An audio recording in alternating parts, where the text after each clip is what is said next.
I don't know. Yeah, I see Honorable Mutinta from Zambia, Honorable Chinyetsa from Zimbabwe. They could also.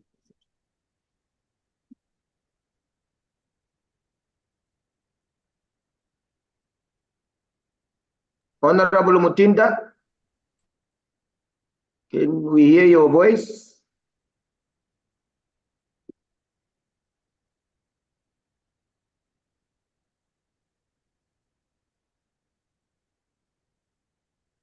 The connection issue there on the Rachel.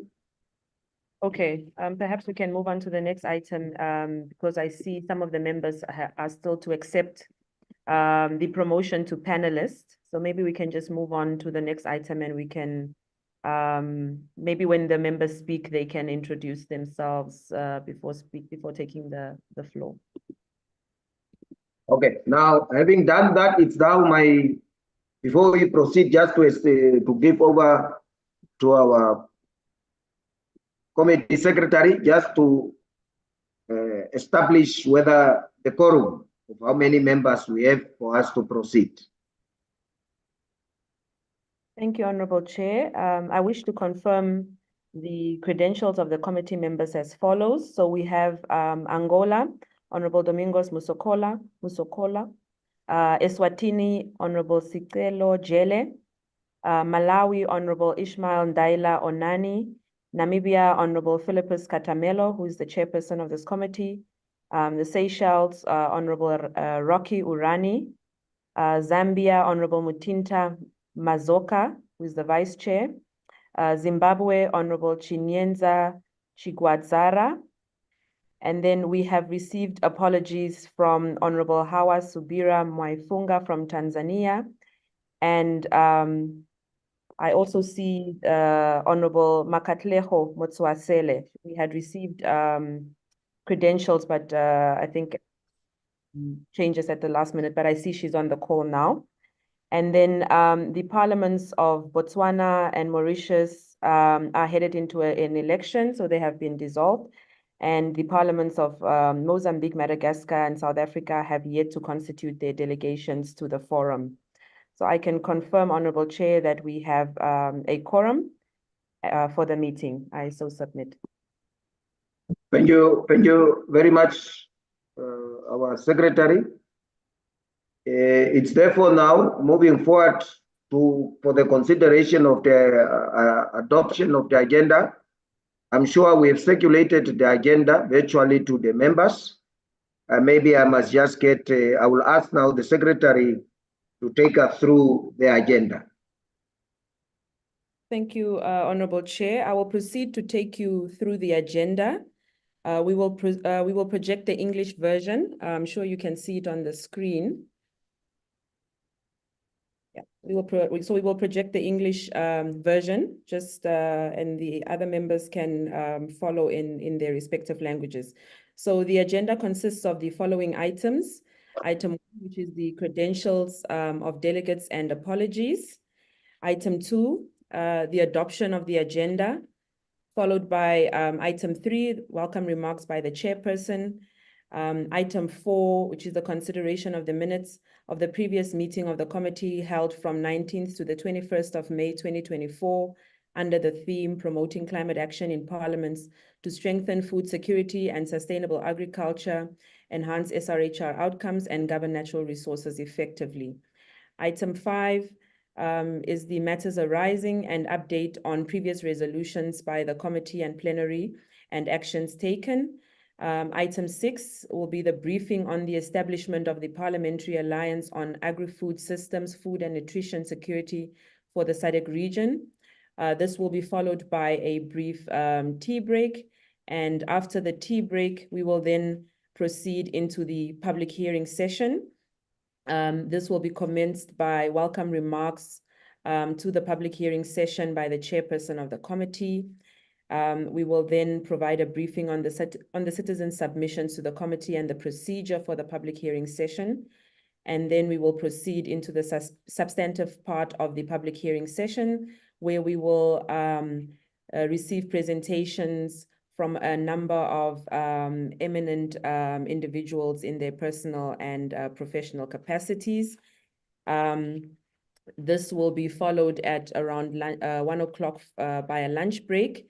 And after the lunch break, we will continue with the proceedings of the public hearings, where we will have another set of individuals providing presentations on the theme. Sorry about that, on the theme. And then this will be followed by the deliberations by members on the issues raised and recommendations to the 56th Plenary Assembly. At around 4, we will have the closing statement by the chairperson of the committee, and the meeting will be adjourned hopefully at 4:30. So, Honorable Chair, this in summary is our agenda. I so submit. Yeah, thank you, our committee secretary, Ms. Rachel. I think just as a footnote, maybe we need to give attention to a message that I've seen from Zambia. I think she was saying she can't hear, maybe just the IT to give attention to that effect. So, hello, we are not getting the sound. That is from Honorable Mutinta from Zambia. Maybe IT to take a note of that and to assist. It's therefore, maybe at this juncture, I will want to see whether there is any additions to the agenda from any of our members. If not, then maybe I will want to seek for the motion for the adoption of the agenda. First, maybe if there is a addition, if there are no additions, then I will ask for the adoption of the agenda. Any additions? Silence means consent. So maybe then the agenda is therefore so proposed. Can I get indications for the adoption of the agenda?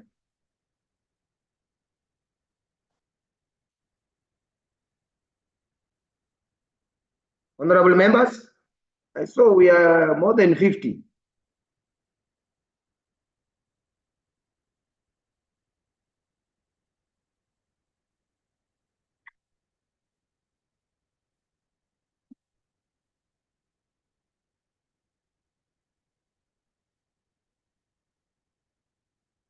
Honorable members, talk to me. Where is Honorable Rocky? Is he off? He's here, Honorable. I'm just, I think there's maybe just give it a few minutes just for ICT to assist the members. I see Honorable Rocky, yeah. And perhaps, again, I just want to repeat, I keep seeing hello. Good morning, Honorable Mutinta. Hello. Can hear you. Yes, hello, Honorable Mutinta. There is no sound coming from you. I cannot hear you. You still cannot hear us?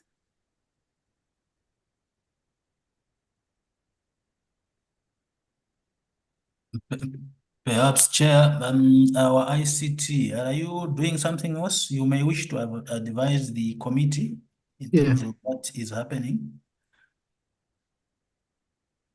ICT? Yes, we are working on it. Let me. All right. I'm contacting her via WhatsApp to see what's going on. Thank you. So there is Zambia. Which other country perhaps members may wish to express themselves in terms of the challenges that they may be facing in terms of the connectivity? Apart from Zambia, do we have any other members?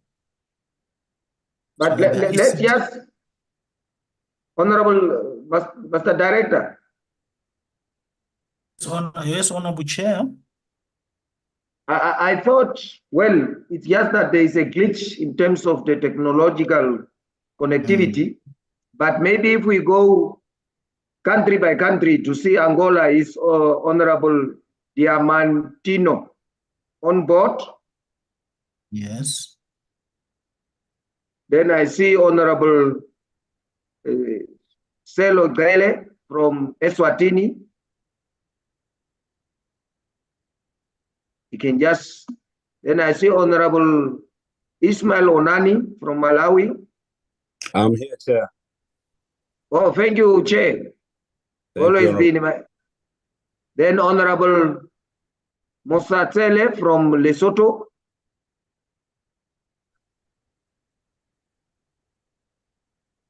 Okay, maybe she's, but I see her, she's on. Maybe it's a question of, and then Honorable Rocky, and then Honorable she. Okay, there is Angola. Sim, Angola está presente e o som também está audível. Yeah, Mundos Gracios, Angola. Angola está presente e com som audível. Muito obrigado. Thank you very much. Okay, now we have got, it's just Honorable she from Zimbabwe, and I think Honorable Makaitso Mosatsele from Lesotho. Those are the two that we did not make contact. Honorable members, I don't know where you were, but I was looking, we were at point 3 and looking for either additions on the agenda, and subsequently if there are no additions, or with the additions, I would have wanted to get a motion for the adoption of our agenda for today.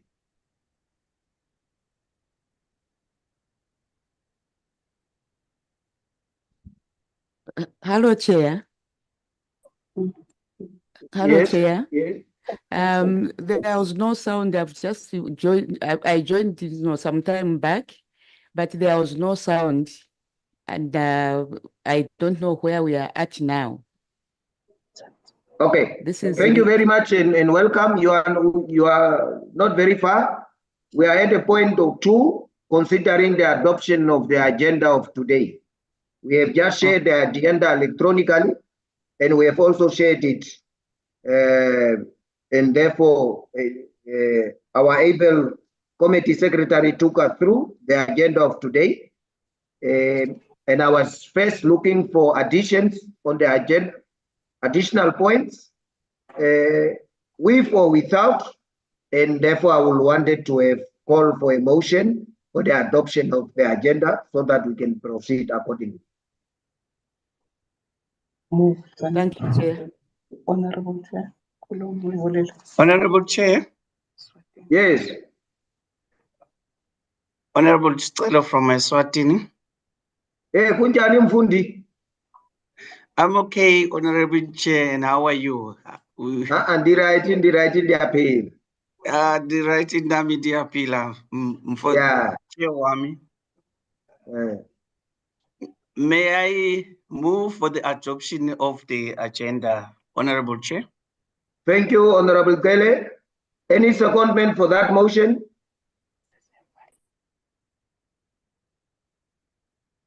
We have a hand from Seychelles, from Honorable Rocky. Honorable Rocky? Oh, thank you, Mr. Chair. I second the adoption of the agenda. Thank you very much. That the agenda is fully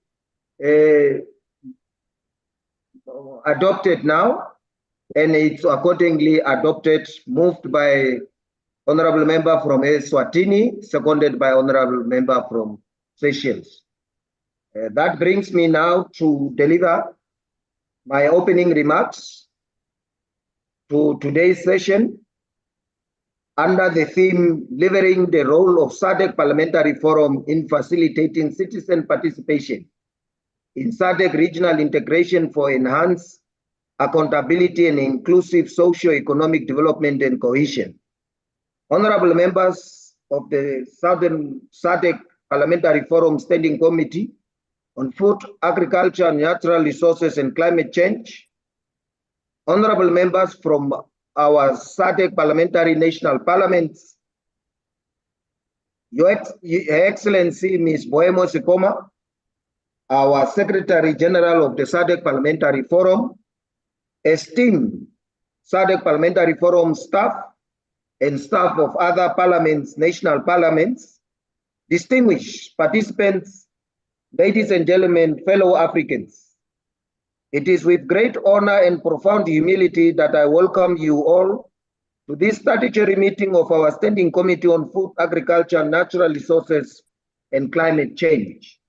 You will take note that with the huge challenge of climate change being an absolute necessity, the committee has also adapted accordingly, and the name has accordingly changed from Food, Agriculture and Natural Resources to Food, Agriculture, Natural Resources and Climate Change.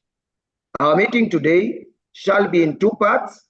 First, our statutory meeting that will start now up to round about 11 o'clock or just about 11:15, and thereafter we'll commence with the public hearing from 11 o'clock up to 4:30.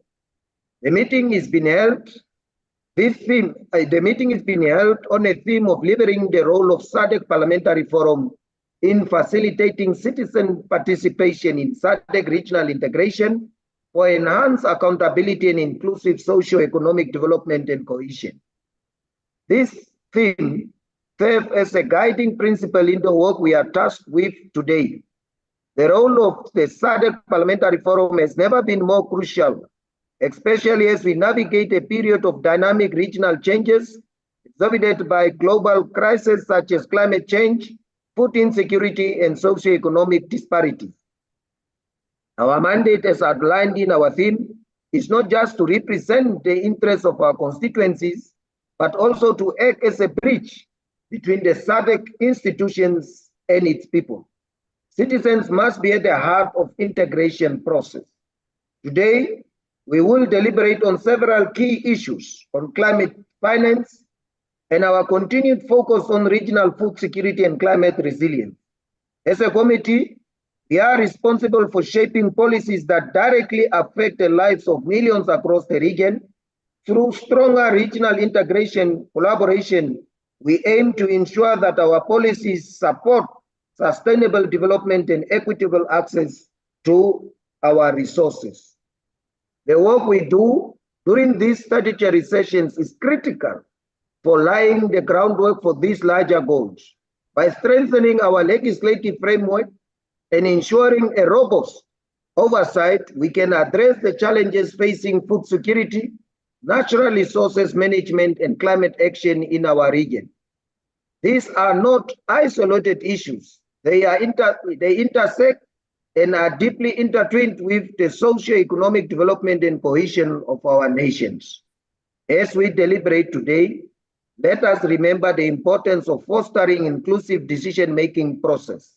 The SADC Parliamentary Forum role in bringing the gap between citizens and its representatives is essential for achieving a truly participatory and democratic regional integration process. The stronger this connection, the more accountable and transparent our governance system will be, ensuring that the needs of the most vulnerable are not overlooked. Honorable members, fellow Africans, I encourage each of us to approach today's discussion with a sense of purpose and agency, knowing that the outcomes of this session will contribute to the resilience and prosperity of our people and the region. It is with these few remarks that I now, my singular honor to officially welcome you to our statutory session of the Committee on Food, Agriculture and Natural Resources. I thank you for your attention, and I say, let's deliver to our people. It is with that I will move to point number 4 on the agenda, honorable members, and we shall now consider the minutes, if they are, they reflect a true and accurate record of the meeting that was held in Johannesburg. I will ask our able committee secretary to take us through the minutes, and we shall continue. We shall consider it item by item to accommodate any differences in pages across the languages. I so move. Honorable, our able secretary, can you take us through? And I'm sure every member also had received a copy, electronic copy of the statements as they are displayed on the screen. Ms. Rachel? Thank you, Honorable Chair. I hope I'm audible. I will project the minutes in English, but advise members to refer to their respective languages. And I propose that if there are any changes, we reflect these accordingly. So these are the minutes of the statutory meeting of the SADC Parliamentary Forum Standing Committee on Food, Agriculture, Natural Resources at the time held physically at the Radisson Hotel and Convention Center in Johannesburg, South Africa, from the 19th to the 21st of May 2024, ahead of the 55th Plenary Assembly session under the theme Promoting Climate Action in Parliaments to Strengthen Food Security and Sustainable Agriculture, enhance SRHR outcomes and govern natural resources effectively. So the members that were present are noted there. The apologies that were received are also noted, as well as the SADC Parliamentary Forum Secretariat who were in attendance. The agenda is then noted as well. I will not go through this line by line.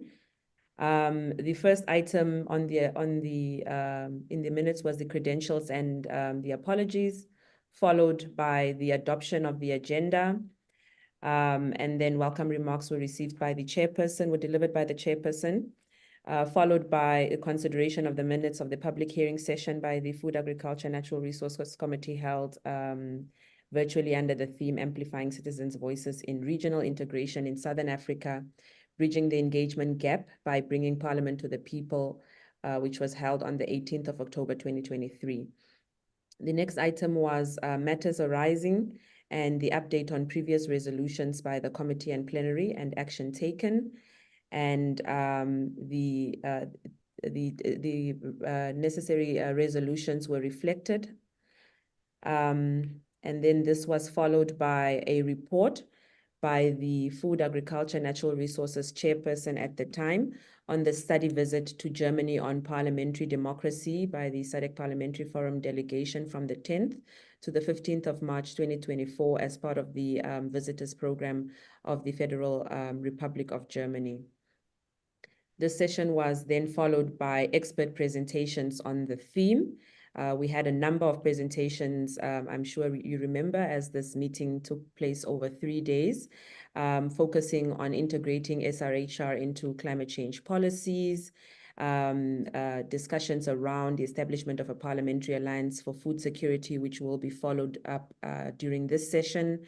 We also had discussions on investing in agroecology to mitigate climate-induced disasters, as well as updates on the Regional Agricultural Investment Plan of the SADC region, as well as a session on the CADAP. And then this was also followed by a session on the energy transition, critical minerals and accountability in the Southern African region, as well as discussions on phasing down oil, coal and gas in Southern Africa. The next item was then the deliberations and the recommendations that were made during that session. And these are reflected in the minutes as discussed. And the next item was the election of the Food, Agriculture, Natural Resources Chairperson and Vice Chairperson for the 2024 to 2026 period, which the effable Honorable Philippus Katamelo was elected as chairperson for that period. And the Honorable Mutinta Mazoka from Zambia was elected as the vice chairperson for that period. I so submit.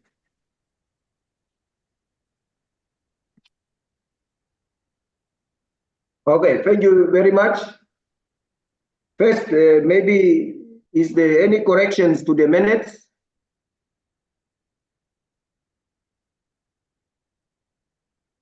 If there is none, I will ask for the move. Perhaps chair. Yes. As you are asking members to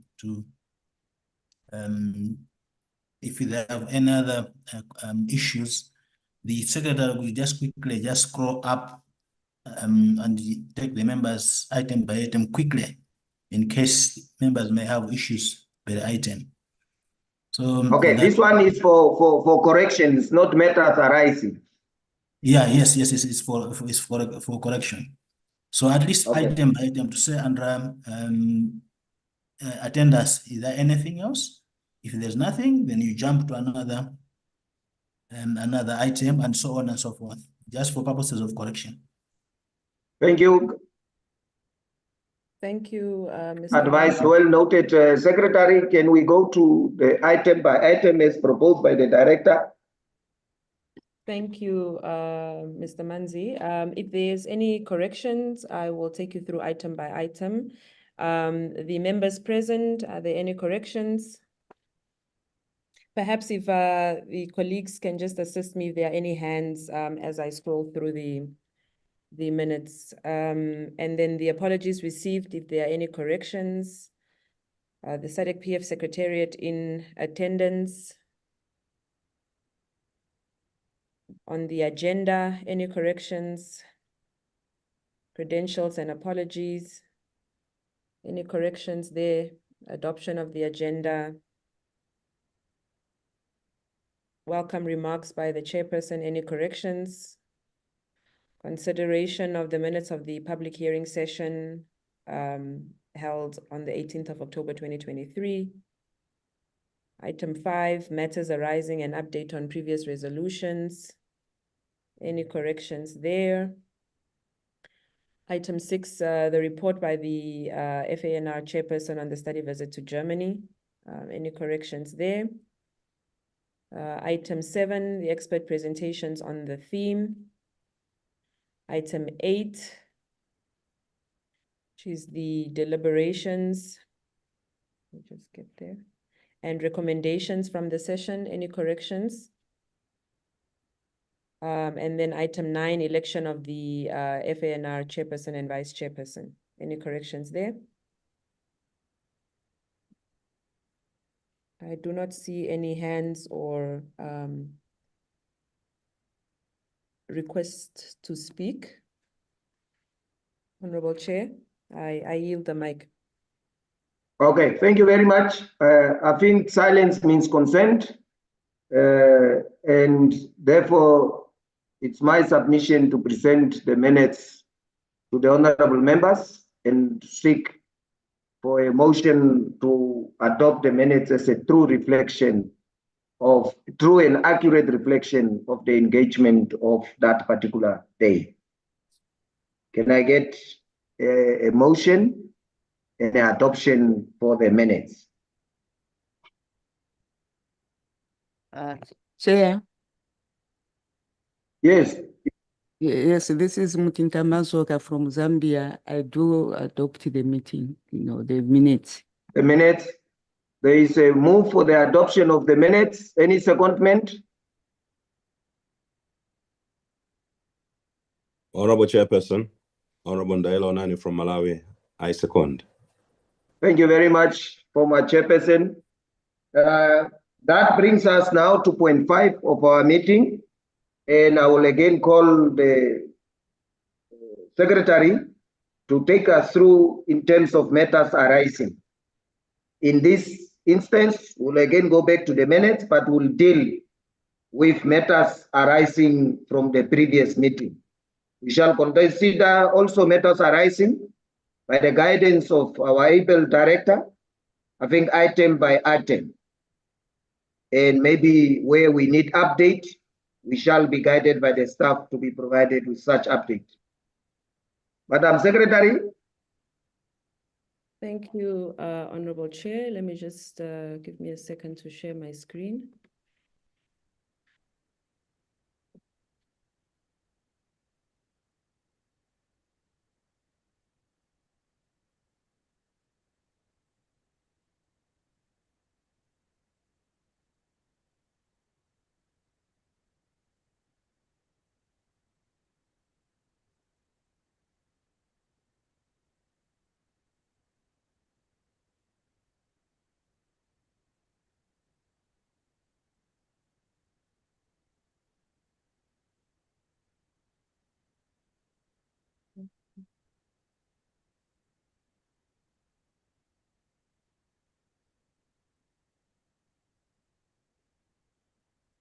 Can you see my screen?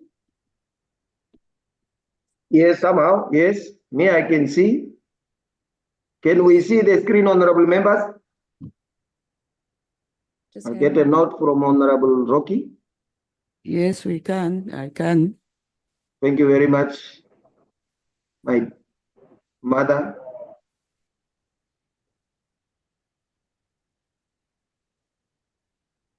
Okay, is it in full screen mode? I'm just trying to see if I can enter full screen. Okay.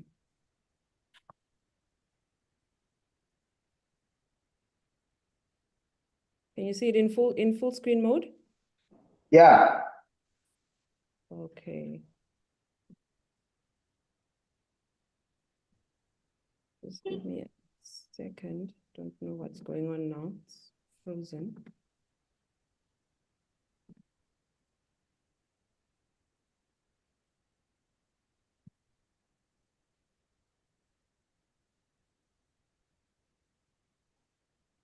Secretary, are you there? We can read call for SADC Parliamentary Forum to ensure that climate governance. Yes, just give me a second. I don't know, something is going on with my screen. It seems to be frozen. Just give me just one more second to just try and fix this.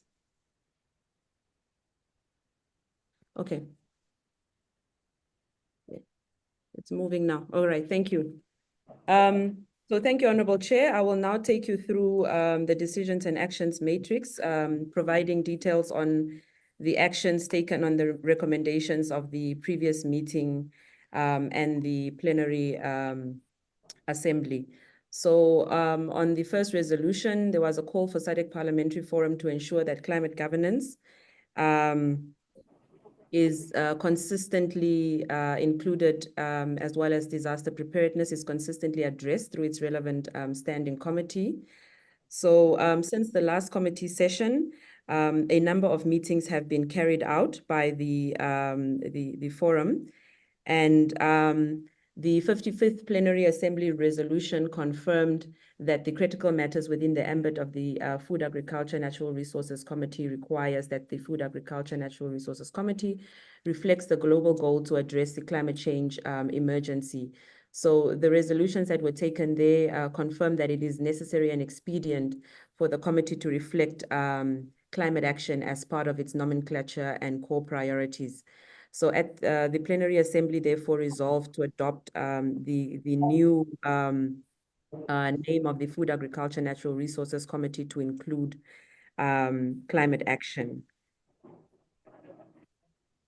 The next resolution focused on encouraging SADC member parliaments to prioritize the integration of SRHR into climate change policies, emphasizing the need to address the disproportionate impact on vulnerable populations, particularly women and girls, through evidence-driven policy, and stressing the critical role of parliamentarians in promoting inclusive strategies that safeguard the health and rights of all individuals. This calls on SADC member parliaments to ensure that sufficient resources for interventions addressing both climate action and Uyacisha uyavuleka ngiyalahleka nje mbambona. Honorable Bele, just mute.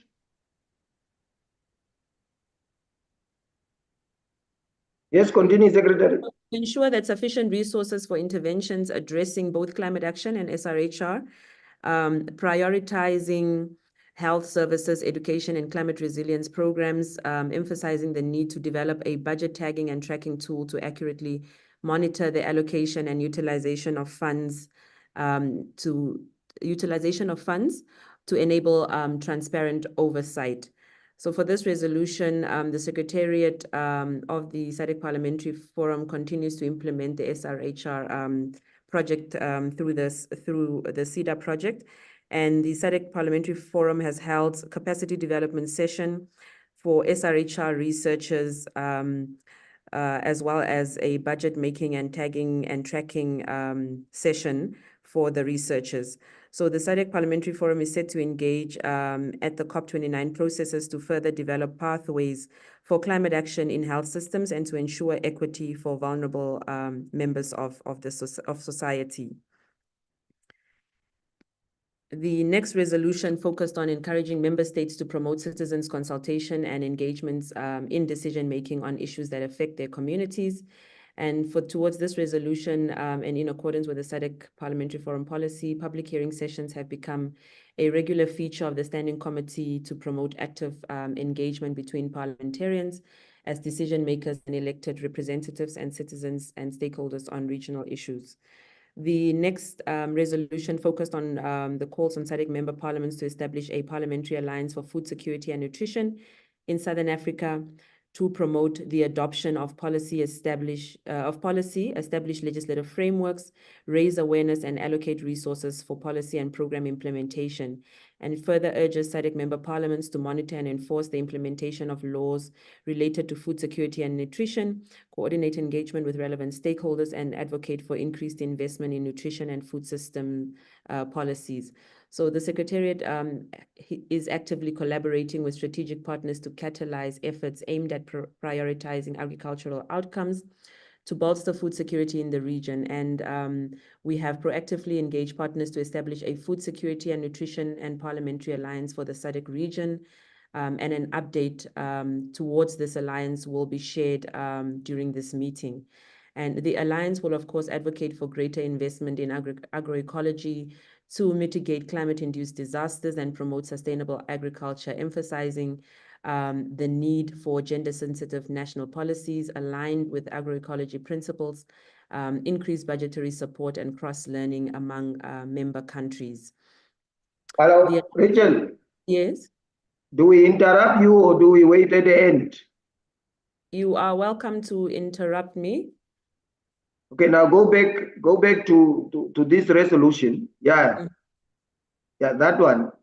Now, when you say the alliance will advocate for greater investment, and you are saying it's in progress, maybe, and there's what is it, a presentation coming on. But the investment in agroecology, which are specifically targeting climate-induced disasters, could you quantify there what do we mean and promote sustainable agriculture?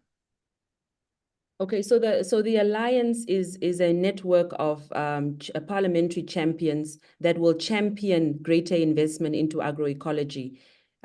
So this alliance is shaped like a caucus or a parliamentary network of members from this committee and from the SADC Parliamentary Forum, to ensure that that there is greater investment in agroecology policies and agroecology practices to ensure that we are able to mitigate climate-induced disasters in the region. Yeah, no, you see, according to my reading there, the top paragraph, the Secretariat is proactively engaging partners to establish a food and security nutrition parliamentary alliance. I thought the alliance is not yet established. Or is it established? No, it has not been established yet. So this is a sort of a precursor to the objectives of what that alliance will seek to advocate for. Okay. I hope that is clear. Yeah, no. That's why the language is phrased as the alliance will advocate for, and the alliance will further prioritize strengthening political leadership and ensuring that members of this committee are able to promote and commit at all levels to achieve food security goals for the region. Yeah, no, I'm getting now. It's, as I said, I thought the alliance is already there and wanted to get more. What did they mitigate for food induced? But it's something, it's forward-looking. Indeed. Thank you, Honorable. Are there any other reflections at this point, or can I proceed? Now you can proceed. Thank you, Honorable. So in addition, the Alliance will also seek to prioritize strengthening political leadership and commitment at all levels to achieve food security goals, highlighting the importance of increasing public expenditure on agriculture, enhancing data collection and management systems, promoting partnerships for effective implementation, as well as ensuring that we are able as a region to deliver on the commitments contained in the Malabo Declaration, including the commitment to allocate at least 10% of public expenditure to agriculture and nutrition. The next resolution calls on SADC member states to develop a clear strategy for transitioning to renewable energy and phasing down fossil fuels, coal and gas, while balancing decarbonization with energy security and affordability, promoting regional collaboration and addressing potential job losses through investment in green technologies and job creation in renewable energy. So the resolution further states that it urges SADC member states to prioritize the development of strong policies for energy transition and phasing down of fossil fuels while incentivizing stakeholder participation, promoting inclusive policies for vulnerable groups, and addressing energy poverty through education and awareness campaigns, and also calls for the establishment of regular dialogue and cooperation between SADC member parliaments and technical experts to address climate challenges, food security, agroecology, energy security, and the sustainable governance of natural resources within the region. Again, on this, we continue to engage new and existing partners in raising funds for the development of a model law on mining, specifically for the region, with a focus on value addition and beneficiation of the critical mineral sector. And the model law is a significant milestone, of course, and will greatly enhance the work of the SADC Parliamentary Forum in strengthening the role of parliaments in this area throughout the SADC region. And in order to align itself with the resolutions adopted by the Plenary Assembly, we continue to engage thought leaders on the extractive industries to ensure that the committee is well placed to respond to the value addition and beneficiation of critical and strategic minerals in the region. So to this end, as some of you might be aware, the Secretariat has facilitated a number of capacity building initiatives throughout the year and will continue to do so in the coming period. Thank you. Thank you very much. Any discussion on the resolutions of the previous meeting, honorable members?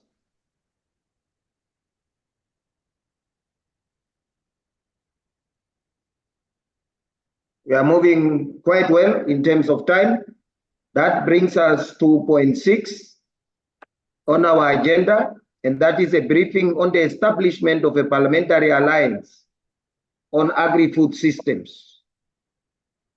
Honorable members, may I now call upon our committee secretary to introduce the guests who will brief us on the establishment of a parliamentary alliance on agri-food systems, food and nutrition security for our SADC region. Our secretary. Thank you, Honorable Chair. Honorable members, you may recall from the previous standing committee meeting that the establishment of a parliamentary alliance was extensively discussed, and the need for this committee to catalyze efforts aimed at bolstering food security in the region. As we are all aware, a number of countries in the region all declared states of emergency due to severe droughts, and a number of countries in the region have also been experiencing flooding. And the effects of below average rainfall have been widespread, with statistics painting a dark picture that at least 17% of the region's population requires food aid. So the last committee meeting recommended that we ratchet up parliamentary efforts to champion food security and nutrition in the region through the establishment of a food security and nutrition parliamentary alliance, as the SADC region is currently the only region without such a network on the continent. We will now hear from our partners from the Food Agriculture Organization on the importance of such an alliance in strengthening political leadership and commitment at all levels to achieve food security for the region. We have Ms. Nargiz Bozorova, who most of you met at the last statutory meeting. She's a legal officer at the Food and Agriculture Organization and our primary focal point in our partnership. So Ms. Bozorova, you have the floor. I will allow you to present, share your screen to present so that you can go ahead and present your presentation. Thank you. Thank you.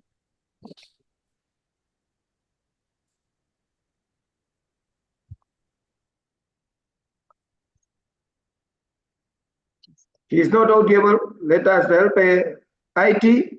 We can hear. Honorable members, honorable chair, do you hear me? Now we hear you. Yes. We'll just, Good morning. share her screen. Maybe we just give her a minute to project. Yes, yeah, thank you very much. Let me to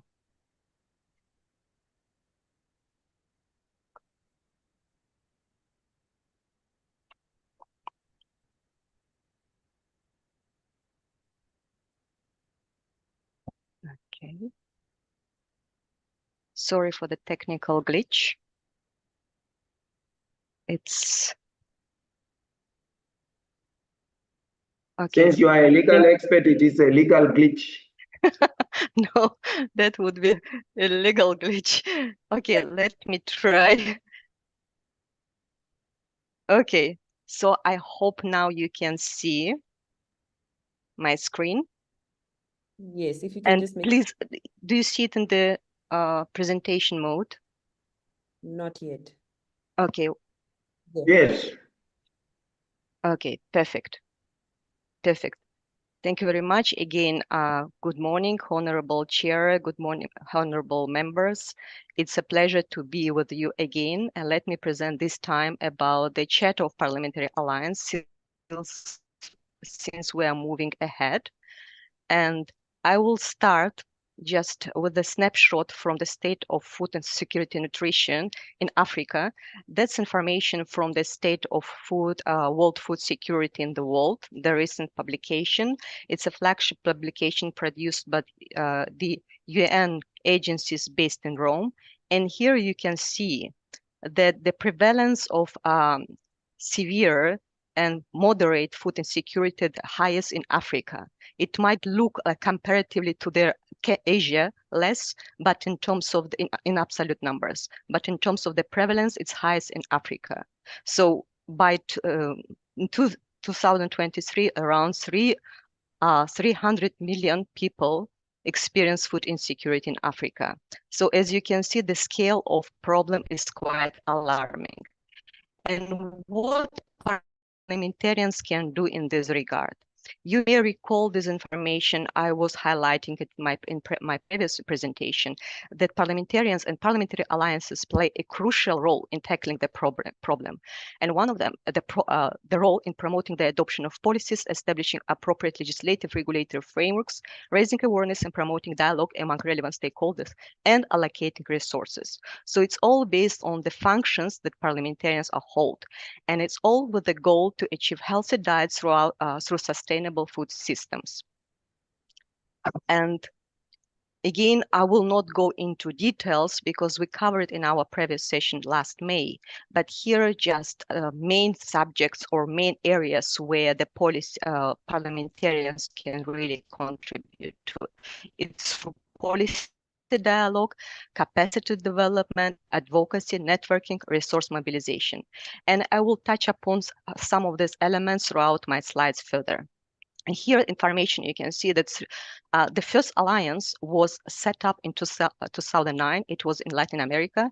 And I pointed out that they might be called in different forms. It might be alliance, front, networks, caucuses. It depends on how the parliament considers. It's a platform that brings together members and to discuss the most urgent issues. And the most urgent one we consider is the issue of food security and nutrition.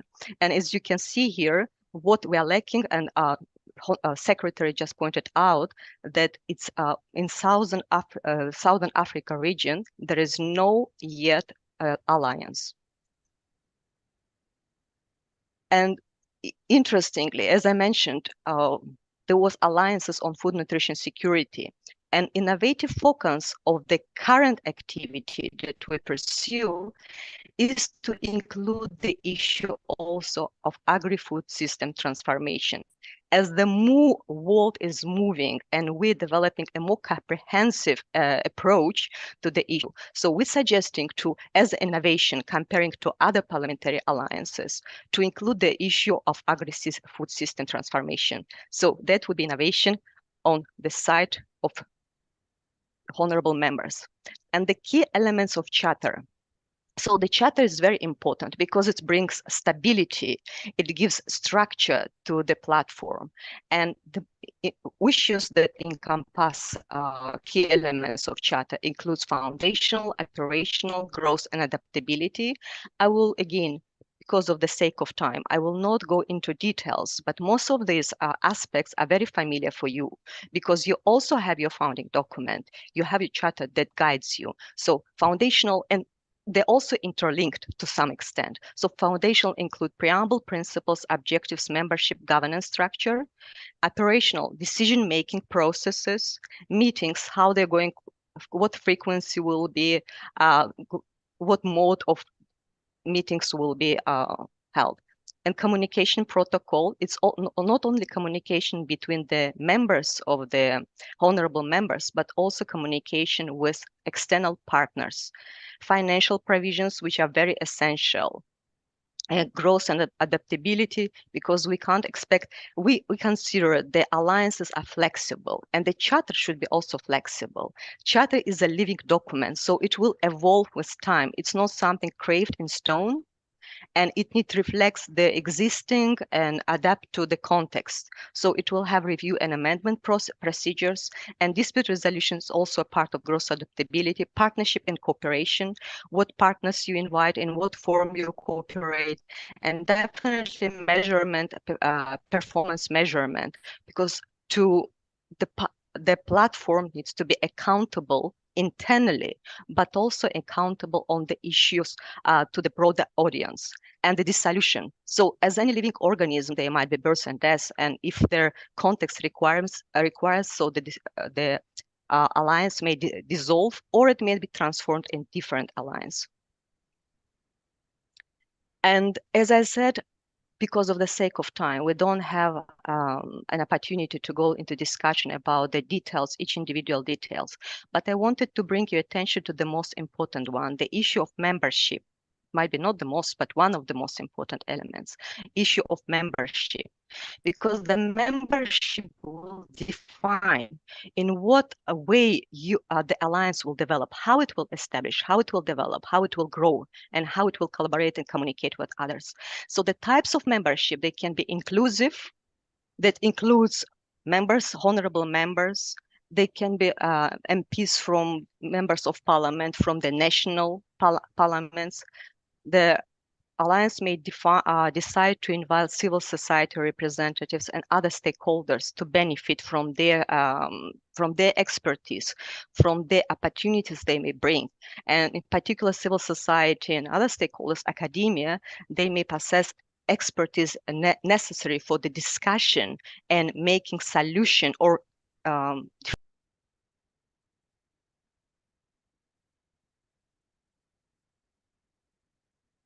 Yeah, we've lost communication there. IT, help us.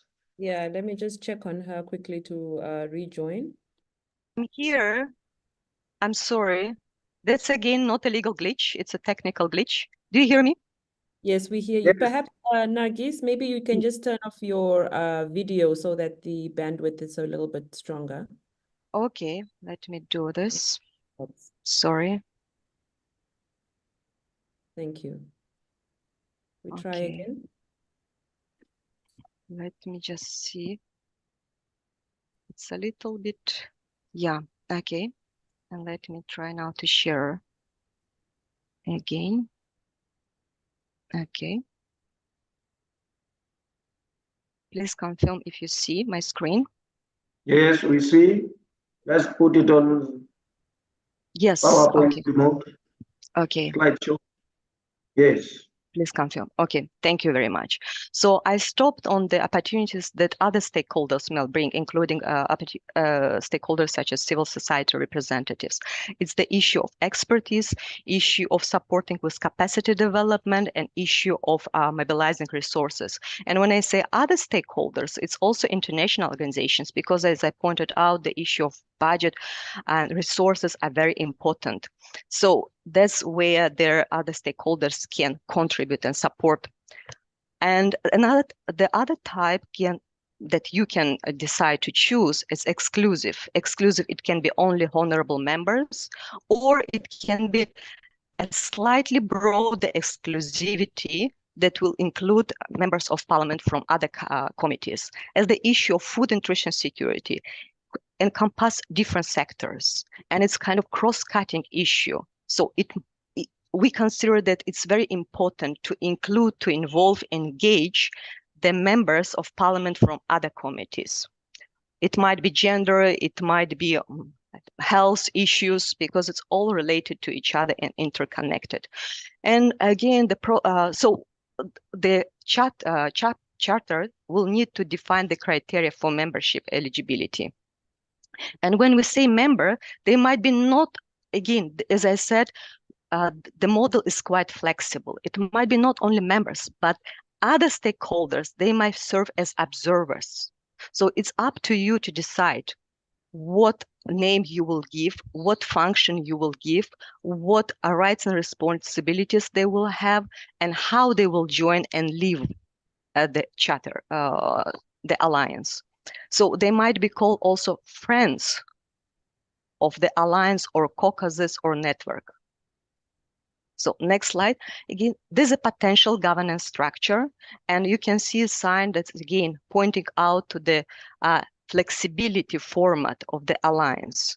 But I think this as a potential governance structure is very familiar for you, because even the SADC Parliamentary Forum you operate within, it also has own structure. So you may decide which structure reflects your context, your situation, and is more beneficial for you and the work of the alliance.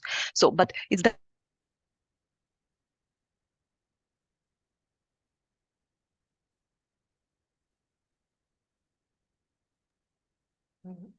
Nargis, we lost you again. I don't know if it's just on my end, but I can't hear you. Oh, okay, sorry. I get a warning that my internet connection is not stable. I'm sorry for that. Do you hear me now? Yes, you're back on. So could you please clarify at what point you lost me? Just in the We last. lost you on this one where you said this structure also confirms to what SADC parliamentary. We lost you on the current slide.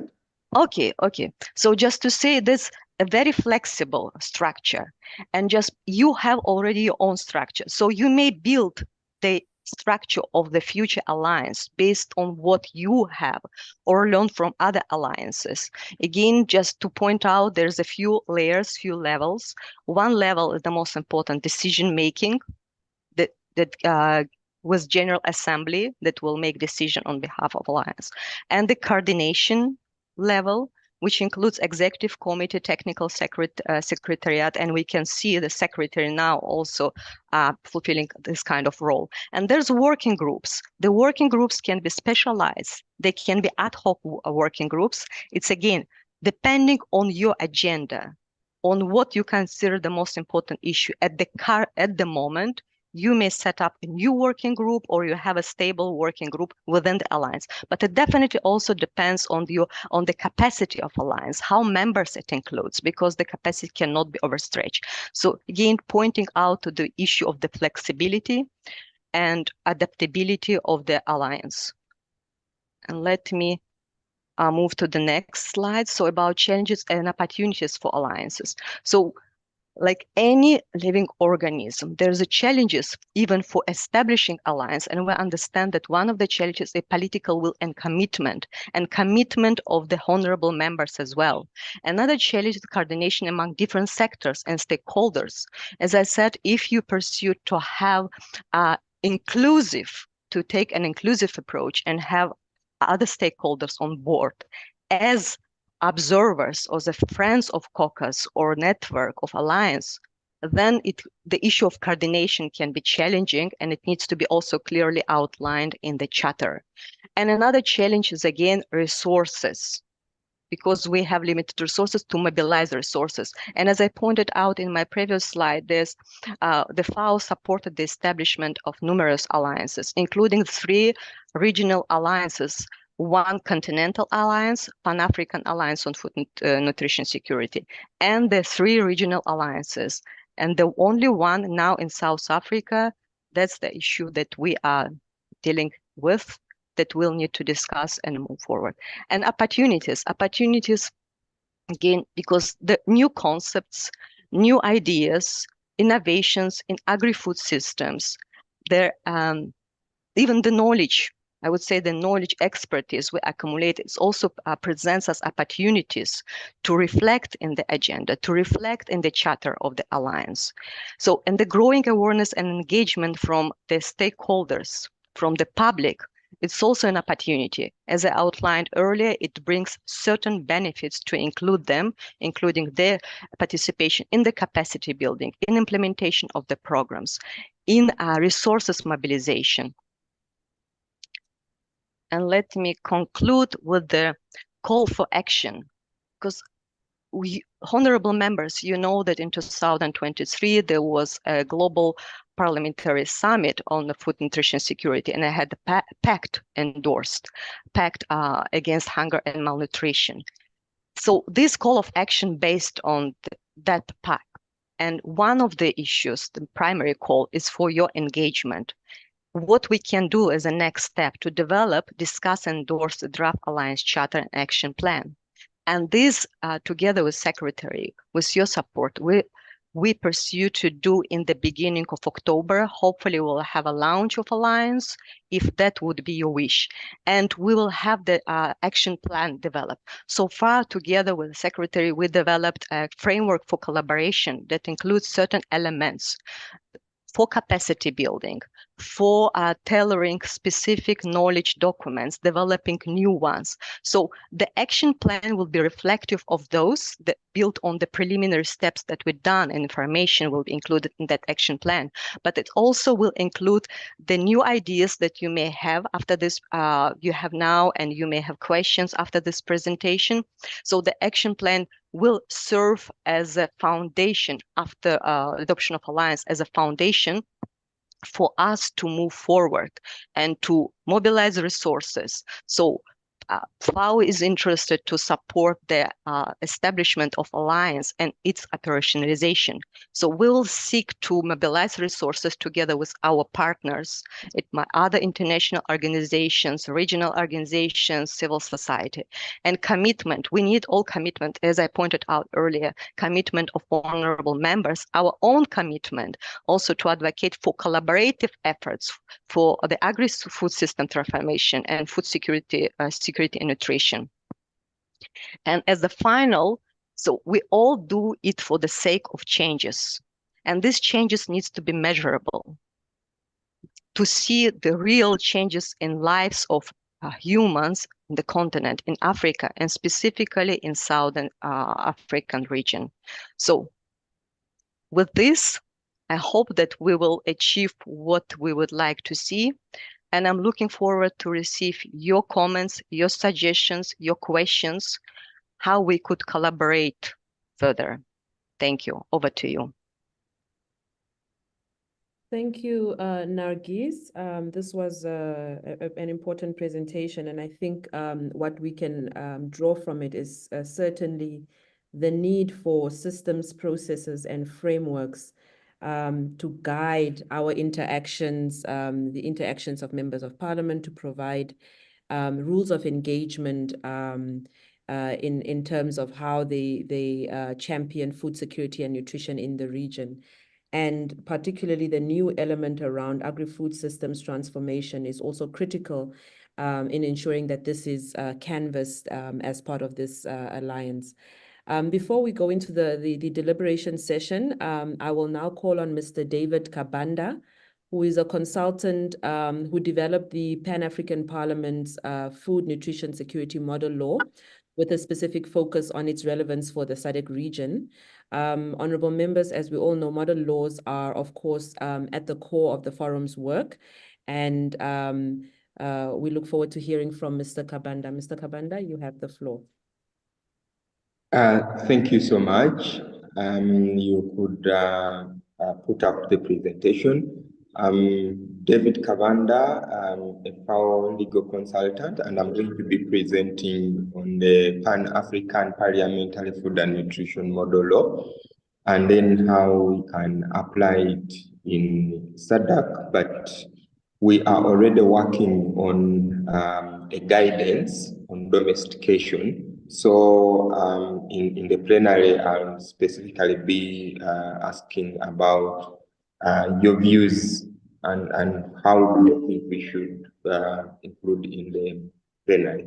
So when you look at the model law and also the SADC food and nutrition strategy, we start from a point of looking at food from a human rights angle, and then the right to adequate food, where we are looking at every individual alone or in a community. So people must have food at all the time, and different categories of people, and this needs legislation, this needs country-specific laws, but aligning with the international standards.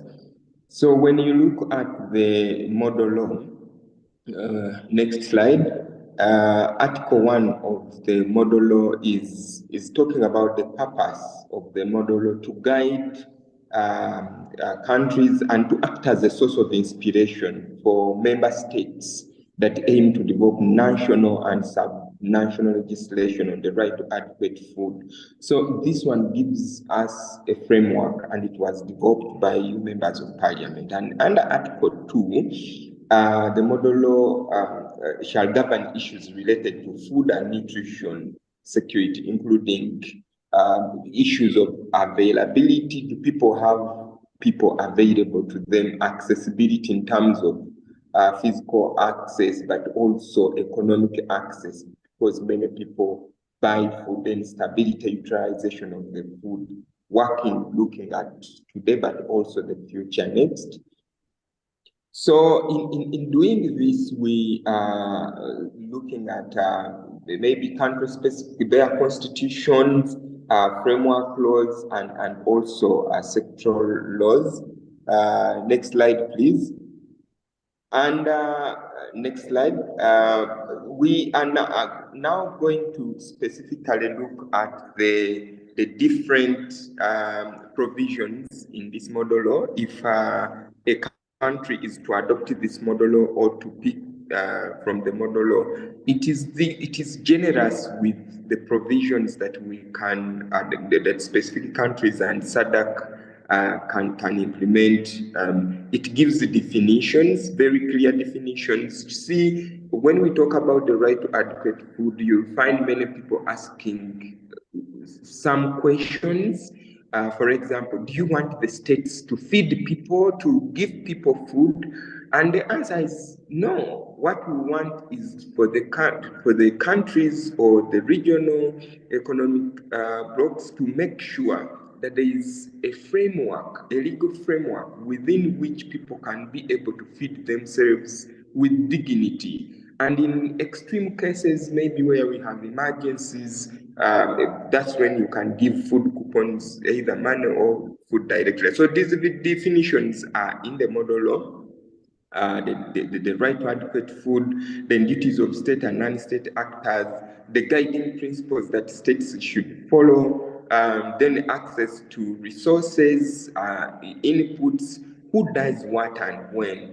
Then what we call nutrition security under Article 9, then food market and trade, because food is an economic issue, although it is political, social, but a lot of trade happens with food. Then food safety issues, food labeling, marketing, and advertising, because the food industry is taking a lot of advantage of children, but also other people. So this model law brings out all these provisions to aid EU member states to come up with very robust national laws, but also at regional level. Then strategic food reserves under Article 13, school food and nutrition. We all know, dear members of parliament, that the biggest part of any person's development as a child is spent in school. By the time you come out of school, it is 22, 23 years, So you have been eating. So that food environment in schools must also be regulated. Then minimum wage, because we are talking about fair food. Then social security protection, special measures, administrative, food and nutrition coordination. That is very important. And then functions of the coordination. So all these are legislative measures that will give direction and light if countries and regional governments would like to adopt. Next, please. Next slide. Then SADC. Why is this model law important to SADC? Under the treaty constituting SADC, cooperation in harmonization of political and economic policies and plans in each sectoral area is recognized as critical to the achievement of objectives. So there needs to be cooperation in harmonization of socio-economic policies. The list of priorities for cooperation among member states of SADC is food security, land and agriculture, alongside natural resources and environment, when you read Article 21.3 of the SADC Treaty. Then the declaration and preamble to the treaty emphasizes that land, agriculture, food security are synonymous with life and livelihoods. So legislating for food under SADC would actually be implementing the treaty itself. And accordingly, SADC, the SADC Regional Indicative Strategic Development Plan, a comprehensive development and implementation framework that guided SADC's regional integration agenda for 2005 to 2020 period, recognized sustainable food security as a priority area for interventions towards sectoral cooperation and integration. And when you also read the food and nutrition strategy of SADC, is also bringing out these issues. So when we have this model law, and then you look at the objectives from the treaty of SADC, it is important that SADC, even at the level of SADC, we really need to have or to adopt this model law such that it becomes part of the legal tools that promote the right food. So what next? What are the key takeaways in this model law? I already mentioned Article 22, which is talking about implementation. Then Article 23, accountability, because, dear members of parliament, if there is no accountability, then we cannot talk about rule of law and we cannot talk about monitoring. So we need to promote legislative measures, safeguard clauses, and also review, because it is not cast in stone. Next. So what is the meaning of domestication? In doing domestication, we are already, as I have mentioned earlier, developing the guidance document for domestication of the Pan-African parliamentary model on food and food security and nutrition. So in developing this guideline, we are looking at domestication, which refers to the legislative action taken to incorporate into the national legislation any agreement, treaty, or a regional, continental, or international institution. What I need to mention is this model law is not like a treaty, no. It's not binding, no, but it is a framework or a guidance that people, regional governments can look at when they are developing their own. So there will be a process at government, at member state level, but also at regional level. There will be a process of domestication of this model law. It's a very good model law that members of the Pan-African Parliament came up with. The following are the possible scenarios. A country's registratory law is already in alignment with the model law. We could have a situation or a scenario like Zambia, when they already have the law and it is an alignment with model law, but there is an there could be another scenario where a country adopts the model of verbatim as its regulatory law. That would also be very welcome. A country can adopt all the essential provisions of the law, but a country may adopt some provisions and they leave out the essential provisions. For example, the provision on the right to adequate food, which brings out all the elements of availability, accessibility, yet they are already even part of the strategy of SADC on food and nutrition. But there could also be a scenario where a country does not adopt anything to align with the model law. So in the scenarios A, B, and C, it will be deemed that the country has domesticated the model law. And in scenarios where they don't, or when they adopt but they leave out the essential provisions, it is deemed that the country has not domesticated the model law. So SADC, next slide, please.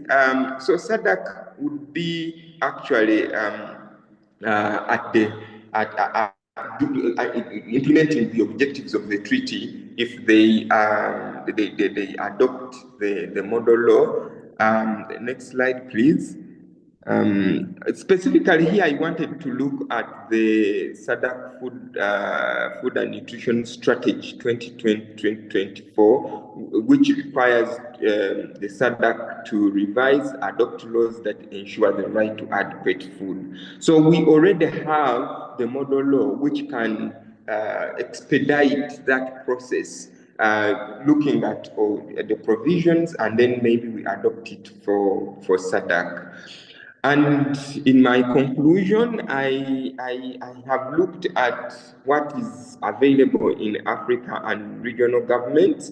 And then you realize that when you look at even the Agenda 2063, all these legal frameworks in Africa are looking into the direction of the right to adequate food. And the model law is such a very important tool right now and guidance to states in their legal obligation to put in place an infrastructure with a comprehensive legal and policy framework for the right to adequate food realization.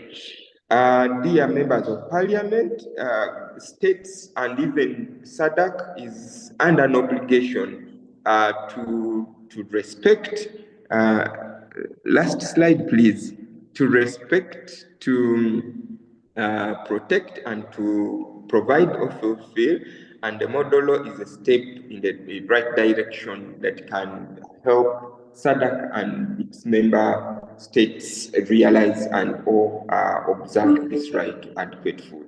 Thank you so much. I'll stop here. Thank you very much, Mr. Kabanda. I think the Pan-African Parliament's model law gives a precursor into what a parliamentary alliance can achieve. Of course, our aim should not be to reinvent the wheel, but rather to leverage some of the work that has already been done in this area, and particularly looking at the interconnections around economic equity for vulnerable members of society, and as well as ensuring that we are able to harmonize the policies in each sectoral area to achieve our food security objectives in the region. Thank you again to Mr. Kabanda and Madam Nargis. I yield the mic to the chairperson. Thank you very much, honorable members, Africans. We have heard from two distinguished experts regarding food security and alarmingness pertaining to our SADC region. And I think after having heard this, there is a need for us to strengthen our capacity in championing of food security and nutrition within our region. It is with that that I may now call on you, honorable members, to maybe pose some clarity-seeking interventions or provide comments on the presentations that were made. I think this will be the last that will take us to I think we've got 5 or 7 minutes, can't really take. But our engagement should have been on for 10:45, and I think we are at 10:38. So I submit, honorable members.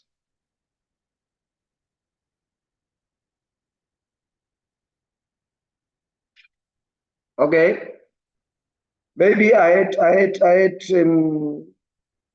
1, 2, 3, 2 questions for Miss Bozarova. Am I correct? You are, Honorable Chair. You talked about membership fees. First, how much is membership fees? And what is the modalities? Who's responsible for it? And the membership fees is for what? I think you also touched down on challenges in terms of the food security. And one of the challenges you indicated is political will and commitment. Now, just to establish maybe whether we are talking of the same thing, first question there is, could you define for me political will? And thereafter, how do you intend to overcome it?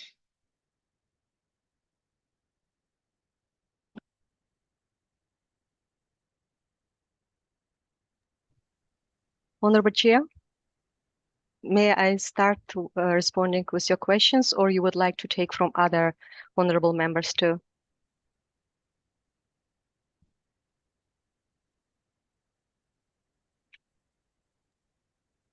I think we can proceed Okay. to respond. I don't see any other. I will monitor the screens just to if there are any additional hands or questions.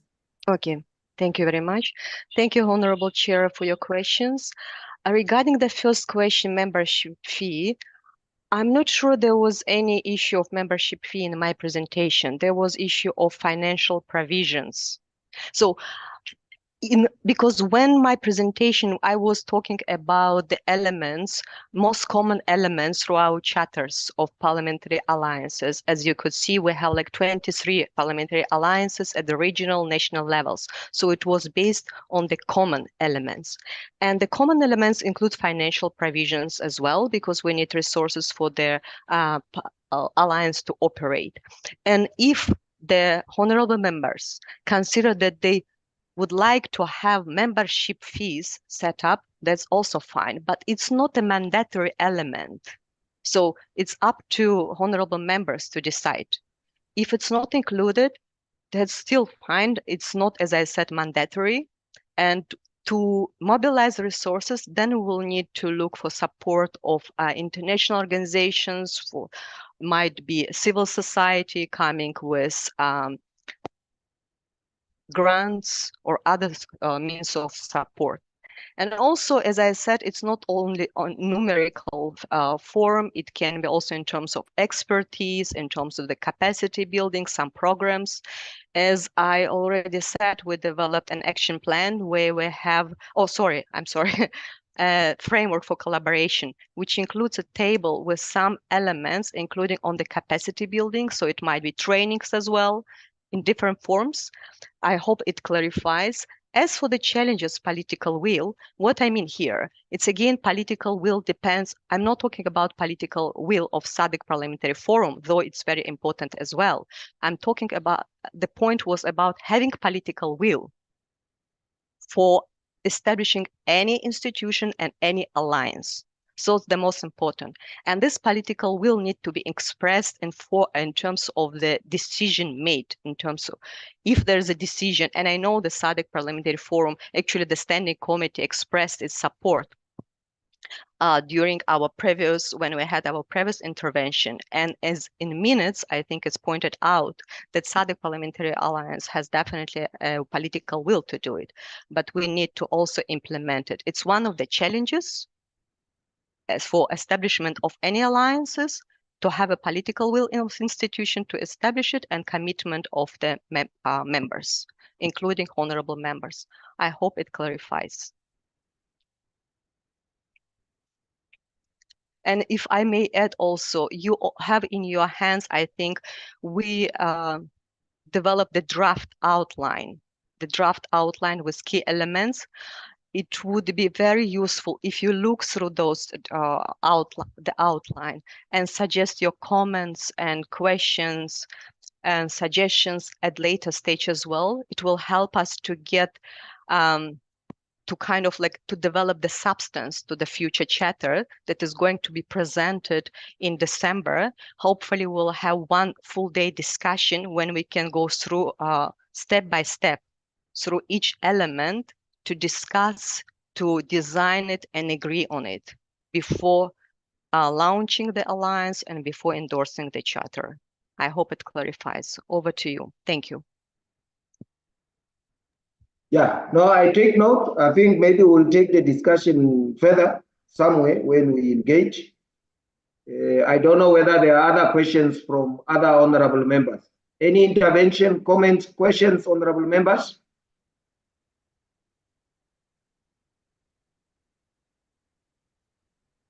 I think silence means consent. With the privilege so accorded to me, I would rightfully say we have come to the end of our engagement for the first part. May I consequently also thank the presenters from the Food and Agricultural FAO, and also wish for your kind interventions.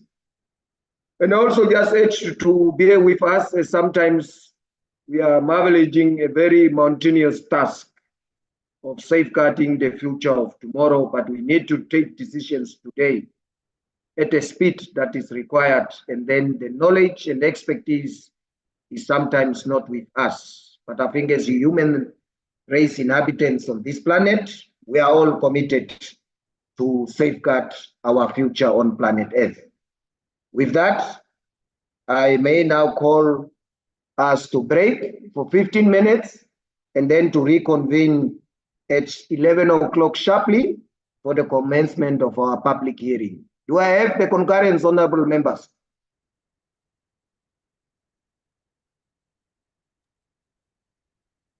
Perhaps another technical glitch.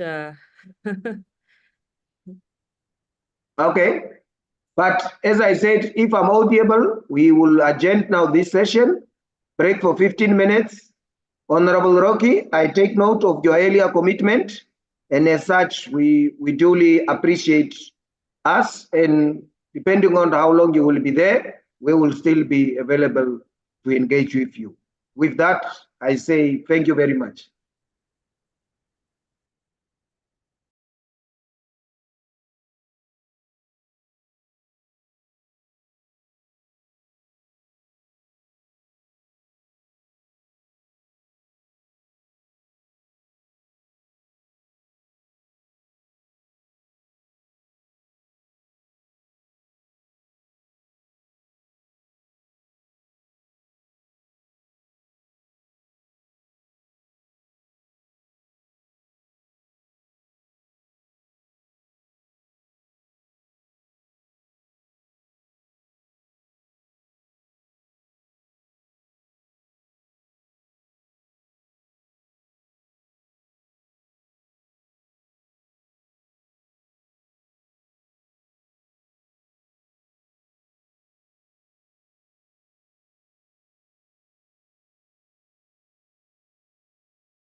Honorable Katamelo?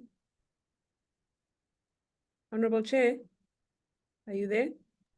No, I'm here, my sister. Okay, I think we can start with the next part of Session. Yes.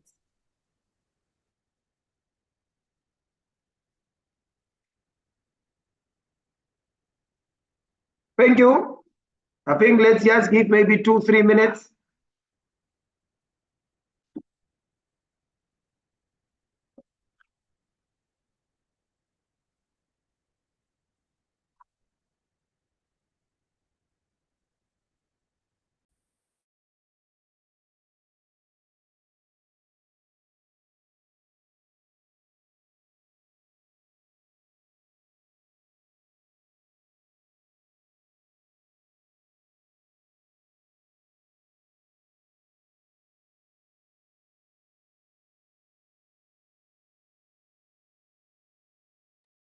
Hello?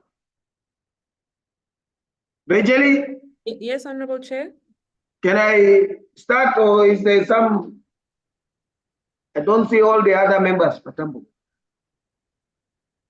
Yes, I think we can start. I see most of them, I think. Not all of them. Oh, Yeah, but I think we can proceed.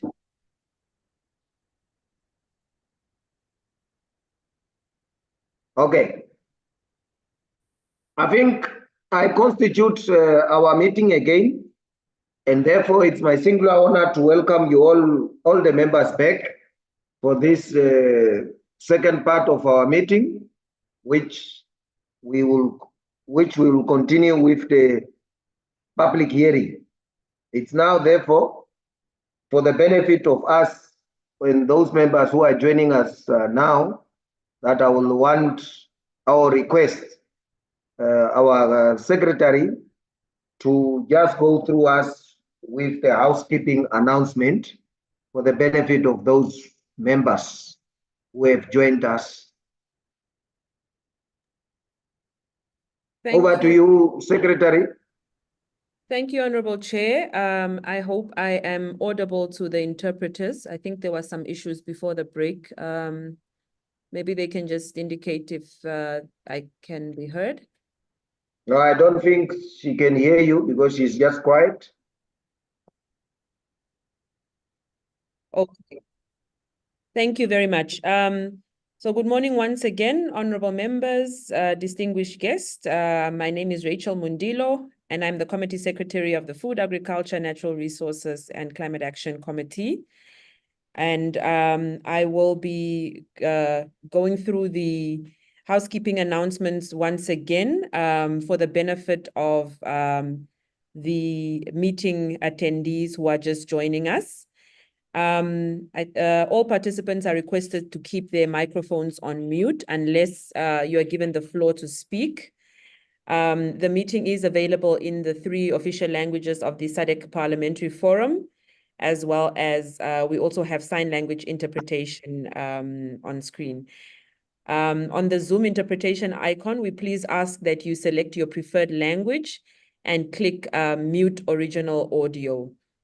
The meeting is being recorded as part of the journals of the Standing Committee and in line with our rules of procedure. We also indicate that anyone who wishes to speak is kindly requested to click the raise hand icon.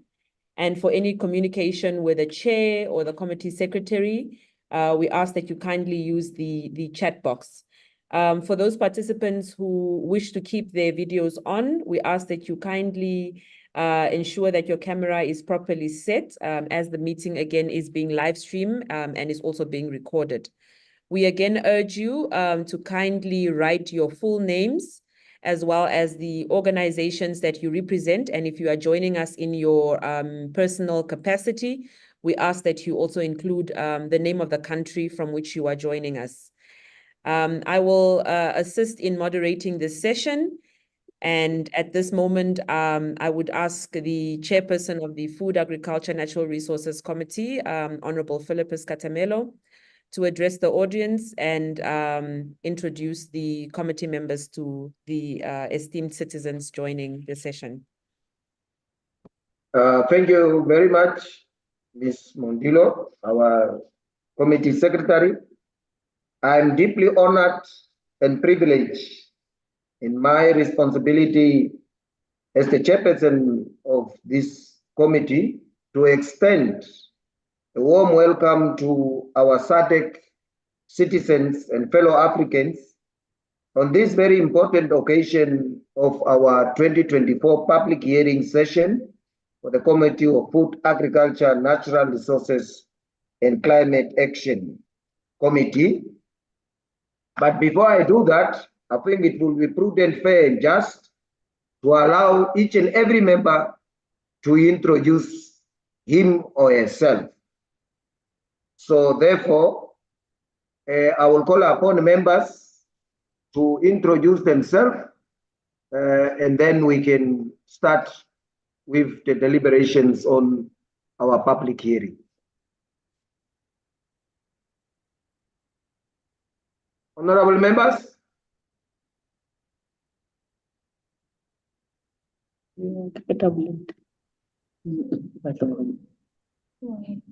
Yes, Honorable Makatleho, you have the floor.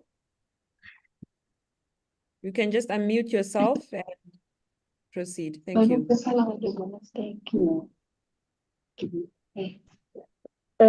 Sorry, madam, it was just a mistake for clicking on that icon. Thank you. Sorry. No, it was not a mistake. It's for you, Dumela Ma. Dumela, good morning, Honorable Chair. Yeah. I was delighted to hear your voice. It was actually extended to you so that you can also just introduce yourself and greet the audience, because now we are in part 2 of our session, that is the public hearing. So this is now the opportunity for us, honorable members, to introduce ourselves to our other fellow SADC citizens. Thank you so much, Honorable Chair. My name is Makatleho Mutswasili from the National Assembly of Lesotho, member of the FANRCA committee. Thank you so much. Thank you, Chair. I'm Mutinta Mazoka from the Parliament of Zambia, and I belong to this committee. And I'm also the vice chairperson. I'm also vice chairperson. Thank you, Chair. Mundos Brigado Angola.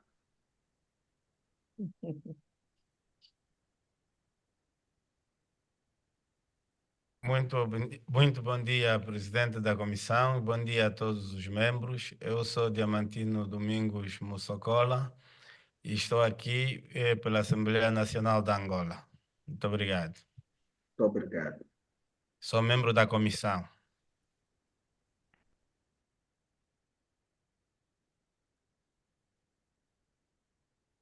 Any other member? Rachel, help me out. I saw Zimbabwe, Honorable Chinyetsa. Honorable Gele. Okay, with those who have introduced themselves, I'm sure it's now my honor to extend with the protocol that was already established, but also just to reaffirm and to greet the esteemed honorable members of our Committee on Food, Agriculture, Natural Resources and Climate Change, the honorable members from our SADC national parliaments, the Excellency, the Secretary General of our forum, Ms. Poema Sekoma, capable and distinguished SADC parliamentary secretariat and staff, and also staff from our national parliaments, the SADC secretariat representative, our fellow Africans and fellow SADC citizens from across the region, representative of SADC Youth Forum, the Southern Africa SRHR Trust and all youth organizations, representative of civil society organizations and partners of Southern African Development Committee Parliamentary Forum, representative of media organizations, distinguished participants, ladies and gentlemen, I wish to welcome you all to this very important public hearing session of today, the 18th of October in the year of 2024. Let me first of all extend my sincere gratitude to you all honorable members and fellow Africans and all your organizations and individuals who have taken this opportunity to make submissions to our committee. Your robust engagements and submissions are indeed invaluable as we navigate the critical issues facing our region. Honorable members, distinguished participants, the SADC Parliamentary Forum took a vital step to integrate public hearings as a regular and integral feature of our work of its standing committees to streamline and integrate public dialogue, ensuring that the resolutions and the strategies directed at the SADC Parliamentary Forum is informed by key regional issues affecting citizens and stakeholders. Public dialogue is essential in ensuring that regional policy making is not only transparent but also responsive to the pressing needs of those we serve. By providing a platform for direct engagement with elected representatives, we are expanding the democratic space where citizens can hold us accountable, contribute to the shaping of policies, and foster inclusive socio-economic development. I therefore commend and encourage citizens from our region to continuously make use of these platforms to engage with their elected representatives, as it is through such collaborative efforts that we can promote greater accountability, build a stronger sense of regional cohesion, and lay a foundation for a prosperous and inclusive future. The thematic focus for the Standing Committee on Food, Agriculture, Natural Resources and Climate Action during this public hearing session is on a matter of profound urgency. As we are all aware, climate change poses one of the most formidable challenges of our time, threatening not only our environment but also the livelihoods, food security, and overall well-being of our people on multiple fronts. It is a threat that jeopardizes the fundamental building blocks of socio-economic resilience, from agriculture to water resources, and from natural ecosystem to the prosperity and resilience of generations to come. In the lead up to COP29, which is the empathy name to finance COP, our committee and the SADC Parliamentary Forum has placed climate finance at the heart of the discussions on building resilience and prosperous societies. We emphasize on the need to develop climate-smart agricultural practices to safeguard our region's food security, ensuring that we manage our natural resources and conserve our biodiversity for the future generation sustainably, managing our water resources and ensuring that water is distributed equitably, building our resilience towards the impact of climate change, and promoting the use of alternative energy sources geared towards decarbonization. To achieve these goals and targets, it is necessary that the global climate finance architecture be rated in line with the new collective quantified goal to be set at COP29 to unlock resources and investment into climate positive initiatives that will drive decarbonization, protect vulnerable communities, and ensure that our economic growth is resilient to the increasing impact of climate change. As SADC member states, we must find innovative ways to align our resources to achieve resilience and economic prosperity for all our citizens. As parliamentarians, we are best placed to lead the charge on ensuring that our national budgets and legislative framework support climate finance strategies that are inclusive, equitable, and sustainable. Parliamentarians, therefore, it is our duty as parliamentarians, it is our responsibility to scrutinize and advocate for policies that unlock funding and support initiatives aimed at climate mitigation and adaptation, strengthening the resilience of our community. We are the custodians of the legislative oversight, and it is through this role that we can ensure climate finance is directed to where it's needed most and used in the most impactful way. As we proceed with today's deliberation, let us remain mindful of the fact that climate action is not just an environmental necessity, but a moral and social imperative one that requires cooperation, innovation, and steadfast political will. It is with these few deliberations and remarks, it is now my singular and profound honor to declare our public hearing officially opened. I thank you for your kind attention. Kyalebo. Thank you, Honorable Chairperson, for your opening remarks, which have set the tone for our public hearing session. Before we start the presentations, we were set to invite representatives at the SADC Secretariat for sector updates, but I do not see them in the room, so we will move on to the next session. So I would like to direct everyone's attention to our agenda. Let me just put it up again.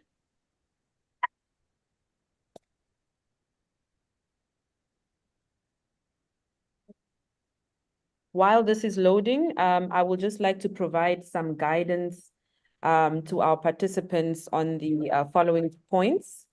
So participants who are making submissions should start by introducing themselves and mentioning the organizations that they represent. And if you are presenting in your personal capacity, kindly indicate that as well. We ask that submissions be limited to a duration of 10 minutes. Up to a maximum of 12 minutes, and we will be very strict on the time keeping. And after the conclusion of the public hearing session, the committee will, in accordance with the SADC Parliamentary Forum's rules of procedure, compile its report containing recommendations for submission to the plenary assembly.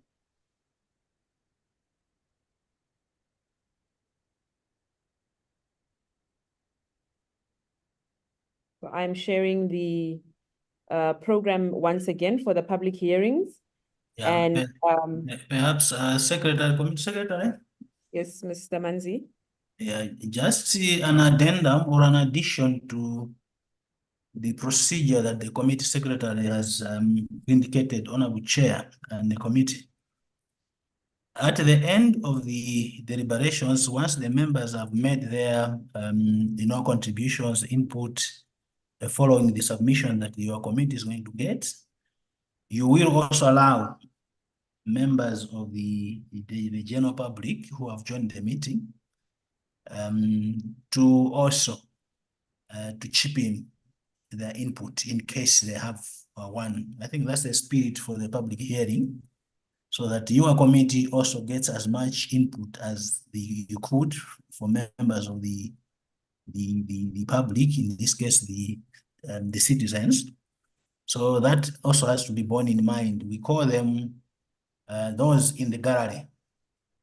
So that should be also be borne in mind, that at the end of the deliberation by the members, as a committee, you also have to allow those in the gallery, if they have any input to make, that should also be accepted. That's an addition that I wanted to make, Honorable Chair.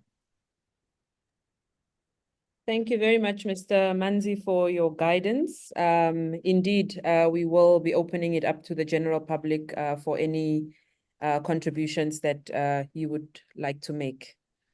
Again, I'm referring you to the consolidated program, and we will be receiving presentations from the persons that are shown on the screen. I will introduce them individually as they come up to do their presentations.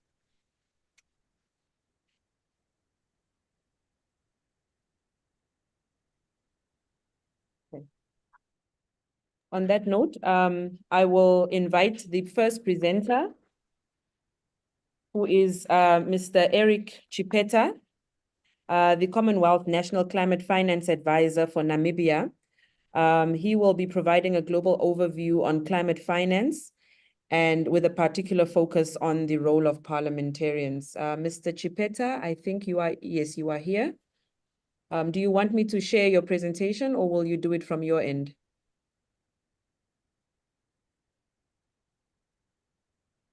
I think you are on. Okay, you're unmuted. Yes, thank you so much. I think let me share from my end. It will be easier for me to navigate. Thank you so much.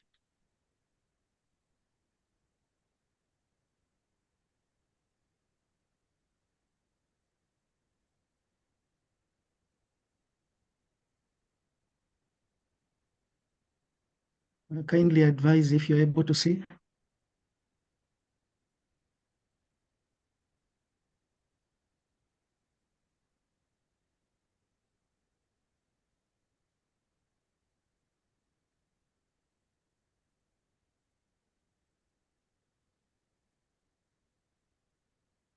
Hello, Madam Ndilo. Kindly advise if you're able to hear me and you can see my presentation. Yes, Mr. Chipeta, we can hear you, and we have you're starting your presentation at 11:22. So you have 10 to 12 minutes. We might be a little bit flexible because I see that we are ahead of time. So please proceed. Thank you. Thank you so much, Chairperson, and I read on the protocols that have already been observed. Thank you so much for the privilege to appear before the committee and make a presentation. As it has been indicated, my name is Eric Chipeta. I'm Commonwealth National Climate Finance Advisor for Namibia. And I'm a Zambian national, though I'm stationed here in Namibia, where I'm supporting the government of Namibia with climate finance. Also suffice it to mention that I've worked in Eswatini, and that I've worked for Food and Agriculture Organization. I've worked for UNDP. I'm working for Commonwealth at the moment. I've also worked for Ministry of Agriculture. I've worked for WWF. So in the process of doing all this work, I've contributed to mobilizing resources of above 90 million US dollars across these different countries. So I'm standing here to speak to this title that is showing on the screen, and hope through the sharing, then we can have a discussion that will follow up.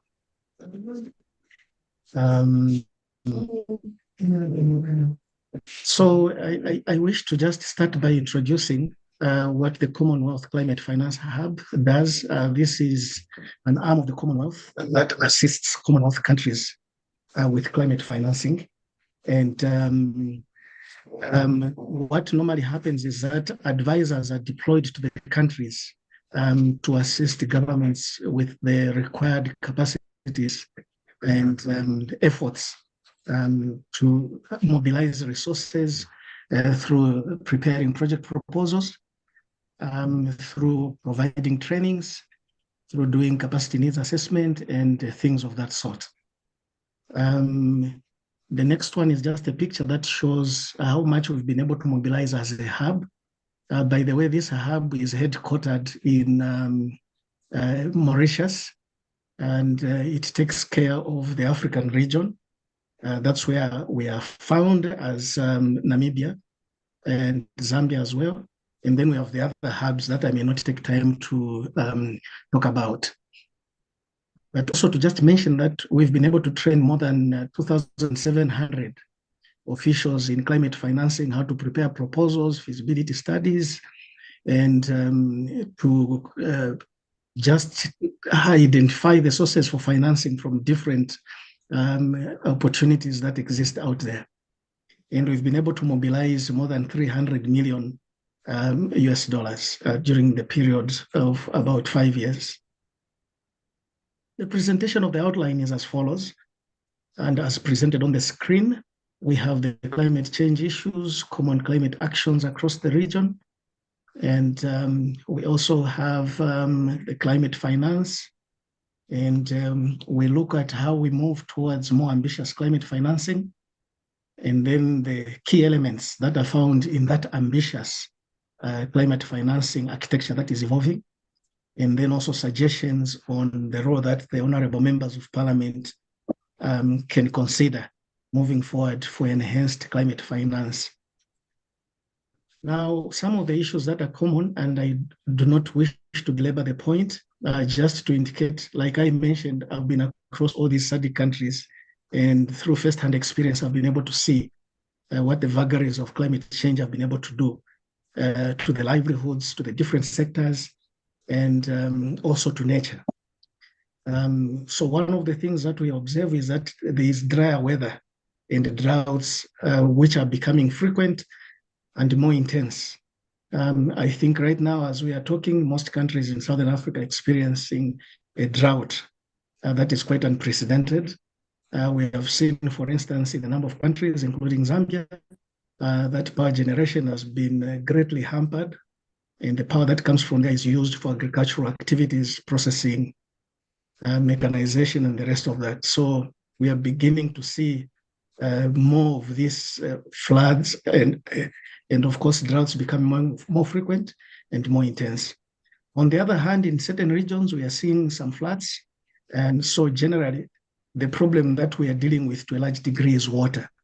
Of course, the attendant problems include proliferation of pests and some diseases that are either waterborne or that are enhanced in their multiplication by weather conditions that are adverse as the ones that we're beginning to see. Common climate actions that have been taken across the region, climate smart agriculture is one of them. We are also beginning to see a lot of deployment of solar powered irrigation and processing technologies. We are beginning to see the use of technology and ICT in trying to navigate the problems of climate change. We are, of course, I mentioned climate smart agriculture. And on one hand, we are also beginning to see more projects that are addressing access to water and also establishment of early warning systems. Now, coming to the basic question of what climate finance is, there may not be a very universal definition of what that is. But in a nutshell, climate finance is finance that is mobilized, programmed, and applied to adaptation and mitigation needs of a particular community. And those finances can be from private sector, they could also be from public sector. When we are talking about public sector financing, we are talking about even allocations that are done by governments and their agencies. We are talking about climate funds. We're also talking about development financial institutions. Private financing, as we know it, it concerns commercial banks, other lending institutions, and of course, the investments that are done by households and families and foundations, as it were. In terms of the landscape and how it appears, the major funds are found under the public funds, that is, are found under the UNFCCC. And of course, there are also others that are not under that convention. So under the UNFCCC, some of the things that we see, of course, we will find we have Green Climate Fund, we have the Global Environmental Facility, we have the Adaptation Fund. And away from those vertical funds that are found under that convention, of course, we have bilateral sources such as the EU. We have countries like Germany, UK, USA, and so on and so forth. So the slide basically shows how diverse this financing looks like. The next slide just shows the different funds, the major ones, as they relate to climate financing, their focus areas, the sizes in terms of the thresholds that are allowed per project or per program, and the windows that are available, the access modalities, the instruments that are there to access the fund, and whether co-financing is required. Let me just highlight that the biggest fund remains Climate Fund, which in one program or project is able to commit funds of up to 250 million US dollars. The other details of course, they exist over there, and they also have their own thresholds. The adaptation fund, of course, has a threshold of up to 878 million US dollars. The only difference is that what you see to a large degree on the other side is that most of that financing comes in terms of loans, concessional loans, and things like that. While to a large degree, when you're talking about the Green Climate Fund and the Global Environmental Facility, the funds from there, to a large degree, they are in grants. But of course, more and more financing is coming through concessional loans, as it were. So how are these funds accessed? Within a country that we have the accredited entities. Some of them are national, some are international. For example, here in Namibia, we have a national accredited entity, which is called the Environment Investment Fund. And I think other countries also have this kind of thing of national institutions that are accredited. In terms of international institutions, of course, you have organizations like the United Nations and other international NGOs, as it were. Now, much as we hear that there are a lot of these funds out there, and they are even in billions in terms of quantum, we seem to experience frustration from the member countries because we are not accessing these funds in proportion to the problems and the challenges that we are having, or indeed in proportion to the NDCs, the nationally determined contributions that each of the countries has been able to submit to the Convention on Climate Change and on how they will take climate action. So the following are some of the challenges and issues. The first one is about the limited availability of human resources and technical capacities to be able to prepare these proposals, to design them, and to run through the feasibility studies and everything that goes with it. So human resources is a challenge. Another challenge is indebtedness of the countries and the fiscal space limitations. I think that one is self-explanatory.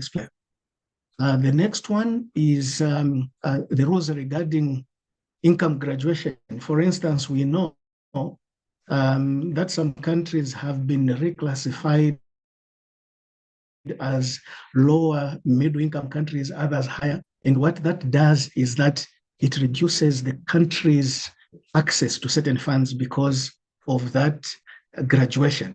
But honorable members of parliament, you agree with me that sometimes the measure that is used to graduate a country, and one of the common ones is GDP, it may not really reflect how distributed the resources are across the population in a given country. So sometimes we get disadvantaged with some of that graduation.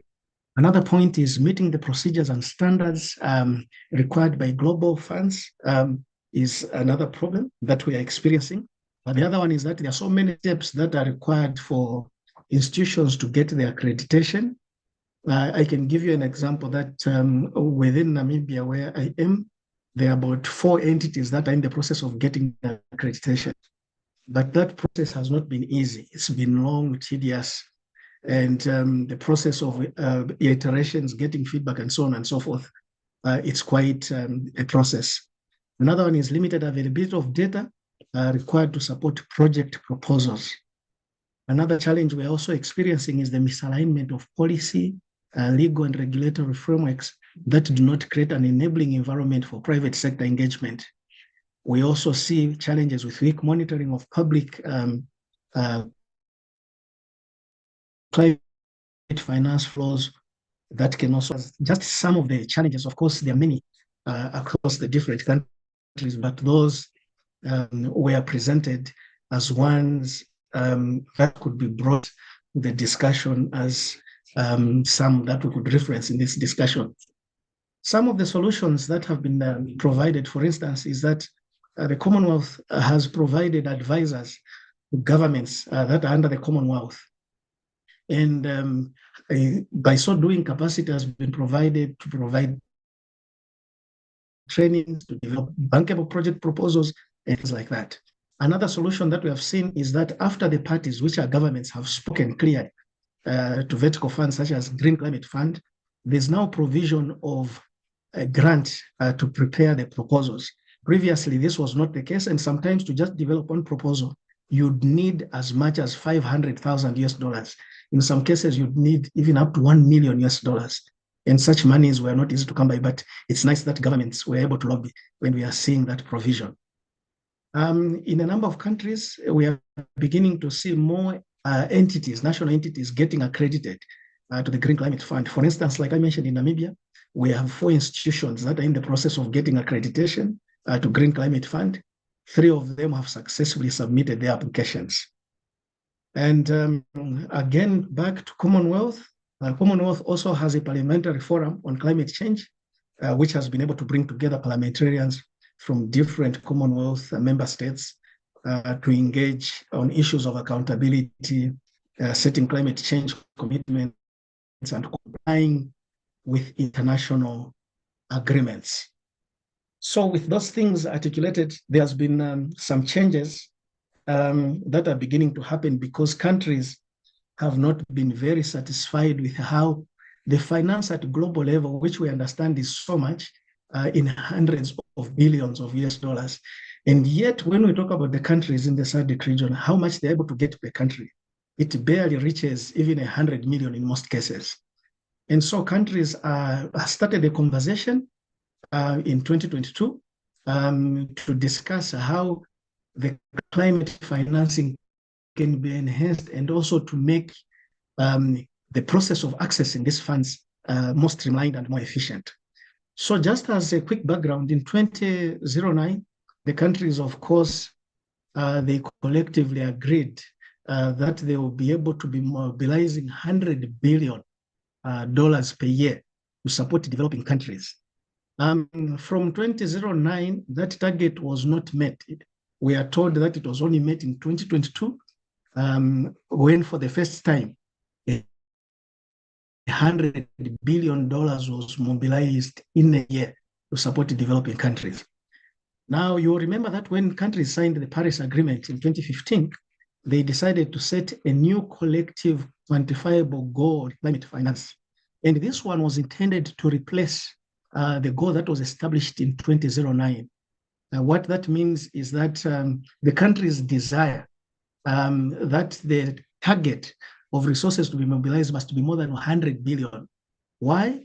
It's because a number of estimates of what is really required to address the climate change problem across the different countries is in trillions. So if what we are mobilizing per year is 100 billion against a trillion that must be mobilized in a given year, then clearly we are falling short. And because of that, that's the reason why the NCQG, the one that I just mentioned, was adopted, was rather proposed as the new way that the international community will be able to address climate finance. We are hoping that in this conference of parties. Hello, can you hear me? Yes, please. Okay, I think we have overrun our time slightly, so I would ask that you kindly move towards concluding your submission, please. Okay, thank you so much. Yeah, so some of the things that we need to just look out for, I think from the direction of the parliamentarians, is that there's a discussion about the quantity, which is yet being discussed, who participate in contributing, and the themes that are covered, to also look at the transparency. I'm just hoping that the presentation will be shared and there can be a closer look when the members of parliament have an opportunity to look into this. So some of the closing reflections on the presentation that has just been made include that honorable members to lobby for more budgetary allocations to invest in climate investments, number one. Number two, also to ensure all those policies and programs are climate proof and gender mainstreamed. Number three, for reduced turnaround time on applications that are submitted to funds such as Green Climate Fund. At the moment, it takes not less than 2 years for you to get resources, but then there is need to just lobby for reduced turnaround time. Number four, ensure that every policy and implementation plan have climate resilience building as a core design element. Number 5, support more direct access entities to get accreditation so that there is more resources flowing into the country. We should also identify some climate change challenges in our own constituencies and impress upon government and development partners on the need for a decisive response to address the challenge that we have at the moment. And so, moderator, I would like to thank you most sincerely for the opportunity to appear before the committee and make a presentation. Thank you so much. Thank you very much, Mr. Eric Chipeta, for that presentation. Up next, we have Mr. Davy Malungisa, who is the Natural Resources and Climate Change Senior Advisor at the Southern Africa Resource Watch, who will provide a presentation on the region's priorities at the COP29 negotiations, following a recent dialogue on COP29 priorities with the members of parliament, some of them from this committee. While Mr. Malungisi is coming up, perhaps I can just yield the mic to the chair once again. Perhaps there are some questions to Mr. Chipeta or any commentary while we get the next speaker up. Thank you, Ms. Rachel. Honorable members, any question, comments to Master Eric Chipeta? I hope I'm correct with the pronunciation.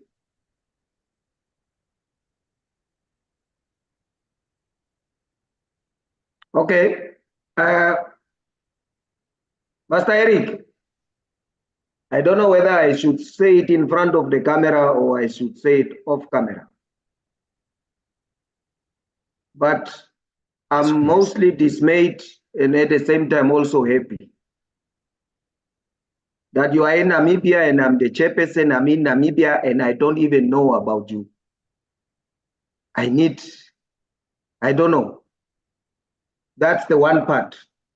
And that seriously, mine is a comment, seriously tells you that in as much as we've got this challenge, I think the challenge, ambition and understanding is not, the information is not drilling down to all other key people that need to understand the challenge and together formulate the strategies of the challenge of our existence on this planet. As I said, I know of the Commonwealth, but that Commonwealth is having a finance climate change office, let alone be it in Namibia. I did not know it. So I don't know. Maybe offline, you have to come Monday to the office so that first key thing is to enlighten as many as possible people. And two, I think my fellow SADC MPs are also hearing so that we can make use of your office or the representative in different outlets within our region so as to understand, to tap into the benefits of what you are providing and how we can optimally use it for the greater part of our citizens, but mostly to preserve our existence as human beings on the planet. I think that's my comment. I had a lot of issues, but as I said, now that you are here, I really never heard you. And mind you, I've been in elective positions for 15 years. So I'm not a Johnny come late. Been here around, but I've never heard of you. So, and that's the one thing that at least now I've heard of you, and maybe we will move closer, but not just for me, but for all member states that we are here. That's why as a SADC fraternity, we converge and then use this information for the betterment of our citizens. Maybe I can hear your comment regarding my comment. Yeah, Chairperson. Yes, come in. Yes, Chairperson, maybe to just indicate that I sit in the Ministry of Environment. So I work under the multilateral environmental agreements. Of course, I report to the Environment Commission over here, and also report to Commonwealth. So maybe it's still in the process that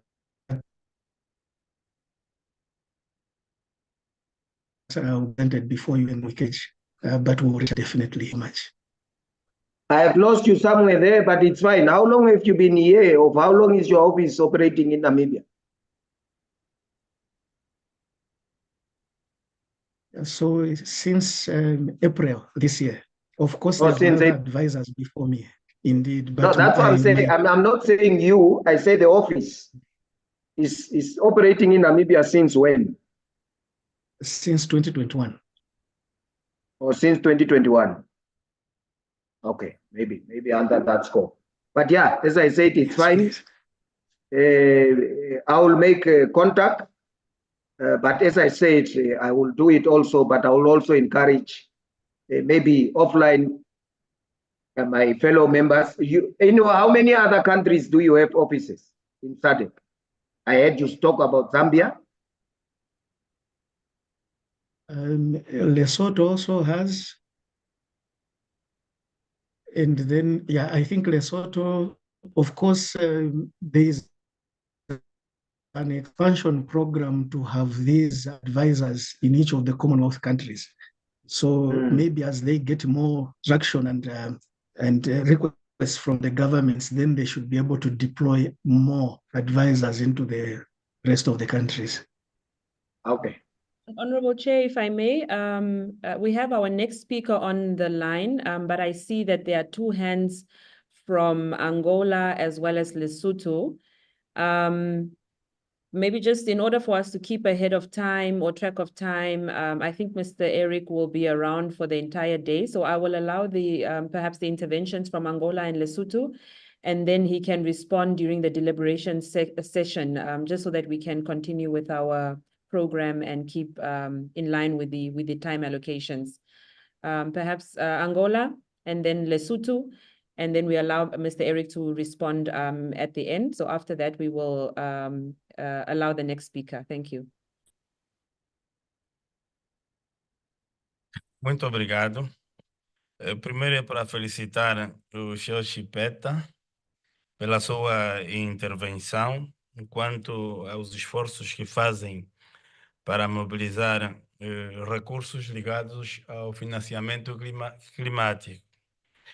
Queria, na base da vossa experiência, a exemplo da declaração de Malabo, que determinou uma percentagem para aquilo que se pode considerar como esforços para a agricultura em que os Estados devem estabelecer, e foram aí estabelecidos um mínimo de 10%, o que é que o senhor Chipeta pode aconselhar para os Estados-membros para que, para além da mobilização de recursos quanto ao financiamento climático, os próprios Estados podem estabelecer aos Estados-membros da SADC uma determinada percentagem ligada aos investimentos climáticos. Ou seja, não sei se me fiz entender. Para além das campanhas que temos de fazer para angariarmos fundos para esta área climática, o que é que se pode considerar, o que é que, na vossa experiência, pode aconselhar os Estados-membros a estabelecerem como percentagem no seu orçamento neste combate ligado à área climática? Muito obrigado.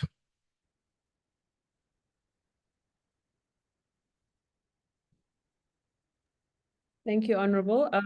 The Honorable from Lesotho, Honorable Maklateho. I hope I pronounced that correctly.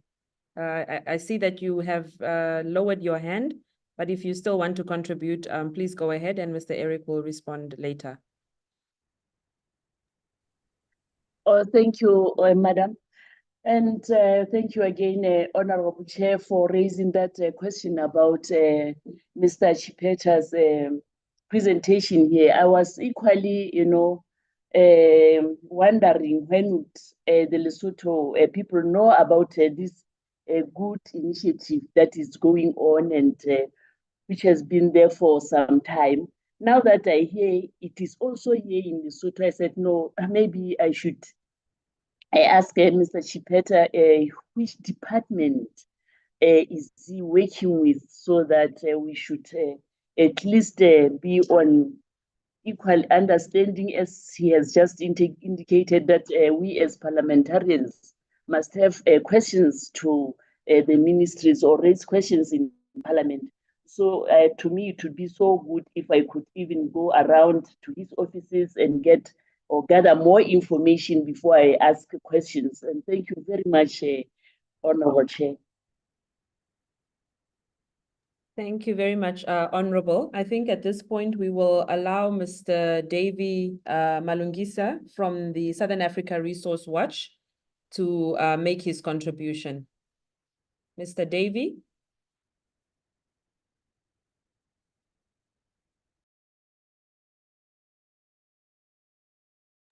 I think you are still on mute if you are speaking. There we go.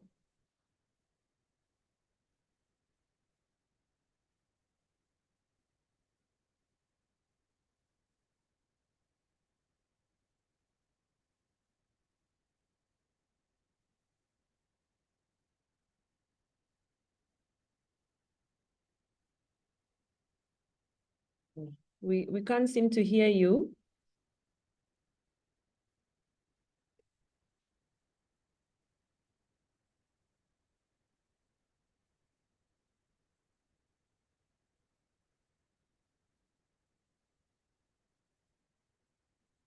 Hello, are you there?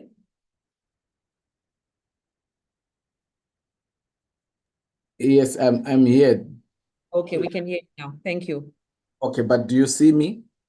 Yes, we see you, we hear you. It's Oh, okay. 11:53. Your 10 minutes run out at 12:03, but we will have some leeway, 2 minutes or so extra for you to make your contribution. Thank you. Okay. Honorable Chairperson, Mr. Katemelo, thank you. It's good to see you again after just a week. Honorable members of parliament, distinguished colleagues, esteemed guests, I have the honor to participate in this public hearing for the first time. And as a citizen of SADC, I'm very much honored and encouraged at the inclusivity that you have adopted. I've got three different topics that I'd prepared for.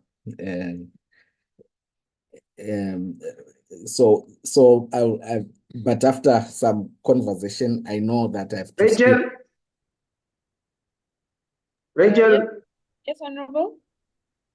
is there a presentation or am I too quick? No, he will make his submissions and submit those in writing. Or there is no presentation? Yes, I'll submit. I've got, Okay. I'd prepared three. So I'm trying to merge those as I speak, the three different topics, but I've made them to look at, to put them in the context of COP29 and the pathways for health systems, focusing on the sexual rights and climate change, and you touch a little bit on climate finance. So as we prepare for COP29, the dialogue around climate change has never been more urgent, especially as it relates to vulnerable communities and the health systems that serve them. One of the critical areas that require our immediate attention is the intersection of climate finance, sexual and reproductive health rights, and the need for robust support systems for women, girls, and marginalized populations in the face of climate-induced crises.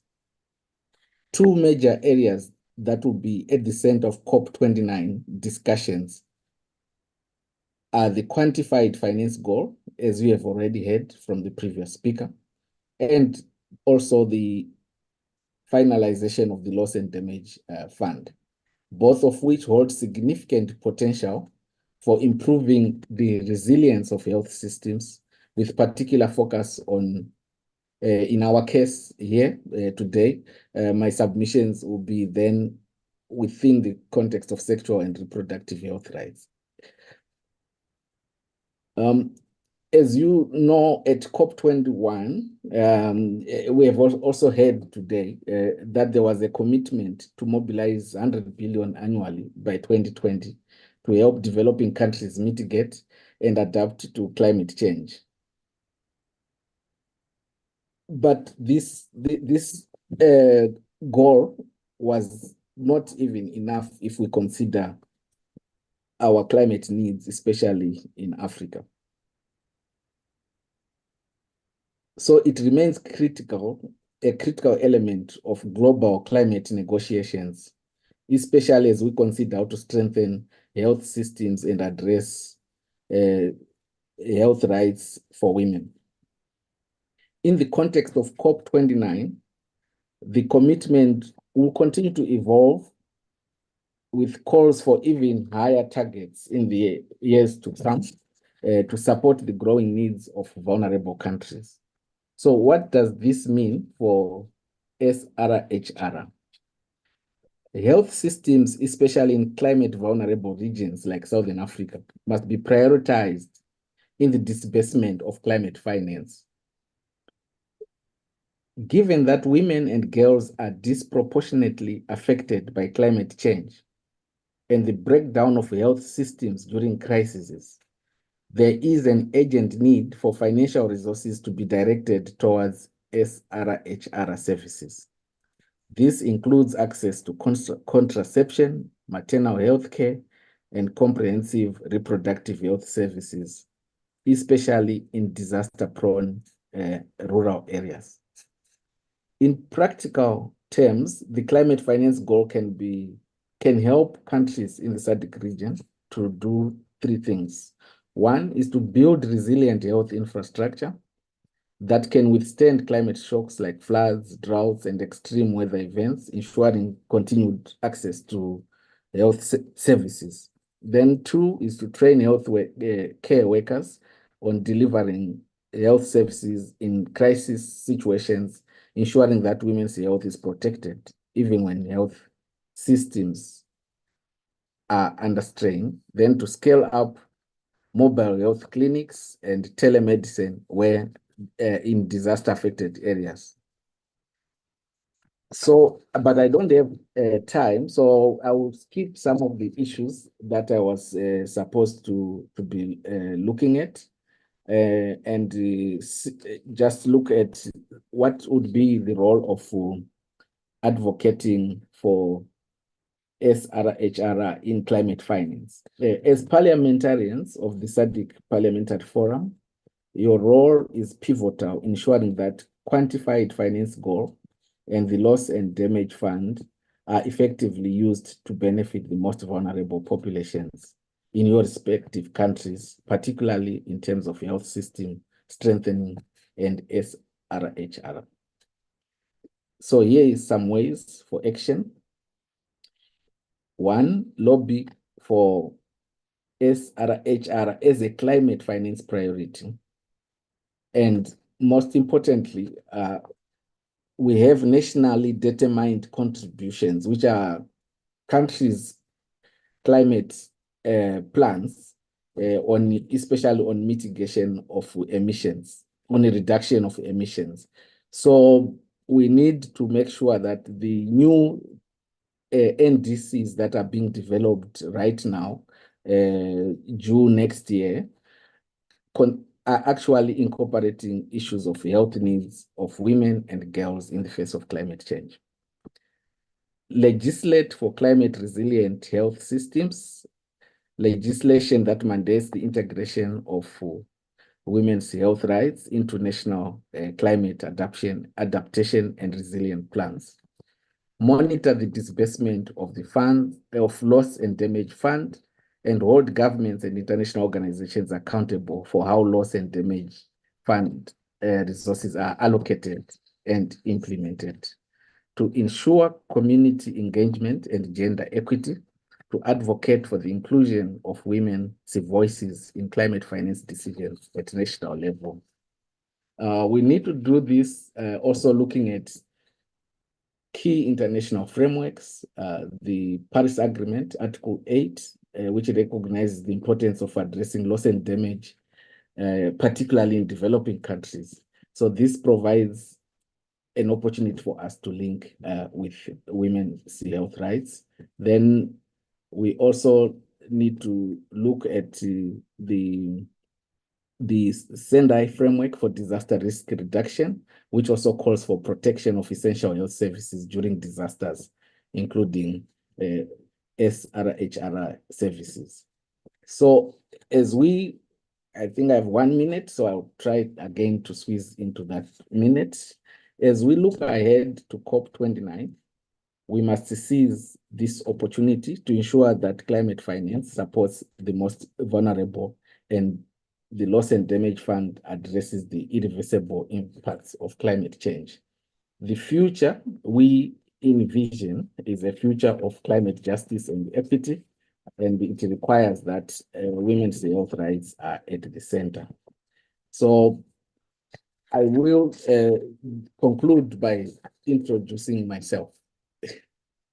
That I'm coming from the Southern African Resource Watch, where we are principally concerned with the issue of mineral governance. And within that context, we've looked at the question of climate change and the energy transition as a critical element, given the region's endowment of minerals that are central for the manufacturing of green technologies like solar, wind, and the electric mobility devices.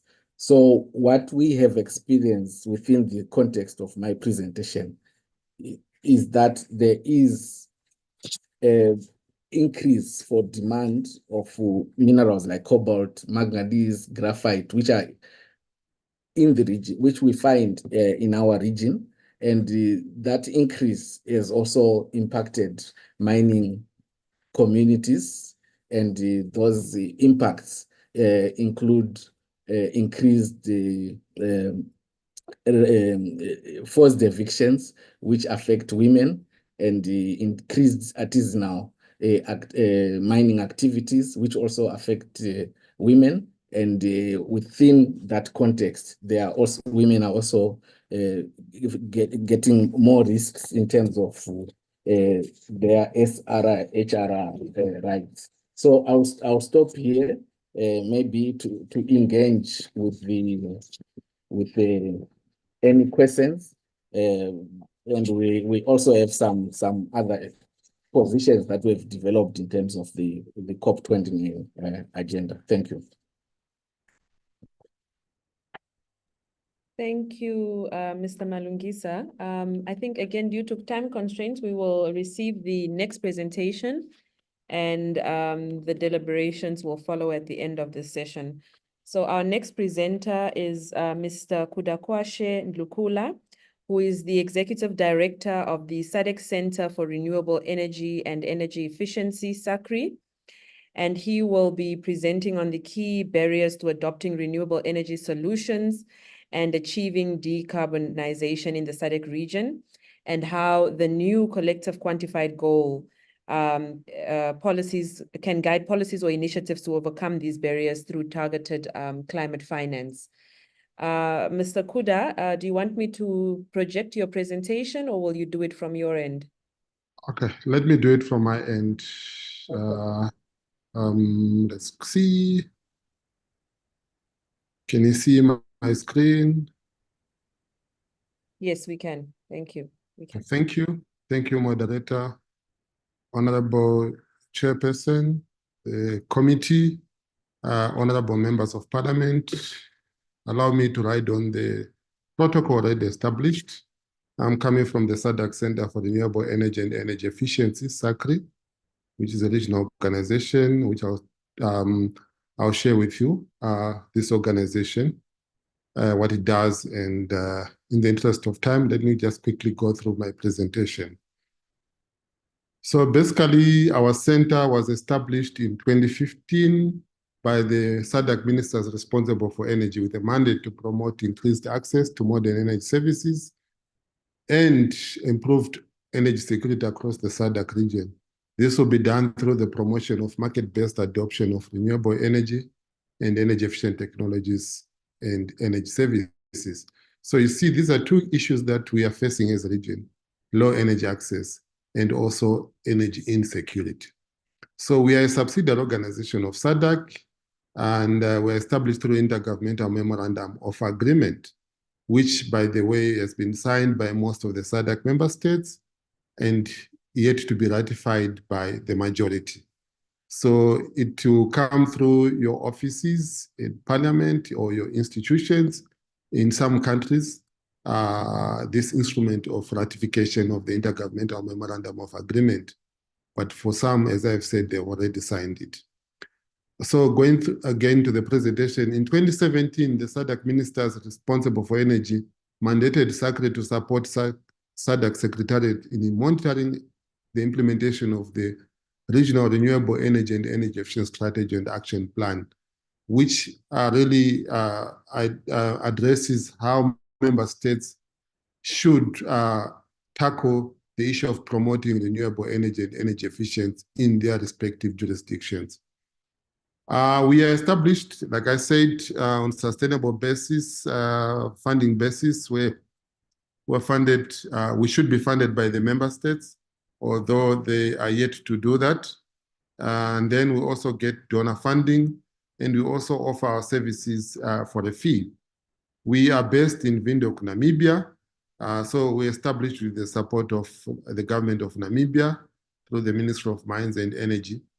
We also were supported by SADC Secretariat in this establishment, which they continue to do so up to now. And then funding came from the Austrian Development Corporation in the United Nations Industrial Development Organization. So some of the activities that we've undertaken so far, or that are currently running, since 2016, we've undertaken quite a number of initiatives. But let me just highlight those that are taking place as we speak, so you may come across some of these initiatives in your countries. The Energy Efficient Lighting and Appliances Project, funded by UNIDO, funded by the Swedish government through UNIDO, where we're promoting energy efficient standards and the labeling initiative. We're also conducting training of different stakeholders. We also have a solar thermal training and demonstration initiative funded by the Austrian government. We're promoting solar water heating, both at domestic and institutional level. We have a new program that has just started, which is looking at empowering women in the sustainable energy sector. We are funded by, again, the Austrian government. We're just concluding a program on improvement of livelihoods through the adoption of distributed renewable energy for productive use, where we're piloting the Water Energy Food Nexus, which is a framework that has been adopted by SADC to address energy deficit and also improve livelihoods. And we are also piloting a similar program, but specifically looking at Madagascar, and this is funded by the EU. So the special window for Madagascar. And then another initiative is the Sustainable Energy Week. This is an annual event that we'll be holding every year to bring together different stakeholders to deliberate on energy issues, exhibitions of energy, sustainable energy issues. Our first event is going to be in Botswana in December. So this is the inaugural event in Gaborone. Then another one will take place in Zimbabwe next year. And then we'll invite other member states to offer to host this event. The funding is actually coming from the host country, SACRI as well, and the partners that we'll invite. Looking at the energy landscape in the region, as I indicated, access to electricity and other modern energy forms is still a challenge. if you look at, and this varies from country to country, we have countries such as Seychelles, Mauritius, that are at 100% in terms of access, where we have other countries that still lag, like Malawi, like DRC and others, that still have, are still low in terms of energy access. So there's a big disparity in terms of access. But what we have seen is all member states had pledged to attain universal access by 2030. But 2030, which is just 5 years or 4 years from now, 5 years from now, we have seen also some member states now that are revising these targets. Now some have moved to 2040, but we still need to have concerted efforts to attain access, universal access. And then additionally, we've got a power deficit as a region. We're very insecure. As we stand, we've got a deficit of about 1,370 megawatts. And this deficit is affecting economic growth and energy security. I think all of us, or most of us, are coming from countries where we are experiencing load shedding, or we have experienced load shedding in one form or the other. Ironically, we've got what we call a SADC or Southern African Power Pool common grid, where member states are all interconnected and are able to share and trade electricity, buy and sell electricity from each other. But we do have countries that are still not connected to this grid, especially, looking at the mainland countries. So Angola, Malawi, and Tanzania still need to be interconnected. So ironically is that Angola is sitting on excess power. The last time we were checking, Angola was having 4,000 megawatts, which was ready and available to be shared with the member states. But unfortunately, they are not connected to the region. So that's a challenge that we have. Looking at, again, in terms of energy mix, our electricity is still dominated by coal. Looking at almost 60%, we're looking at 15% of coal, and hydro at 24%. These two actually have an issue with climate change. If you look at coal, our efforts to decarbonize, are being hampered by continuous use of coal. But if you look at hydro, which is renewable, but the challenge with hydro is that it is susceptible to climate change-induced droughts. As we speak, countries that rely on hydropower, Zambia, Zimbabwe, are facing severe electricity deficit. So we need to transition to new renewable energy sources if we are to meet our decarbonization goals and mitigate against climate change. We have, despite all these challenges, we've got abundant renewable energy resources, such as wind, solar, and hydro. If you look across these shaded areas that you see there, they are showing us huge potential for renewable energy, far comparable to the rest of the world. And if we were to develop these shaded areas in terms of solar and wind, we'll be able actually to do so without compromising on environmental status and also land use. So there will be very minimal conflict of environmental issues and land use. Also, we've got huge opportunities in terms of energy efficiency.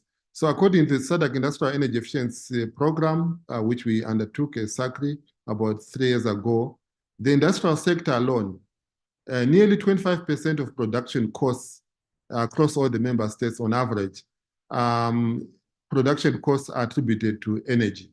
So 25% of production costs are attributed to energy. So if we're to reduce this energy consumption, we will make our industries more cost competitive and be able to sell their products easily to other markets. Energy efficiency is so important as the countries face substantial energy-related challenges, including low energy access, power constraints due to inadequate and aging infrastructure, as well as inadequate funding for additional energy capacity infrastructure, amongst others. On your left, what you see there is an energy efficiency label. We're trying to come up with an energy efficient label for the whole region. We do have energy efficiency labels in South Africa and other regions outside. Mauritius as well use the EU label, but we want to harmonize and have a common one for SADC, which will be able to distinguish a product wherever you go in SADC as being energy efficient or inefficient. So some of the barriers to adopting renewable energy include we can break them down into financial policy and others. If you look at financial barriers, there are high costs of capital of obtaining renewable energy systems, developing projects. And even if you look at, let's say, new energy vehicles like electric vehicles, they are still highly expensive compared to the conventional. Limited financial incentives to attract investment, lack of innovative models that will provide affordable financing options.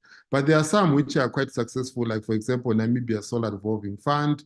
There are also some results-based financing that is being practiced in Malawi, Zambia, Mozambique. They are showing quite some success. In terms of policy and regulatory barriers, there's lack of policy implementation across SADC countries.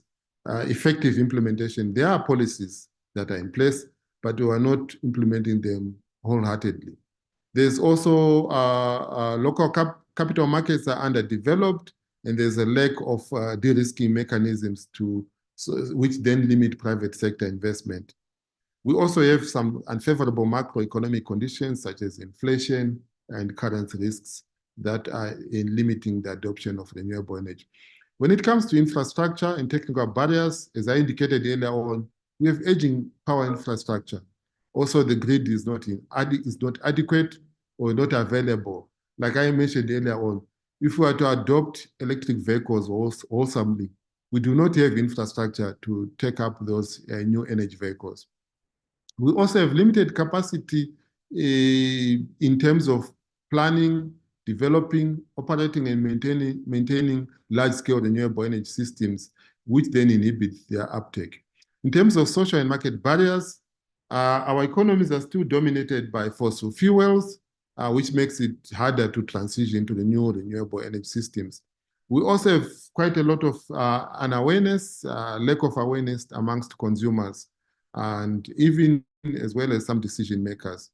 And of course, there's still energy inequality between rural and urban areas, between genders, and also demographics, which is a major challenge. So what is the role of climate finance in overcoming these barriers?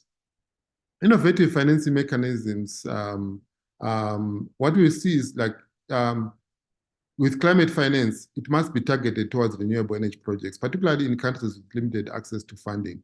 It must also help to prepare and finance these projects. We have heard most when we speak to financiers, they are saying the money is there, but the projects are not available. So we need to prepare these projects so that then they are able to bring them to bankable stage so that then they can be funded. We need also the issues of energy poverty eradication. We need to make that strategy or that policy to eradicate poverty. It should be compatible with operational objectives of financial institutions. We know that financial institutions are there to make money, but as from policy perspective, let's make it compatible so that we speak the same language. So let's capacitate our national and regional development banks so that they're able to finance renewable energy and energy efficient systems. Mr. We need Kuda, to harmonize renewable energy we're policies. running out of time. Okay, yeah, I'm almost. This is almost my last slide, second you. last. So we need to harmonize policies so that we reduce regulatory inconsistencies and design policies that address both urban and rural energy, as well as de-risking mechanisms. Let's come up with formulate de-risking frameworks so that we increase investor confidence and stimulate private sector participation. In terms of just energy transition, let's focus on transitioning communities that are currently relying on fossil fuels by creating programs that promote local renewable energy industries and job creation. And also, let's focus on localization of value chains so that we can create sustainable jobs and economies. So in terms of conclusion and recommendations, to overcome the barriers to renewable energy adoption in SADC, smart strategies, including implementing innovative financing mechanisms, must be adopted. Let's harmonize our policies across the region so that we reduce regulatory inconsistencies and develop de-risking frameworks. Regional collaboration and continuous engagement between stakeholders will be critical to achieve these goals. So our call for action is that let's collaborate, private sector, government, development partners, civic society. Let's work together to unlock the potential for renewable energy and energy efficiency to create a prosperous region, which is the SADC we want. So I'll conclude by inviting you all to the SADC Sustainable Energy Week, which is taking place from 2 to 6 December in Gaborone, Botswana, under the theme Accelerating Sustainable Energy Solutions for an Energy Secure Region. Sorry, with that, my apologies, what's happening. With that, I thank you. These are our contact details. Over to you, moderator. Thank you very much, Mr. Kuda. We will now move on to the next presenter, who is Mr. Nciko Waniko, who is the East and Southern Africa Regional Advisor at Amnesty International. And he will be providing a presentation looking at strengthening disaster risk reduction and enhancing climate resilience in the SADC region. This comes on the heels of the Africa Platform for Disaster Risk Reduction, which will be hosted in Windhoek, Namibia, from the 21st to the 24th of October, which is next week, and where the SADC Parliamentary Forum will also be co-convening a parliamentary dialogue in collaboration with the UN Office for Disaster Risk Reduction. So, Mr. Nciko Waniko, you have the floor. Yeah, thank you. Yeah, thank you very much. Dear esteemed members of the SADC Parliamentary Forum, Amnesty International has been closely monitoring the effects of climate change on human rights in Southern Africa. The SADC region is one of the hardest hit by climate change and extreme weather events, including severe drought in southern Angola and Madagascar, intense rainfall in South Africa, frequent cyclones affecting Madagascar and Mozambique, which also impact inland areas in countries such as Botswana, Malawi, South Africa, and Zimbabwe. As forewarned by the Intergovernmental Panel on Climate Change since the 1990s, climate change leads to displacement, often forcing people to remain internally displaced within their national borders. Climate change-induced internal displacement in the SADC region comes with numerous human rights violations, including lack of access to healthcare, adequate food, and freedom of movement within one's country's borders. Current challenges: inadequate legal protection. Current international law on the matter is conceptualized within the 1998 United Nations Guiding Principles on Internal Displacement, which unfortunately do not recognize climate change as a cause of displacement. Therefore, they do not offer solutions for those internally displaced within the region. Not recognizing climate change as a cause of internal displacement makes these particular guiding principles to say nothing regarding the quantification of the losses and damages associated with climate change-induced displacement in the region. The need for accountability. In the year 2006, African countries expressed dissatisfaction with these principles, highlighting their failure to address climate change-induced displacement. This led to the creation and the adoption of the Kampala Convention in 2009, which directly identifies climate change as a leading cause of internal displacement in Africa. Sadly, only 31 countries out of the 54 countries in Africa and only 7 countries out of the 16 SADC countries have ratified this vital convention. Urgent measures to be taken.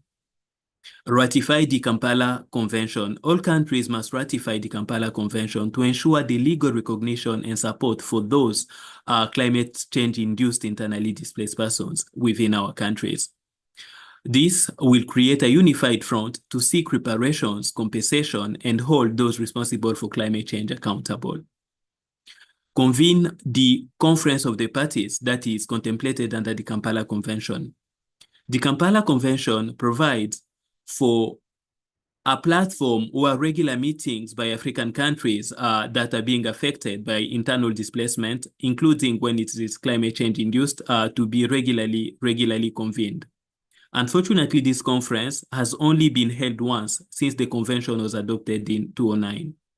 Regular meetings are crucial to organize African states, especially because developed states have refused to offer adequate finance for losses and damages associated to climate change impacts, including climate change-induced internal displacement.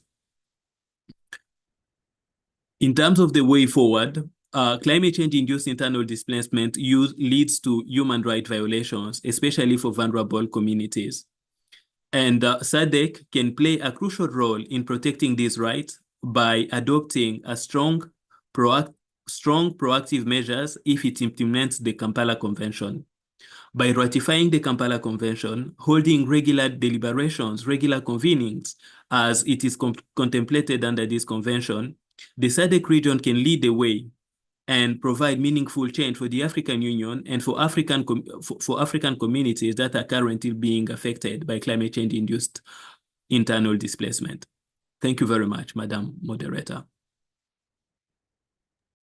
Thank you very much for your poignant presentation, Mr. Niko Wanwiko. Following the same theme, the next presenter is Madam Esther Sharara, who is the Southern Africa Regional Humanitarian Advisor for ActionAid International.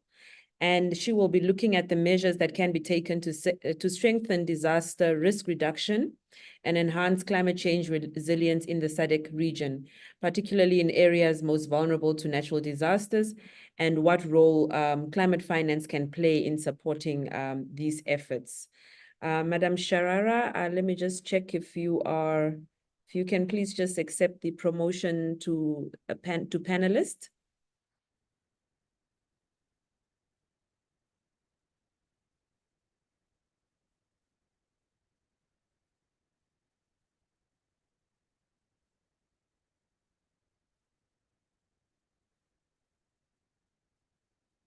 Coming up shortly.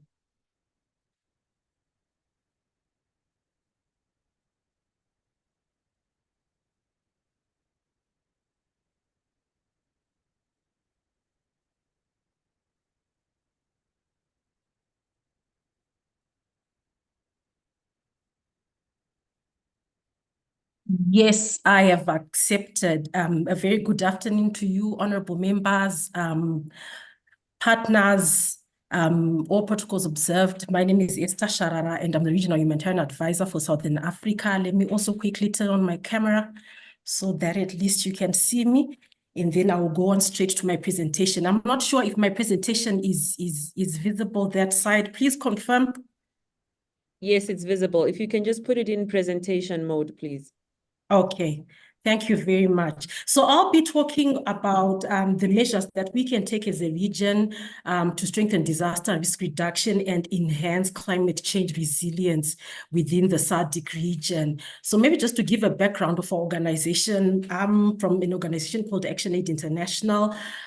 Here within the SADC region, we are in SADC 7 countries, and our work, we take a particular focus on women's rights. So you find that the work that we do, we have a common running theme around women. How can we promote women's involvement in planning? How can we promote women's involvement in leading disaster preparedness? How can we promote women's leadership in leading disaster response effort, as well as resilience and recovery efforts? So I'll start by just saying that disasters are not natural. And I think this is very important, as this also helps us to shape our discussions around how we are going to approach the issues around disasters within the SADC region. So while hazards are both natural and human-made, so we know about the droughts, the cyclones, even explosions, but they can only turn into a disaster when there is vulnerability within a certain society and within a certain community. And that is very unfair, and that is very unjust when inequality actually exists within society. So you find that inequality is also strongly linked with people's vulnerability, and people's vulnerability then in turn tends to reduce people's ability to timely plan, prepare, and respond to disaster events, hazards, and shocks. And it also reduces their ability to cope with disasters. So it's very important for us to be able to make that distinction. So why are we talking about disaster risk reduction and people's ability to cope? So you find that as we speak at this point in time, we are not on track to achieving the Sustainable Development Goals. We have been set back, and one of the major contributing factors for setting us back is the issue around the climate crisis. So for us to enhance climate resilience amongst communities, and ultimately for us to be able to achieve the SDGs, it is important that we address the issue of the climate crisis, but also addressing vulnerability that exists within communities. communities. We know about marginalization, we know about women, children, and persons with disability, and the elderly being a bit more vulnerable when it comes to society and disasters that we face. So what measures can we take within the region to strengthen DRM, DRR? So one of the key elements that we can focus on is investment in early warning and early action. So what are we looking at when we're talking about early warning and early action? It's that ability to be able to act in advance. And for us to be able to act in advance, we should be able to have information that enables us to act in advance of a looming crisis. But you'll find that very, very few people are protected through early warning systems. So in Africa alone, 60% of people lack coverage to early warning systems. So therefore, it becomes very important for us to strengthen early warning systems as part of disaster preparedness so that we save lives, we save assets, and we save livelihoods. So the UN launched the Early Warnings for All initiative in 2022 that aims to ensure that everybody is covered. But this is a global call. So at regional level, it requires us to really strengthen our regional coordination and collaboration around early warning coverage so that at least everybody is protected and nobody is left behind. And parliamentarians have a role to ensure that we champion policies and mechanisms that enhance early warnings, which lead to early action and mitigate the effects of disasters. So within the SADC region already, we know about the SADC climate services. The SADC climate services usually issues seasonal forecasts, telling us how the season will be. It also does issue even information around what decision makers need to be aware of and what decision makers need to do in the face of looming disaster and crisis. However, the biggest challenge that we usually see is that of translating this information into action. The action part is the one that we usually struggle with as member states within the SADC region. So regardless of having information on seasonal forecasts and the warning signs, governments are just not acting early enough to avert disasters. Also, there's the problem that donors and other partners alike who may also want to support our actions, they also tend to wait on declarations of disasters from governments. And we know that by the time a declaration for a disaster is made, it is often too late. Lives are already lost, people are already displaced, and assets are already lost. Further emergency preparedness actions, these are the actions that we take ahead of warnings around an oncoming hazard. So we have to come up with preparedness actions that we take. But many times we are not able to implement that because these are not necessarily funded and they are also not supported through national budgets within SADC countries. We therefore need an enabling policy and legislative environment to support DRR, which is a huge pillar of the Sendai framework, which I'll probably talk about in a few minutes. So governance is key.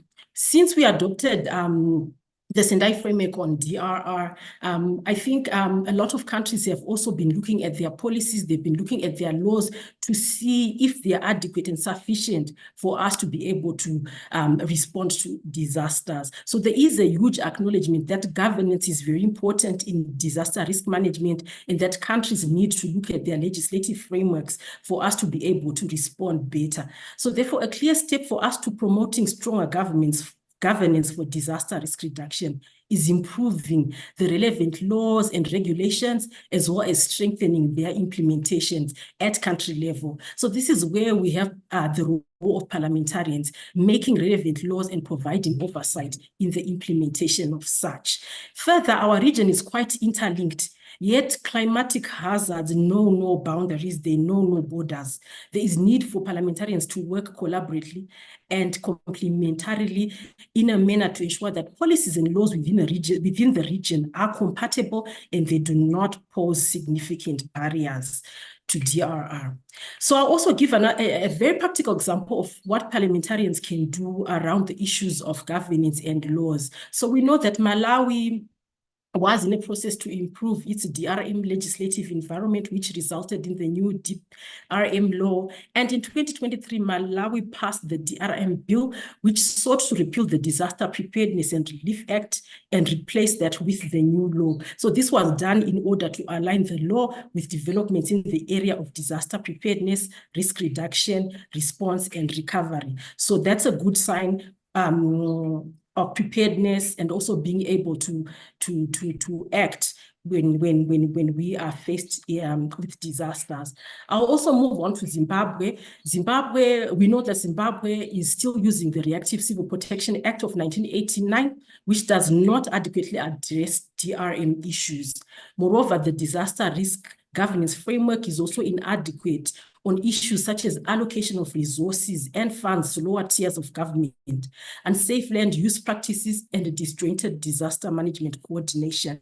So government of Zimbabwe is also embarked on a process of coming up with a new DRM bill, which as Action Aid, we are also supporting the government of Zimbabwe. So this bill is working on, which Zimbabwe is working on, is expected to revolutionize the whole disaster risk reduction policy framework and practice in Zimbabwe with a view of adopting international standards in disaster management in line with the Sendai framework and other best practices. So as Action Aid, within that setup, we are there to also ensure that women and young people are part of this process. But as parliamentarians, we also employ parliamentarians to play a key role to ensure expedition of such processes and ensure that key constituencies, particularly the vulnerable who are often left behind, are also consulted and are allowed to define their priorities within disaster risk reduction. Another area that we need to consider is the need to bring transformational change in terms of the way we address disasters within the SADC region. So it is critical for us to invest in reducing vulnerability and inequality, as I talked about.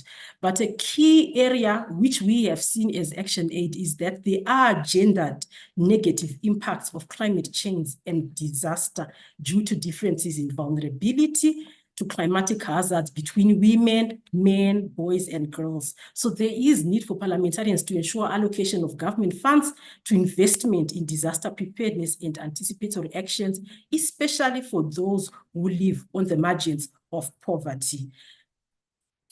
And then I'll quickly move on to the issues around climate finance.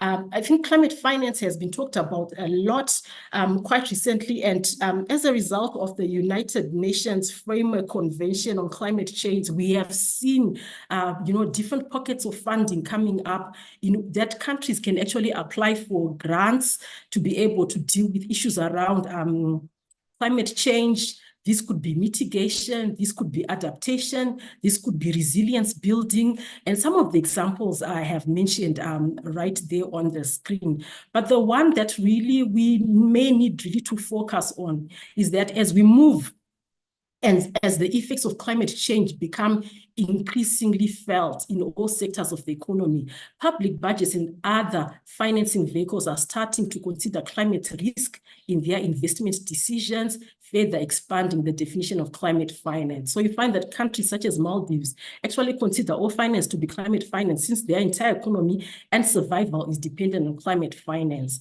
So as such, efforts to pivot traditional development budgets to finance and climate action are increasing, especially when it comes to climate change adaptation. So climate finance can actually be used for countries to be able to implement climate change adaptation actions and climate mitigation actions. Governments, through their national budgeting process, can allocate funding to priority climate actions, such as those set out in the national climate pledges. I think we've talked about the nationally determined contributions under the Paris Agreement. And parliamentarians, through the budget making process, can ensure that there is allocation of funding to key climate actions to ensure climate mitigation and climate adaptation. I submit, Chair. Thank you. Over. Thank you very much, Madam Esther, for your presentation and for keeping in line with the allocated time. Our next presenter is Ms. Julia Gaspari, who is the Technical Officer for the Partnership for Maternal, Newborn and Child Health PMNCH, and she will be providing a global overview on the intersection of climate change and sexual reproductive health rights and what that means for parliamentarians. I think this is equally important in keeping in line with the previous speakers around the issues of equity and overcoming vulnerabilities in our community. Thank you, Madam Julia. You have the floor. Many thanks, Madam Rachel, for the floor. Dear honorable members of the SADC Parliamentary Forum, esteemed partners, all protocols observed. It is an honor to be here with you today to discuss this important topic of the intersection between climate change and sexual reproductive health and rights.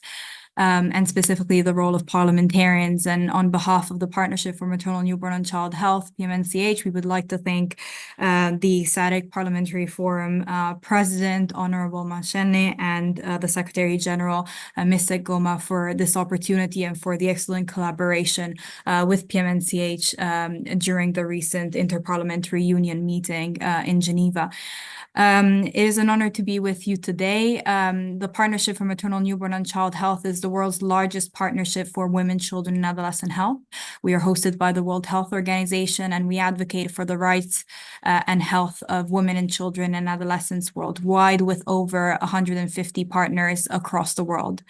Today, I will focus on the intersection between climate change and sexual reproductive health and rights. And the World Health Organization has now stated that climate change is the biggest global health threat of the 21st century. And we also know that climate change is an intergenerational injustice because those who will be most affected by climate change during their lifetimes are current newborns, children, adolescents, and future generations who will bear the brunt of climate change over the years.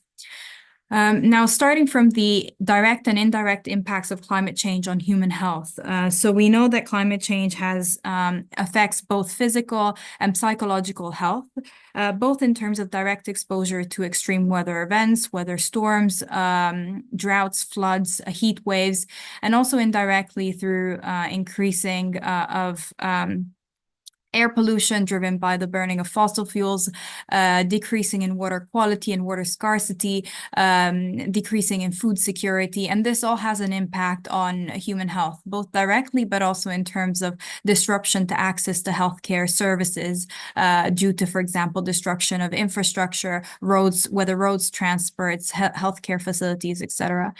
And in terms of human health, this has a direct impact on increasing in terms of mental illnesses, undernutrition, infectious diseases, cardiovascular diseases, respiratory diseases. And the impacts are felt more disproportionately by those who are most vulnerable in societies, especially women, children, and young people. In terms of looking at the impacts of climate change on human health from an equity lens, we also know that climate change disproportionately impacts women and girls, as many of the speakers before have highlighted.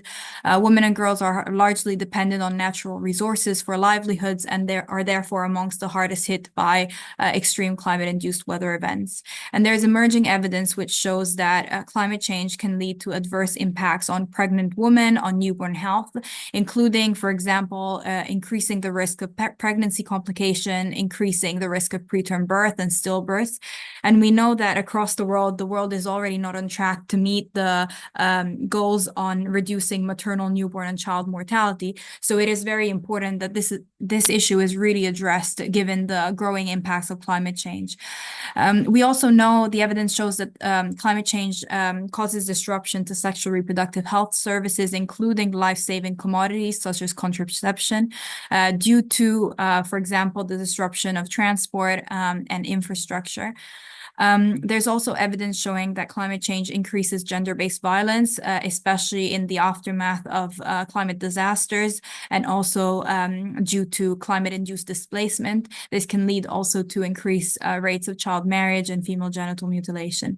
And more broadly, climate change increases gender inequalities. Women are often the poorest amongst those in society, and therefore climate change exacerbates these inequalities. For example, there's evidence showing that during floodings, women and girls are less likely to survive because they're less likely to know how to climb or swim due to inherent gender inequalities.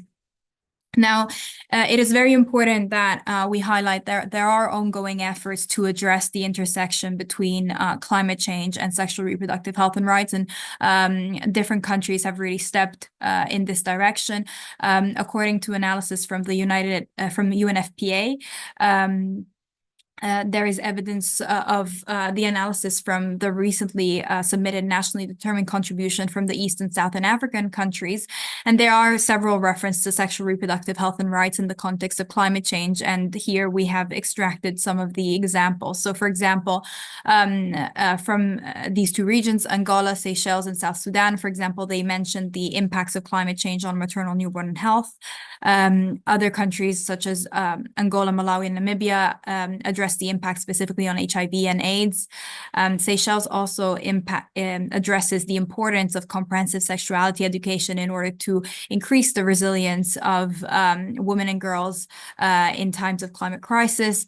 Uganda mentions the impacts that climate change has on reproductive health care. And Eswatini, for example, highlights the vulnerability of certain marginalized groups such as LGBTQA plus during climate crisis. And also the Comoros and Seychelles highlight the impact of climate change on gender-based violence. So there are very many positive ongoing efforts to really highlight the need to address this intersection in national policies and in national commitments to international bodies such as the UNFCCC. However, we know that there are still gaps in policies and financing. So for example, this analysis from UNFPA, out of the 119 nationally determined contributions that have been analyzed across the world, only 38 overall reference sexual reproductive health and rights. And when there is reference, sometimes there is no specific initiative or intervention that is associated to the impacts. And also there is no budget allocated specifically to these interventions. And therefore, it's very important that parliaments work in terms of increasing the policy specifically that can address these issues. When we look at financing, we know that less than 5% of total global adaptation spending is targeting health.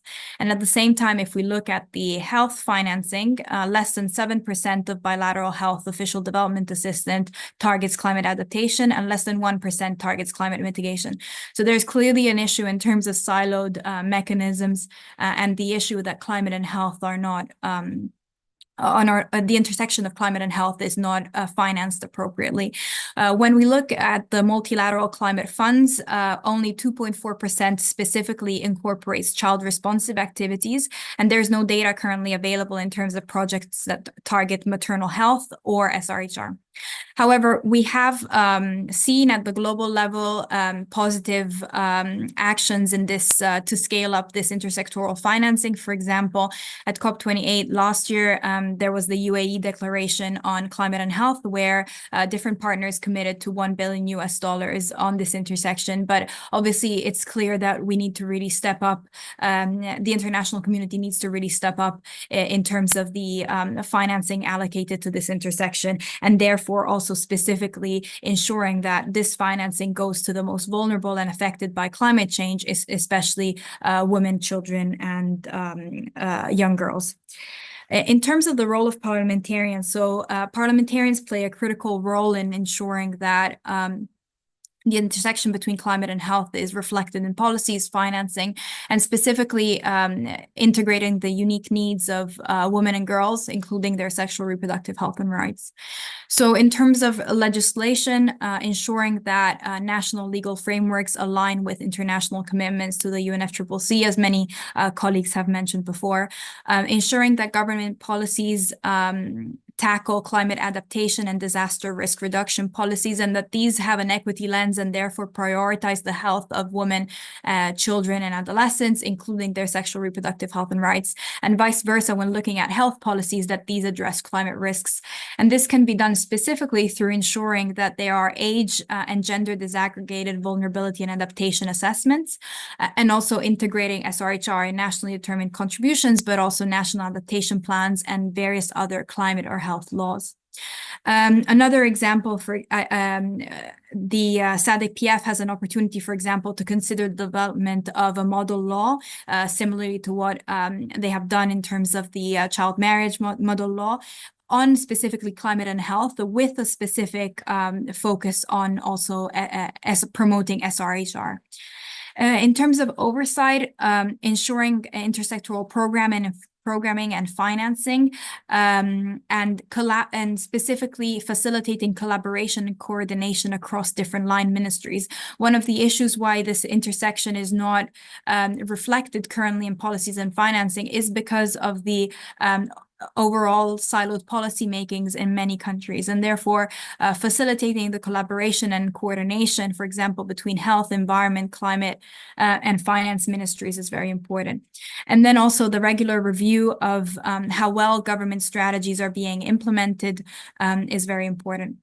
In terms of the role of parliaments, in terms of budget allocation, it's important to advocate for intersectoral financing on climate and health, especially addressing the needs of the most vulnerable.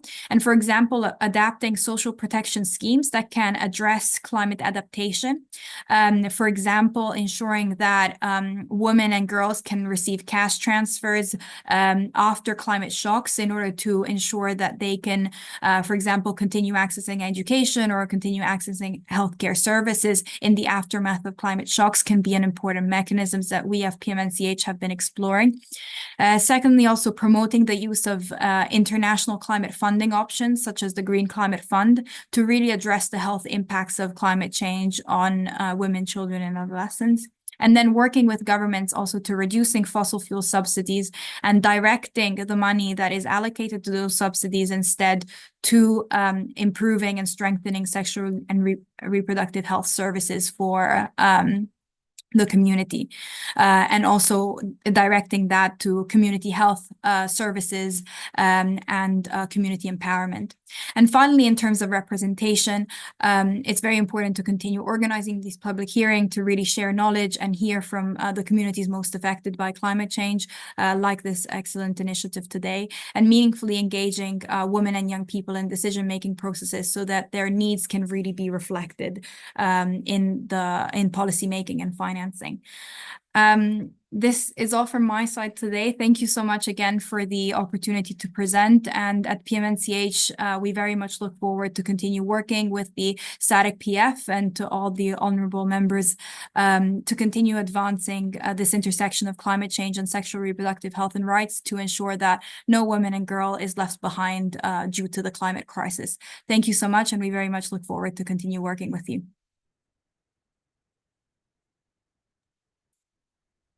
Thank you so much, Madam Julia.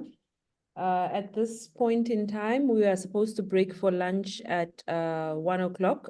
So with the chairperson's, with the Honorable Chair's permission, I would recommend that we perhaps break now and then reconvene at 2 o'clock to continue receiving some of the presentations. Alternatively, maybe through the chair, if there are some pressing questions or comments that some members want to make, we can use the last 7 minutes for engagement. Chair, we stand guided.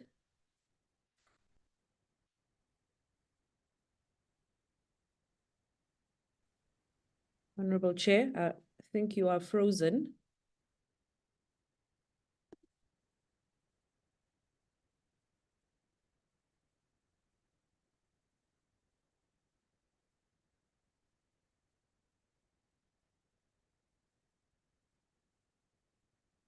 Can anyone hear me?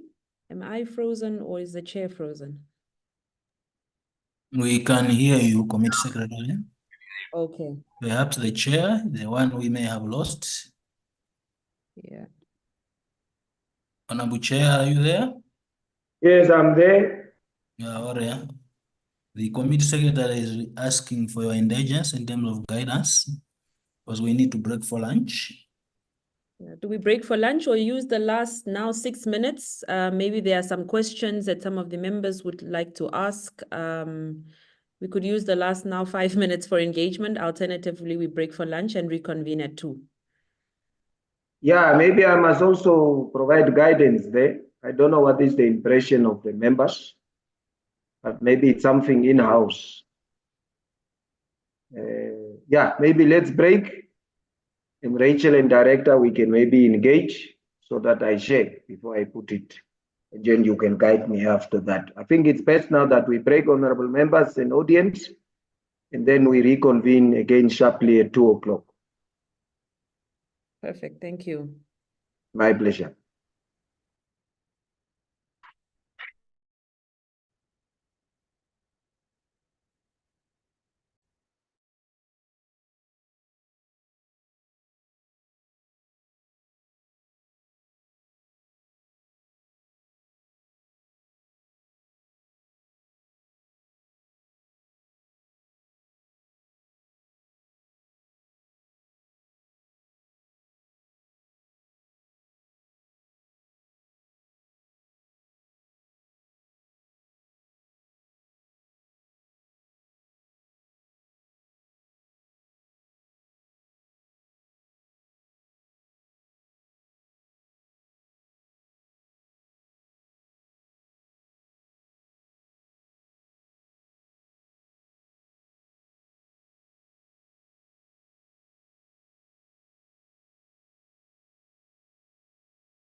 Hi, Pedro. Can you hear me?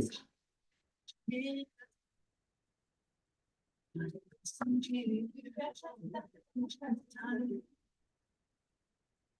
you hear yourself? Hello? Okay. How are you able to hear me?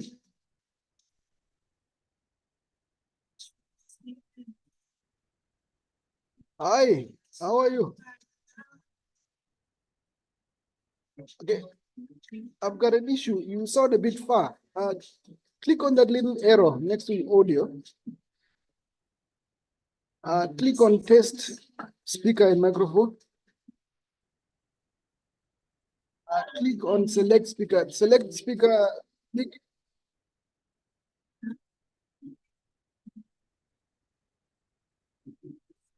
Did you select a speaker?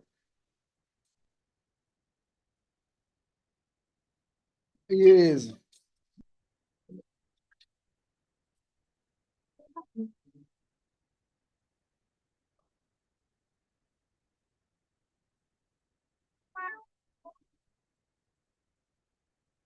I can hear you.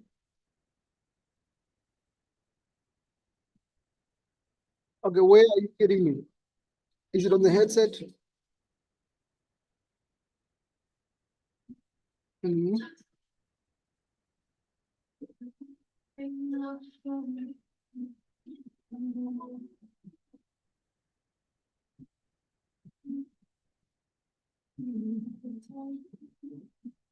Can you hear yourself still? Mhm.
Papa Pedro, is everything okay now?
Hi, me too, me too. Can you hear me? Ante. Okay, thank you. Sure.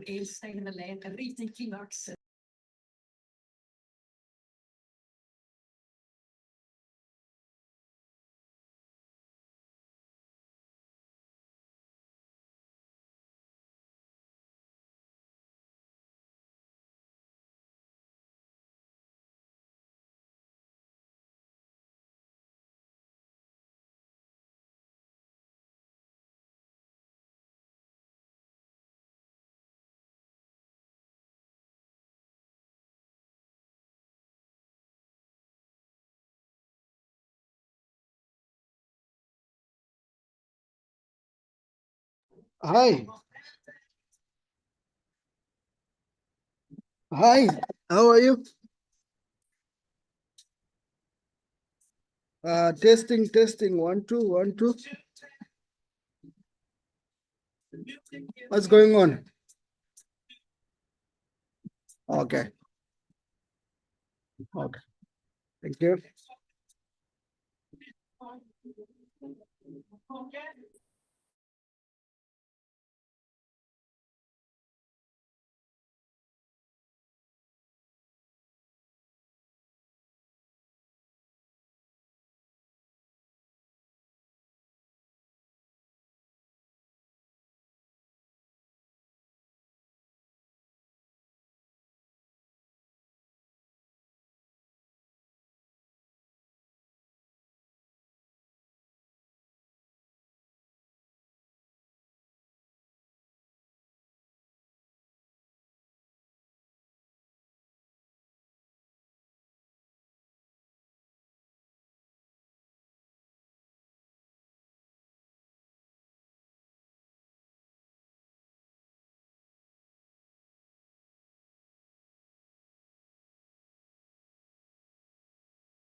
Honorable Chair, are you here?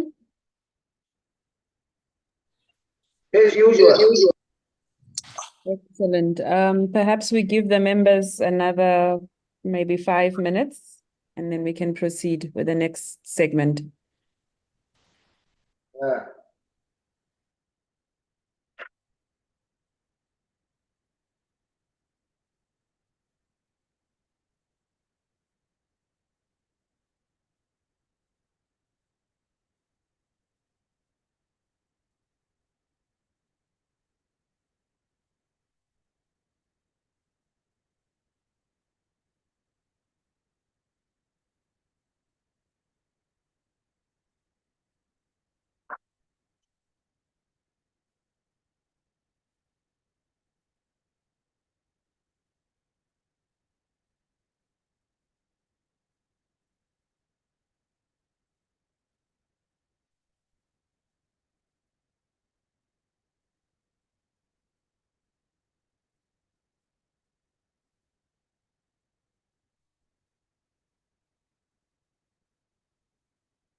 Yeah, hello.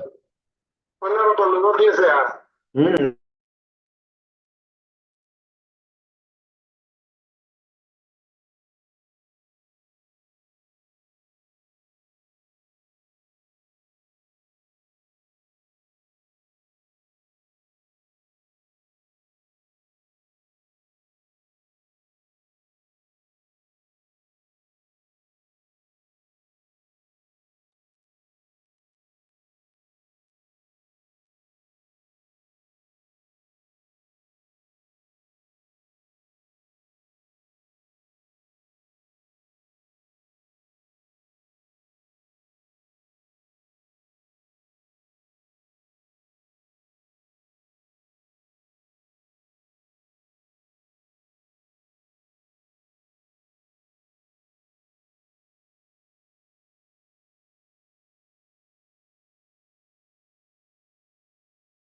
Honorable members, distinguished guests, through the chair, I would now ask that we proceed into the next segment of our public hearing session.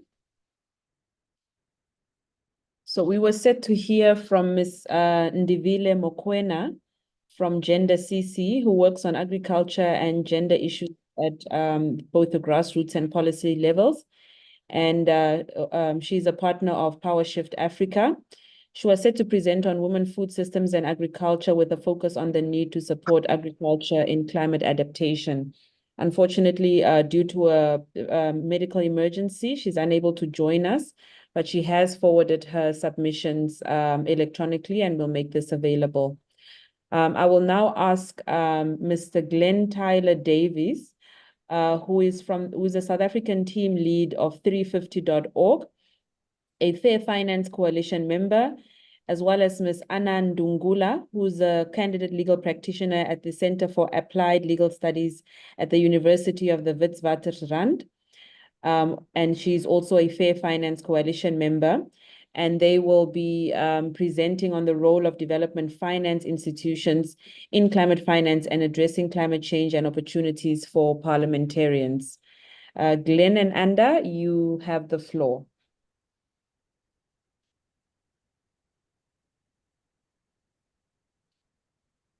Thank you so much, and good afternoon, honorable members and other guests.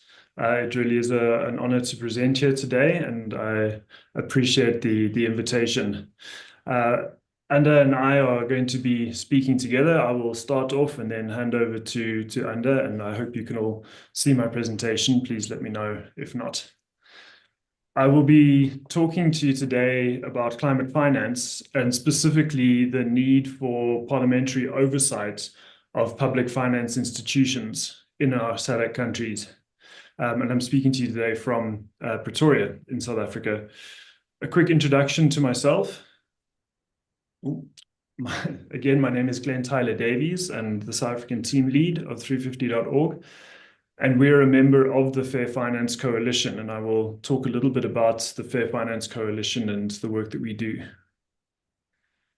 The coalition works across Southern Africa, working for development finance institutions that operate transparently and for climate justice.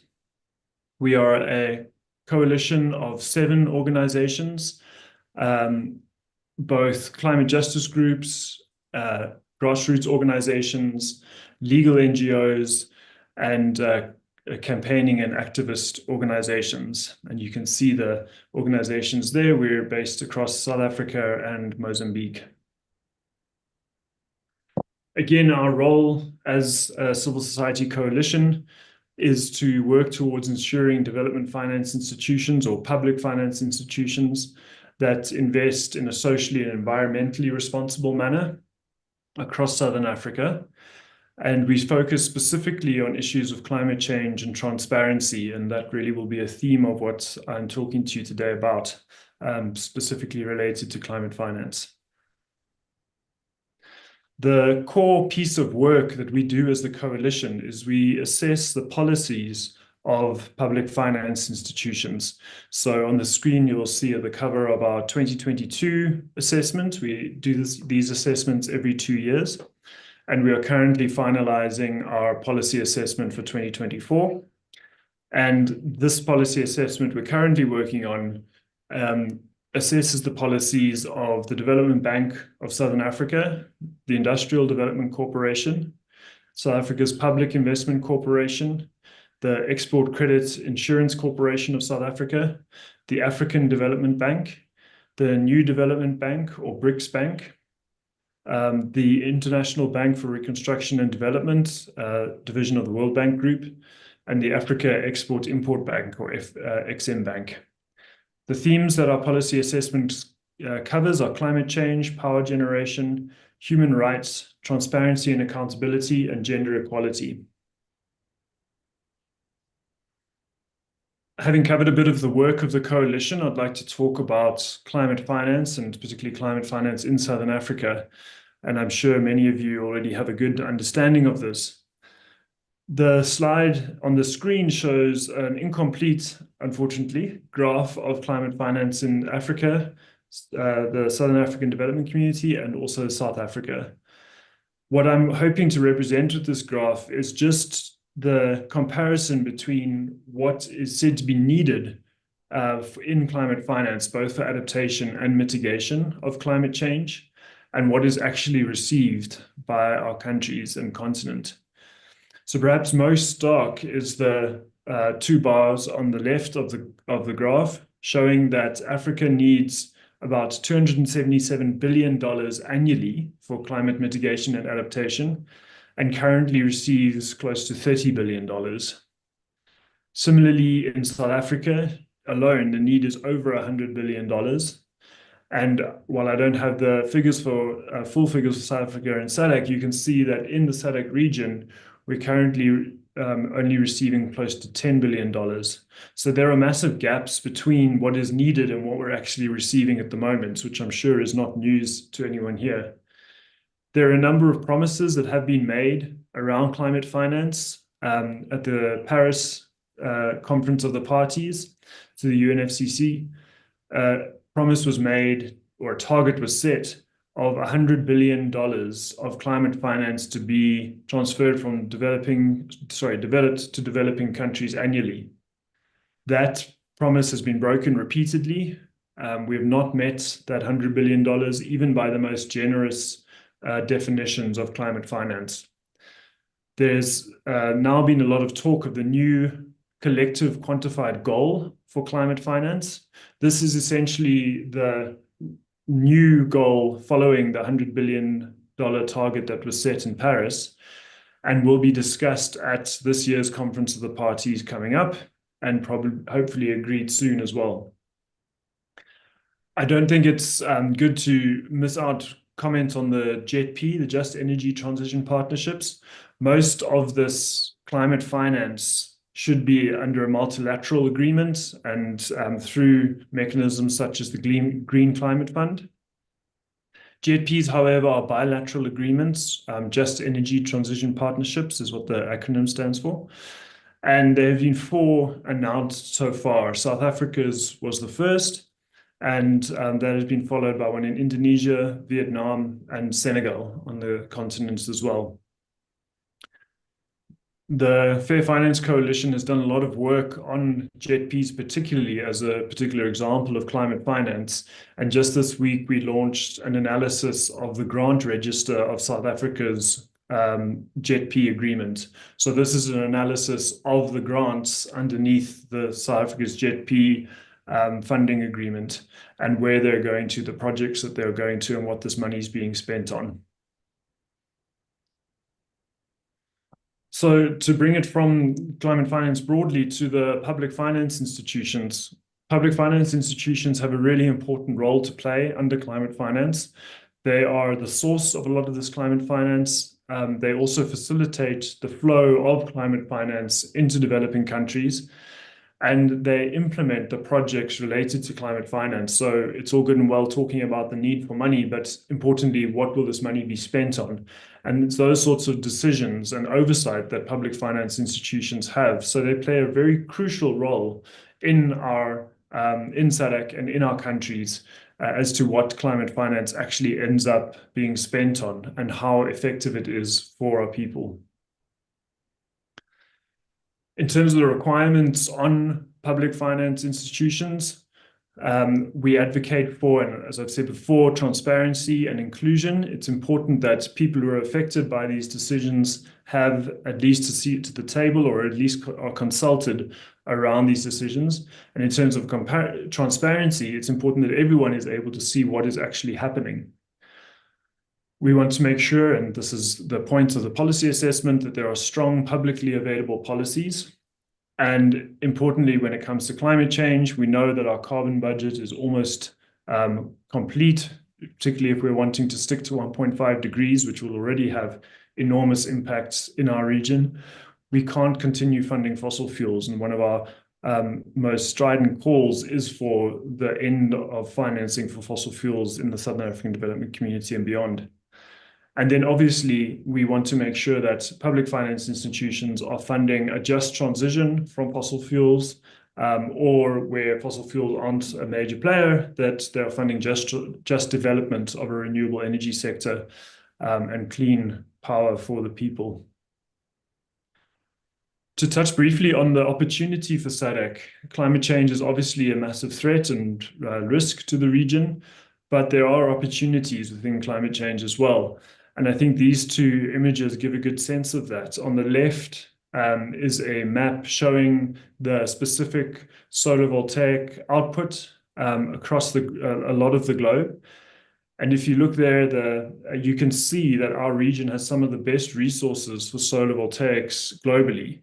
You can see where a lot of panels are being installed currently in Europe actually has a quite dire resource when it comes to solar voltaics, unlike what we have here in the southern region of Africa.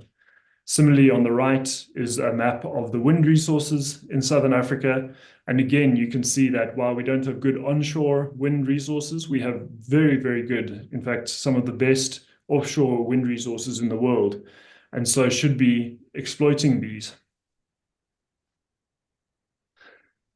Coming to a conclusion, I wanted to just touch on while we're here, and these are taken from the documents for this forum, to remind that the vision is for us to be a proponent for robust democracy that delivers on human rights, importantly climate action, and socio-economic prosperity for Southern Africa. And I hope the previous slide shows that opportunity for socio-economic prosperity that climate change presents. And then in particular, to touch on three of the key objectives of this public hearing, we're wanting to leverage the role of Parliament in promoting transparency and accountability. And I think that's been clear throughout this presentation of the importance of transparency when it comes to climate finance, and particularly public finance institutions, to gather inputs on the ways to advance socioeconomic development, and to explore approaches to contemporary issues such as climate change and others. So I will end and then hand over to Anda on this slide, just to talk about some recommendations for parliamentarians and for parliaments in the SADC region. Firstly, to watch and ask questions of public finance institutions. They're, as I've mentioned, incredibly important when it comes to climate change and climate finance, and you are close to the shareholders of these institutions. We need to insist on transparency in public finance institutions' work, and again, as I've mentioned, in their policies. We have an important role to play, all of us, to speak up for more climate finance. We are owed a climate debt by the developed countries who have developed using fossil fuels. We are owed this money, and we need to demand it. We need to have vigilance on fossil fuels. As I mentioned, fossil fuels are one of the chief causes of climate change, and we need to make sure that they are no longer financed. If we're going to have any sort of justice in development, we need to make sure that we're not developing through fossil fuels. There are no good examples on the African continent where fossil fuels have worked out for people. In most cases, in Nigeria, in Angola, in Mozambique, fossil fuel development has, if it's benefited anyone, it is elites, and it's been devastating for people close to those projects. And then finally, we need to help our community and countries seize this opportunity that climate change is, as well as the threat. It is an opportunity, and we need to seize that, and we need to make sure that the transition or the development that results from renewable energy is just. Thank you very much for listening to me. I'm going to hand over to Anda now. Anda, over to you. Greetings, honorable parliamentarians and everyone on this call. My name is Anda Dungulu, and I am a candidate legal practitioner from the Center for Applied Legal Studies. We are a member of the Fair Finance Coalition. And so I'll basically be piggybacking off my colleague Glenn's robust presentation, and just to highlight concerns and perspectives the coalition has received from the ground. So communities, grassroots organization, climate and environmental activists, etc., with regards to climate finance. Firstly, from the ground, with regards to natural resources, our people understand very well the project of colonialism, what it sought to achieve and how it eventually achieved it. And so with Western powers such as the United Kingdom, France, Germany, the United States, etc., having gathered in 1884 to negotiate and formalize their claims to territory in Africa. They sought to exploit our continent's resources and people using multinational corporations as a tool. And these countries achieved extracting and taking our resources, used it to develop their own countries at the cost of human rights of Africans as well as our environment. So for resources to be obtained by corporations, the labor of indigenous communities was exploited, communities evicted from their lands, livelihoods interrupted, biodiversity killed, environments degraded, etc. And we see that still happening in various parts of the SADC and the continent at large, with the example of Congo being really what is already an issue happening on the continent as a result. And so from the ground, the view with regards to climate finance in the just transition is that it is green colonialism.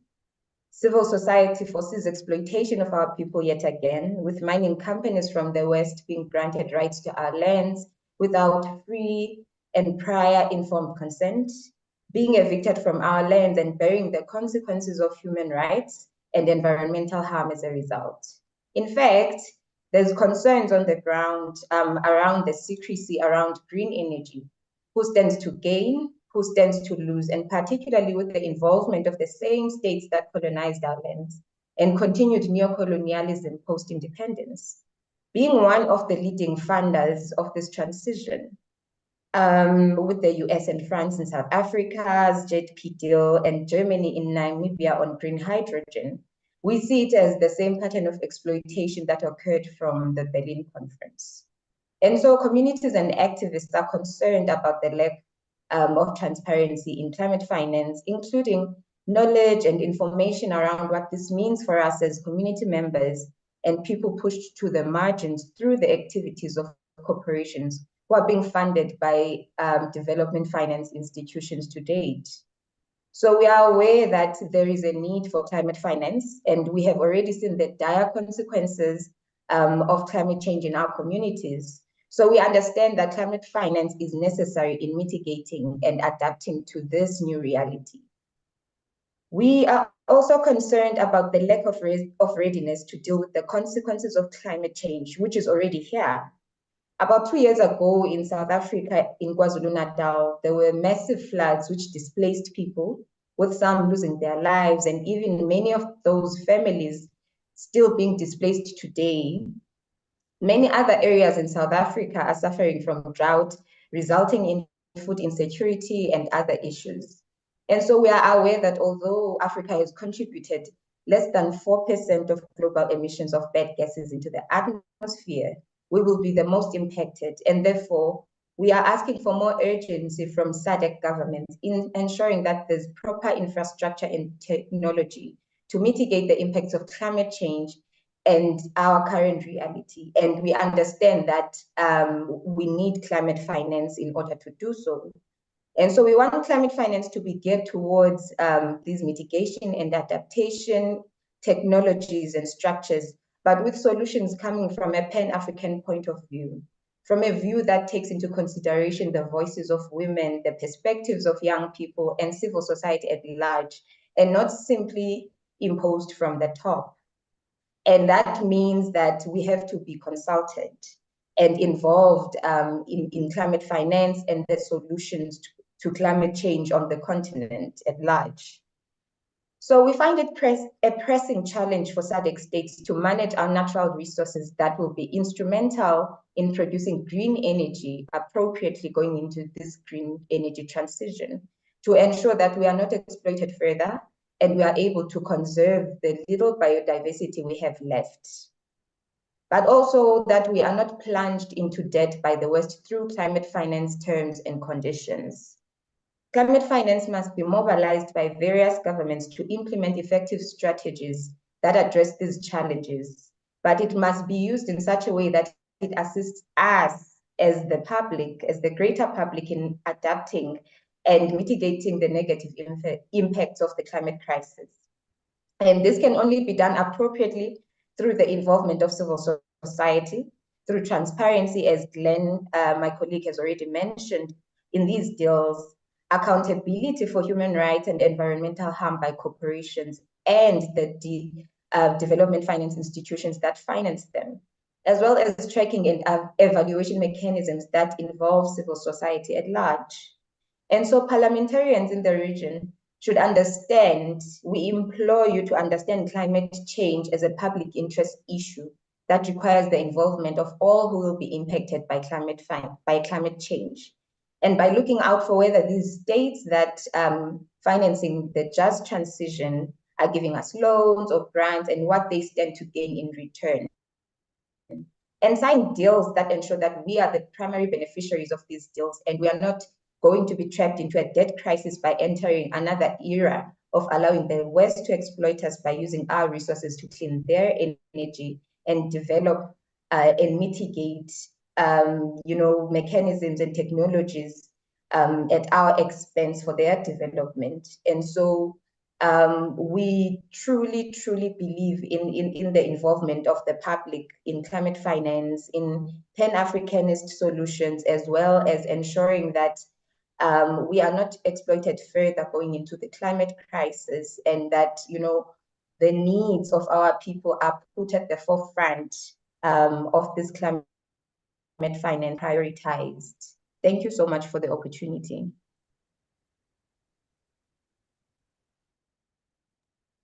Thank you very much, Glenn and Anda, for those powerful submissions.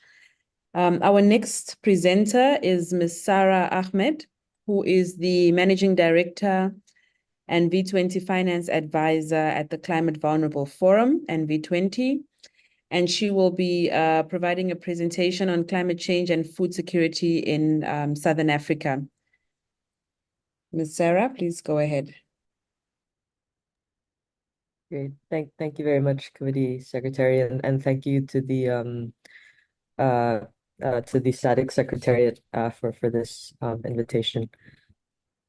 So I just wanted to start on this slide. We usually start on these slides just because it's a reflection that the fate of the most vulnerable will be the fate of the world, and so it's really important that we support and efforts to building resilience at the most vulnerable regions, vulnerable communities, vulnerable sectors.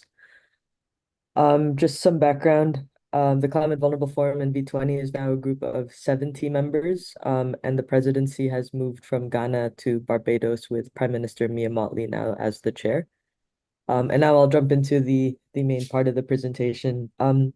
So in 2022, we had worked with the Lancet Countdown and other groups to put together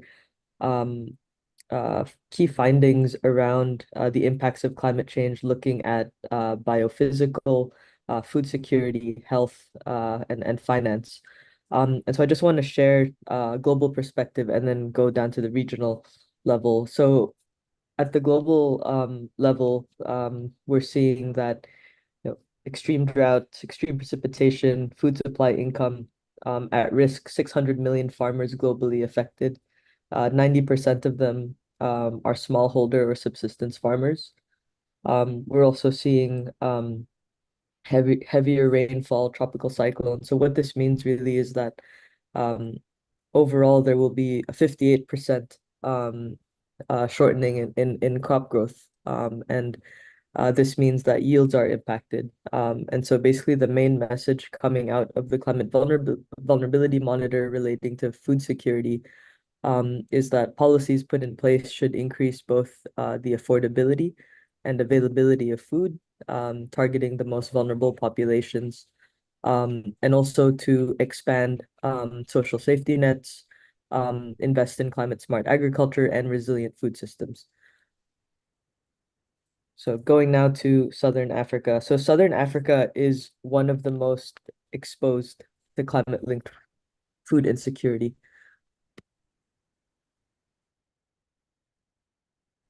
Here that higher temperatures are shortening the life cycle of crops, meaning ensuring that, or with the future, that they will then have lower yields. And so we see this in wheat, in maize, and then for soy, we're seeing an increase, but as soon as the temperature threshold is breached at 1.5 C, this will also then see a reduction in yields.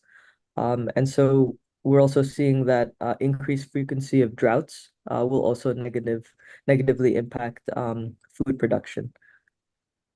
Okay, so now what are the economic impacts in relation to food insecurity?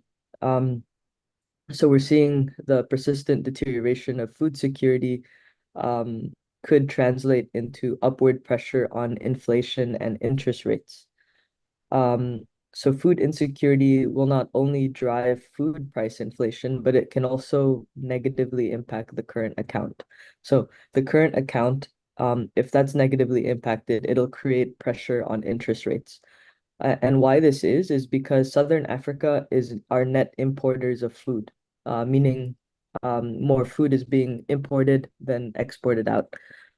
This puts some pressure on the need for dollars or euros or other currencies. And we're also seeing that because there is an integration of supply chains and capital markets, any climate-induced inflation or interest rates overseas could also Sorry about translate. that, Sarah. Let me just fix the interpretation. Oh yeah. Yep. Okay. I think you're back on. Okay. Is that Thank fine? you. Yep. Thank you. Yeah, so saying that basically because we have integrated supply chains and capital markets, any climate-induced inflation No. and interest rates Mhm. overseas, just checking if it's all right now, Comsec. Okay, try again. Just continue. Okay. Yep. So anyway, high level point here is that climate change will impact inflation and interest rates, and our understanding of its impact today is likely underestimated. Okay, this is my last slide, and I want to spend more time on this slide because I want to share that building resilience also means retaining value. So in the previous presentations, there was discussion around ensuring that climate finance and value is retained in the region. And I think this is quite a critical point because we see that so much of climate finance or development assistance is for the region, but is spent somewhere else or is for somewhere else. And so it's really critical that when resources come in, that it should really build regional and national institutions and their capacities. And they should also be the lead really in implementing a lot of this. So part of risk management, which includes early warning systems, also there's an element of the liquidity, the financing that's available.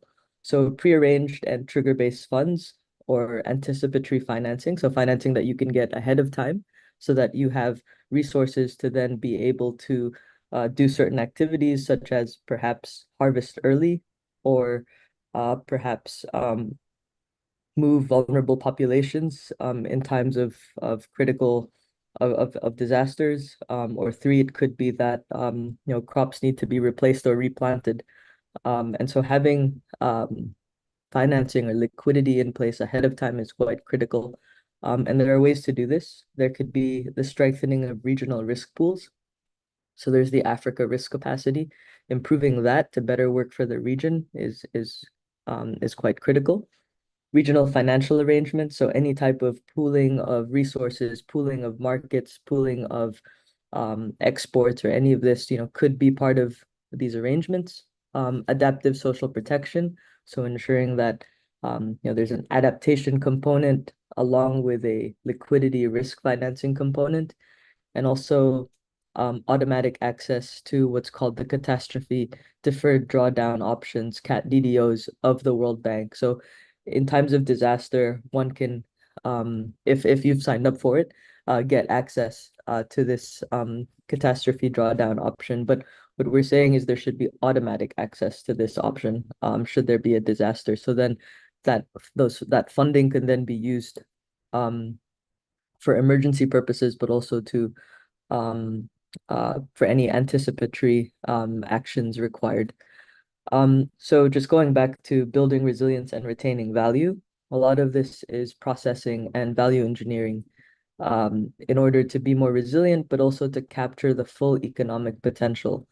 So if we're exporting, raw material and the region will know this best, but basically for every dollar you capture for raw material, you could have had probably $3 or $4 dollars when that is processed or has some value engineered into the product.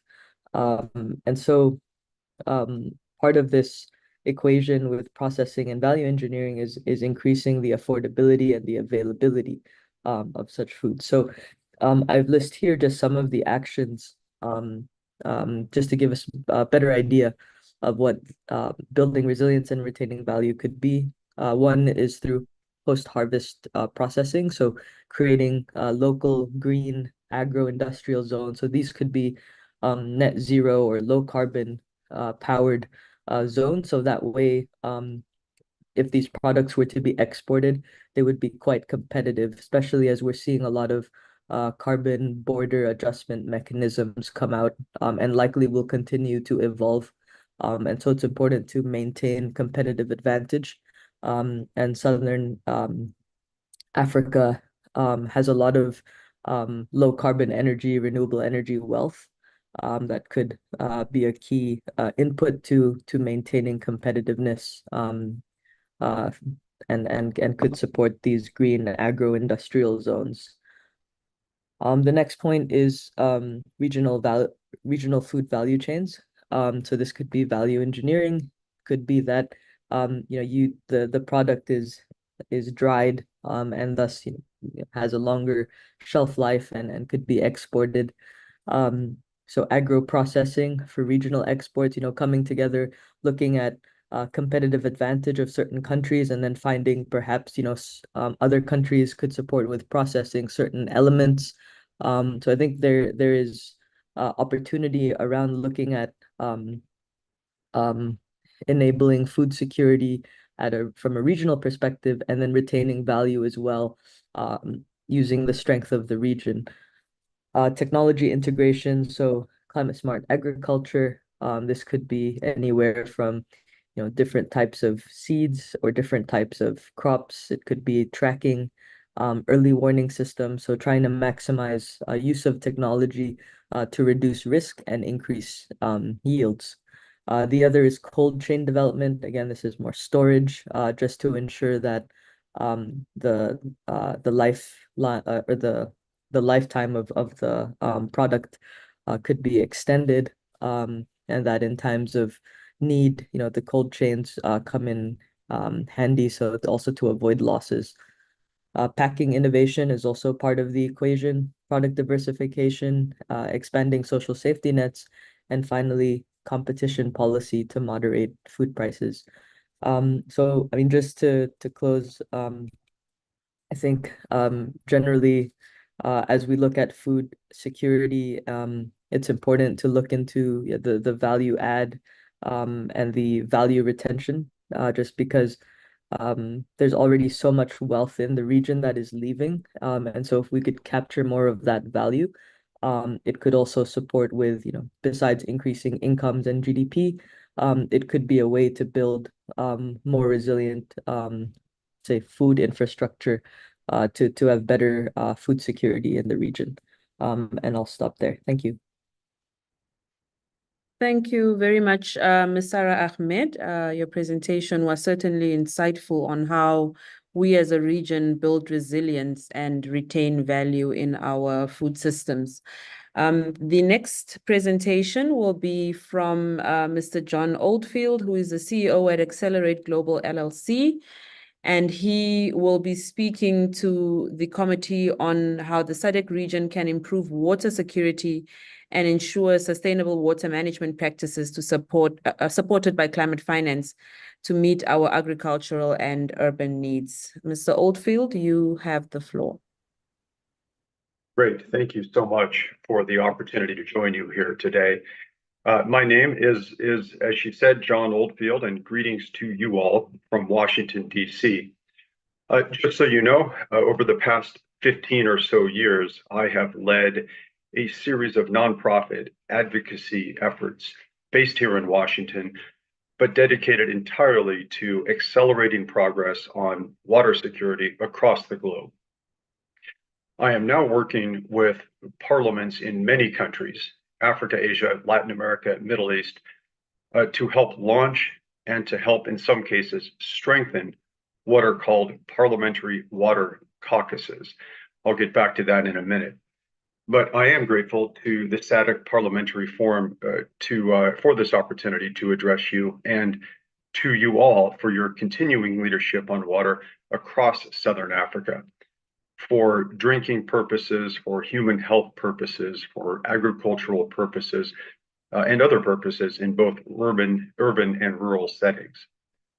Now, what's clear to me is that my colleagues and I in the water sector are actually quite good at working with technical ministries. We're good at working with the ministers of water, of public works, of infrastructure, of finance, of health, of environment, and so on. It's important, however, that we in the water sector better recognize that each of those ministries works with and really works under the laws, the budgets, and the regulatory environments provided by you, the legislative branch, country by country. Now, I think that we in the water sector have an opportunity to better engage with you, the legislative branch, the bosses in each of our respective countries, at the level of a national parliament, at the level of governors and states and provinces, and at city councils with mayors and so on. And I hope that my brief remarks at this hearing will constitute a strong step in the right direction of bringing legislators together with technical experts. Now, I think that we in the water sector also have an opportunity to invite those legislators more often to our proceedings in the water sector, as the African Ministers' Council on Water did just 3 days ago at the parliamentary session at the Africa Water Week in Cairo, Egypt. We have, in the water sector, we have an opportunity also to deploy ourselves to your meetings, to this type of meeting, to the parliamentary hearings that across the globe, in each region, in each country, and sometimes even at a sub-national level, state, province, municipality. For example, at the most recent World Water Forum in Bali, Indonesia, there was a highly successful, in my opinion, 2-day parliamentary track, which was organized by the World Water Council and the Inter-Parliamentary Union, with which many of you are familiar. Just for the record, I can send you all the final communique of that parliamentary track if that's useful. And when it comes to building these bridges between legislators and technical people, we also have an opportunity to collaborate collectively, to work together to launch what are called in many countries parliamentary water caucuses or parliamentary water networks or groups. Now, I imagine that many or all of you are familiar with this model. A parliamentary water caucus is essentially an internal advocacy group or a friendship group within Parliament. The model of a caucus or a parliamentary network is well known in your countries. These caucuses exist for climate, for health, for gender, and other important topics.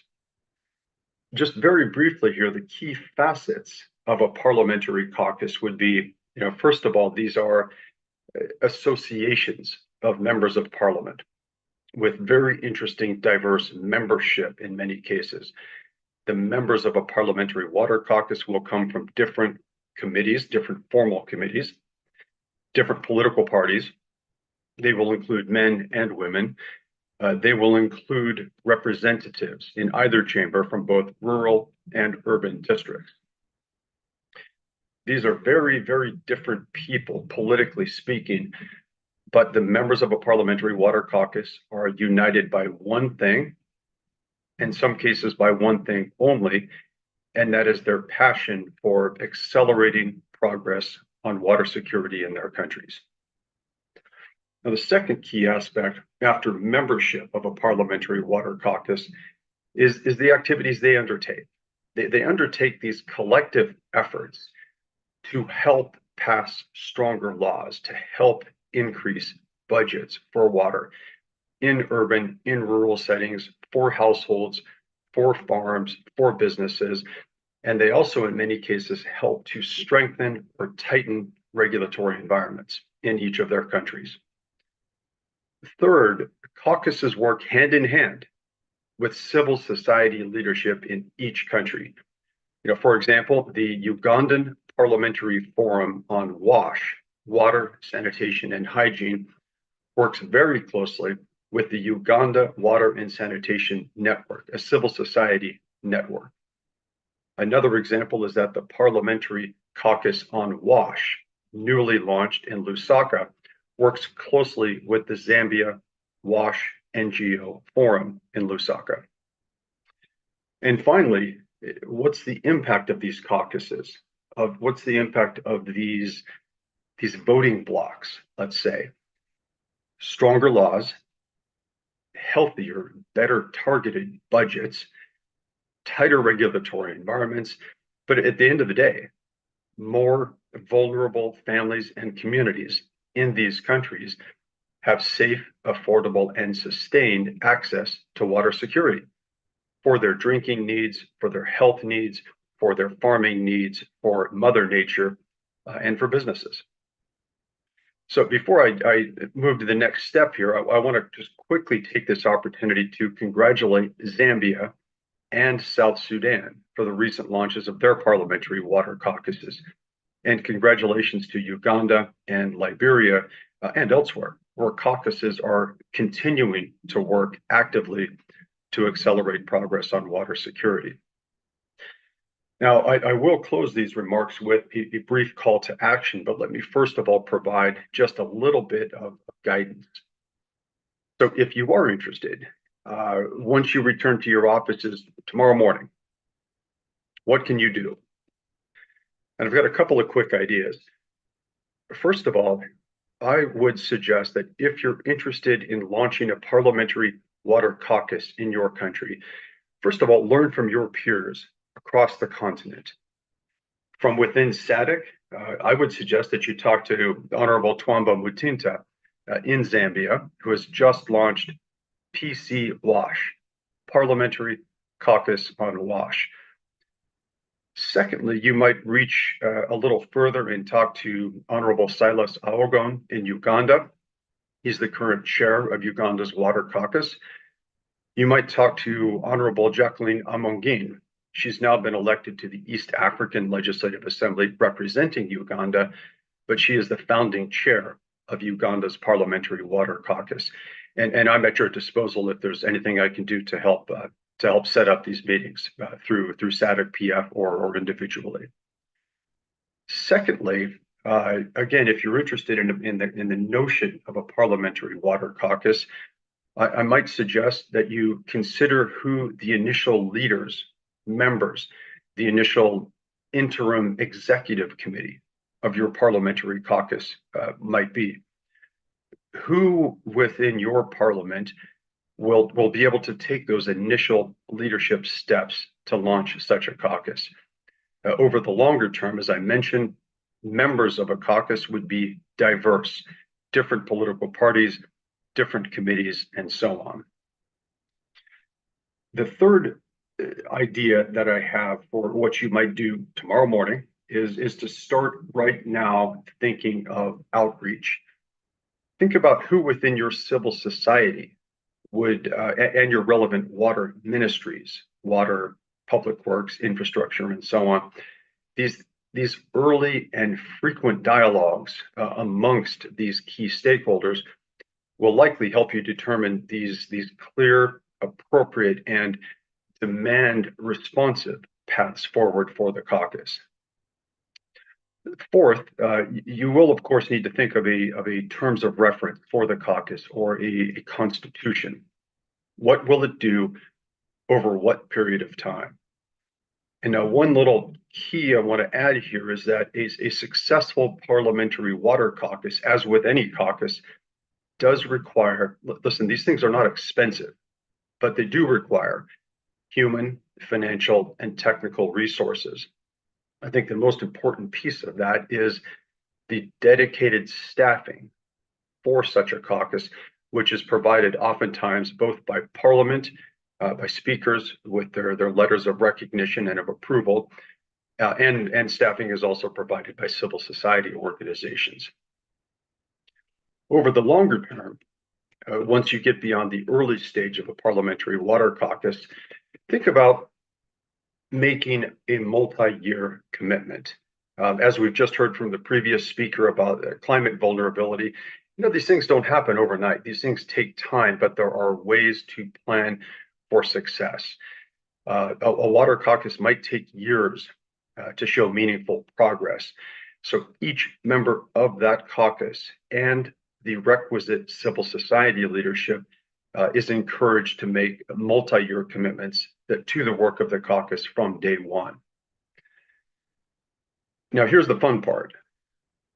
What legislative priorities will the caucus support? And as an initial step, I would suggest that the initial caucus members and their allies should quickly determine their legislative priorities during this current or the next legislative cycle. Are new laws required for water in your country? Is more oversight of the executive branch useful? Should there be more interagency collaboration between the water ministry and the health ministry, for example? Do you need increased federal budgets or more budgets better targeted at the more vulnerable communities within your countries? Or the lack of water in healthcare facilities, or the lack of water in schools, in urban environments?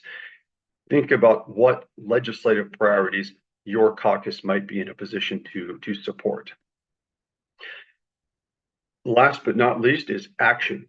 Begin work immediately on those one or two priority items that are most likely to let's say, bear fruit during the current legislative cycle.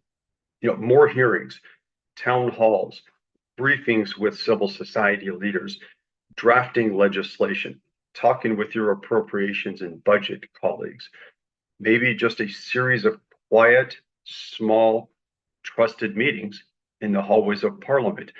You as water advocates, as members of a parliamentary water caucus, talking with your fellow deputies, advocating with your fellow deputies about how important water is for each of your constituents, for every single one of your voters.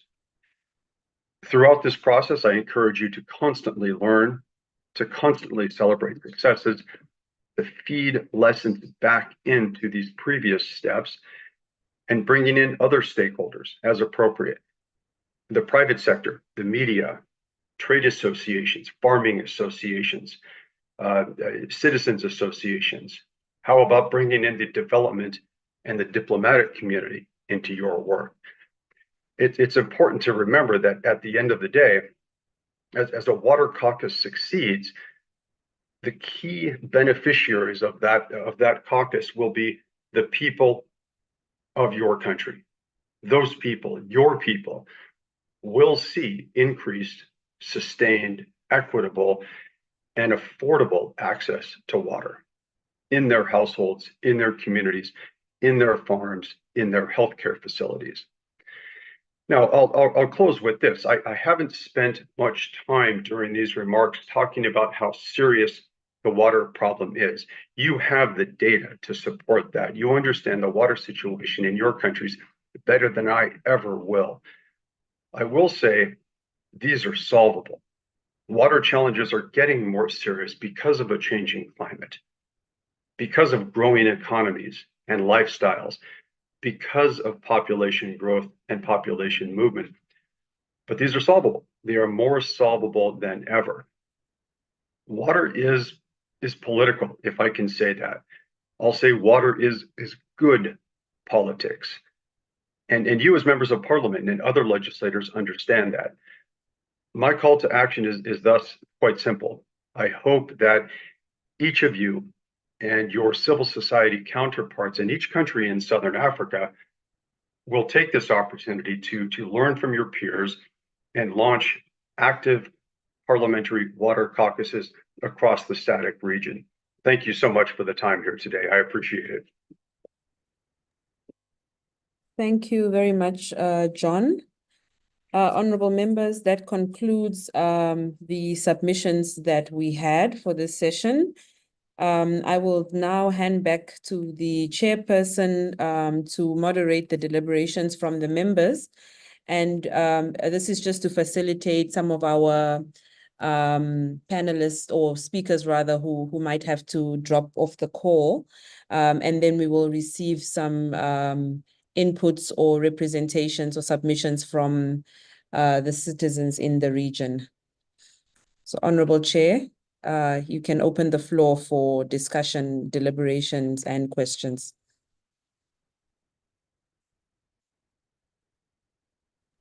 Thank you very much, all presenters, including the last one, Master John Oldfield from Washington, D.C.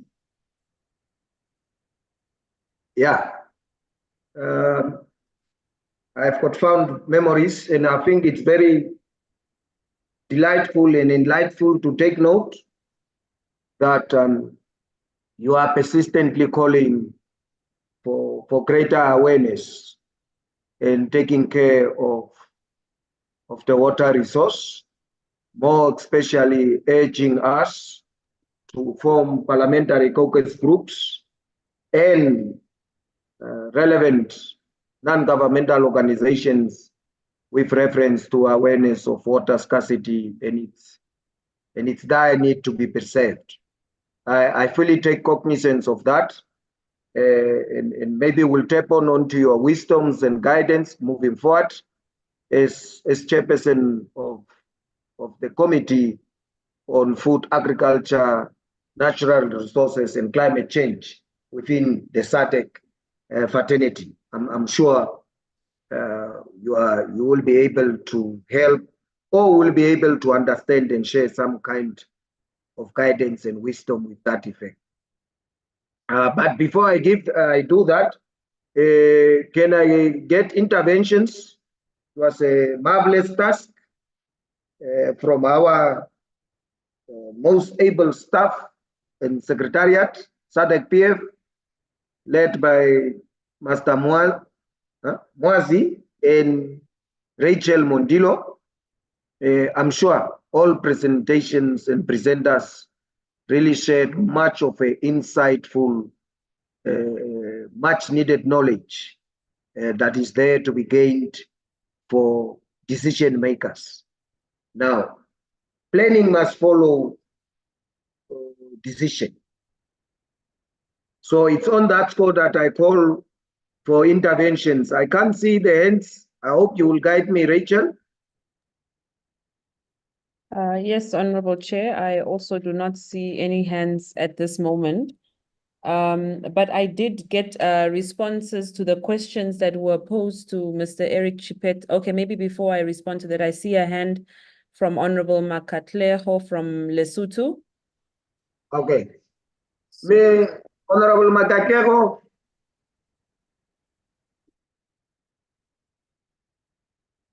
Dumela, the floor is yours.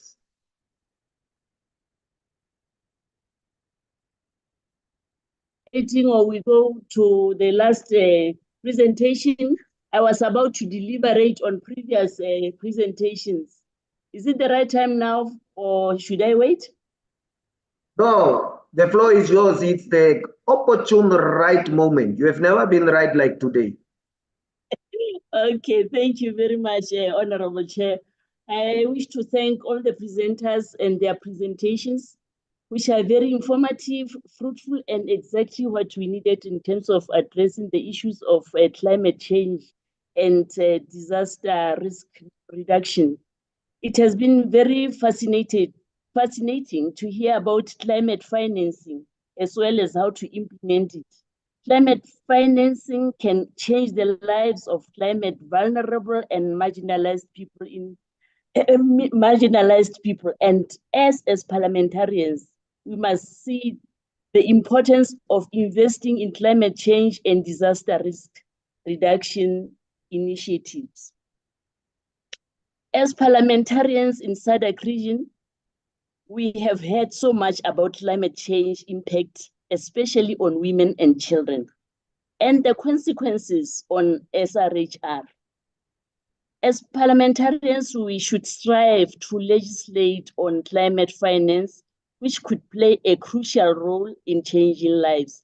By climate finance legislation, I think what I'm trying to put on table is that we should have a minimum percentage of the budget targeted specifically for climate financing.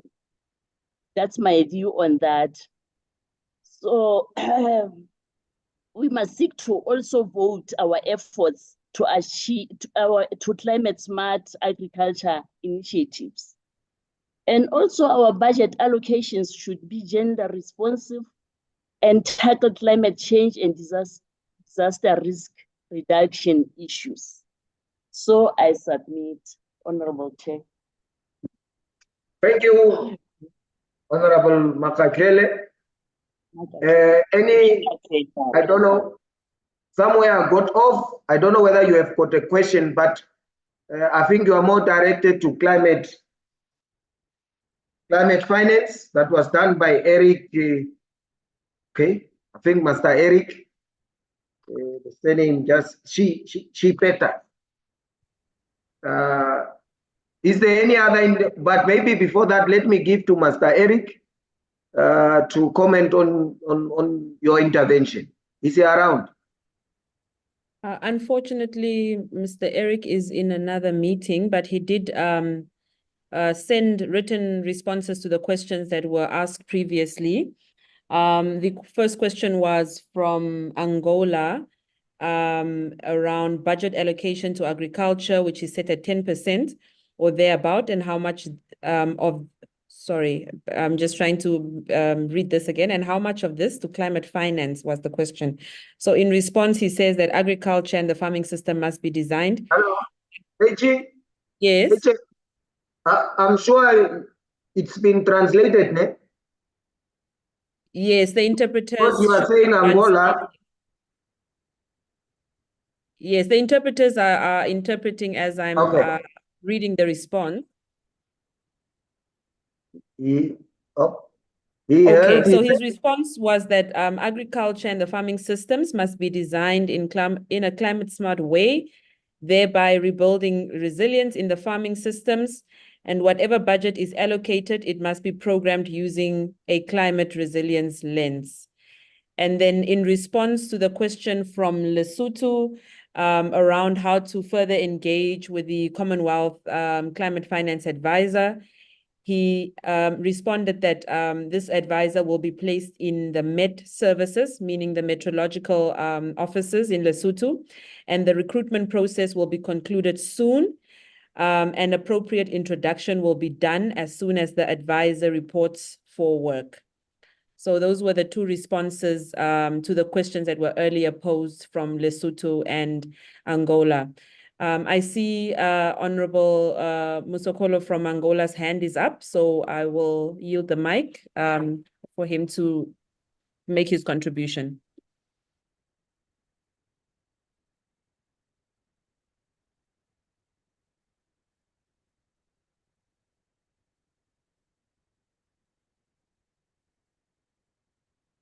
It's not audible, Rachel. Yeah, yes, Honorable Fizemos a Assembly of interligação. Angola.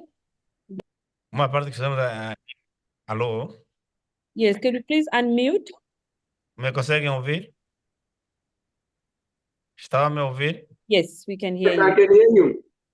Estão a me ouvir? Ah, muito obrigado. Agradeço a resposta dada, mas eu quis fazer a ligação. Dizia eu que na declaração de Malabo foi determinado como como elemento mediano a questão de 10% para a agricultura. E eu tinha solicitado a experiência do Sr. Eric, o que sugeria para os Estados-membros da SADC em termos de percentagem para no quadro dos orçamentos para essa questão climática. Conforme colocamos 10%, por exemplo, para a agricultura, para essa questão específica climática, na base da experiência dele, na área onde ele está a funcionar, que percentagens, por exemplo, ele podia propor que os estados adotassem para podermos fazer face a questões climáticas. Era mais ou menos nessa parte, mas como está noutra reunião, mas dissemos que compreendemos a primeira parte, a outra era a sugestão dele, nesse sentido, de percentagem orçamental para as questões climáticas junto dos Estados-membros da SADC. Muito obrigado.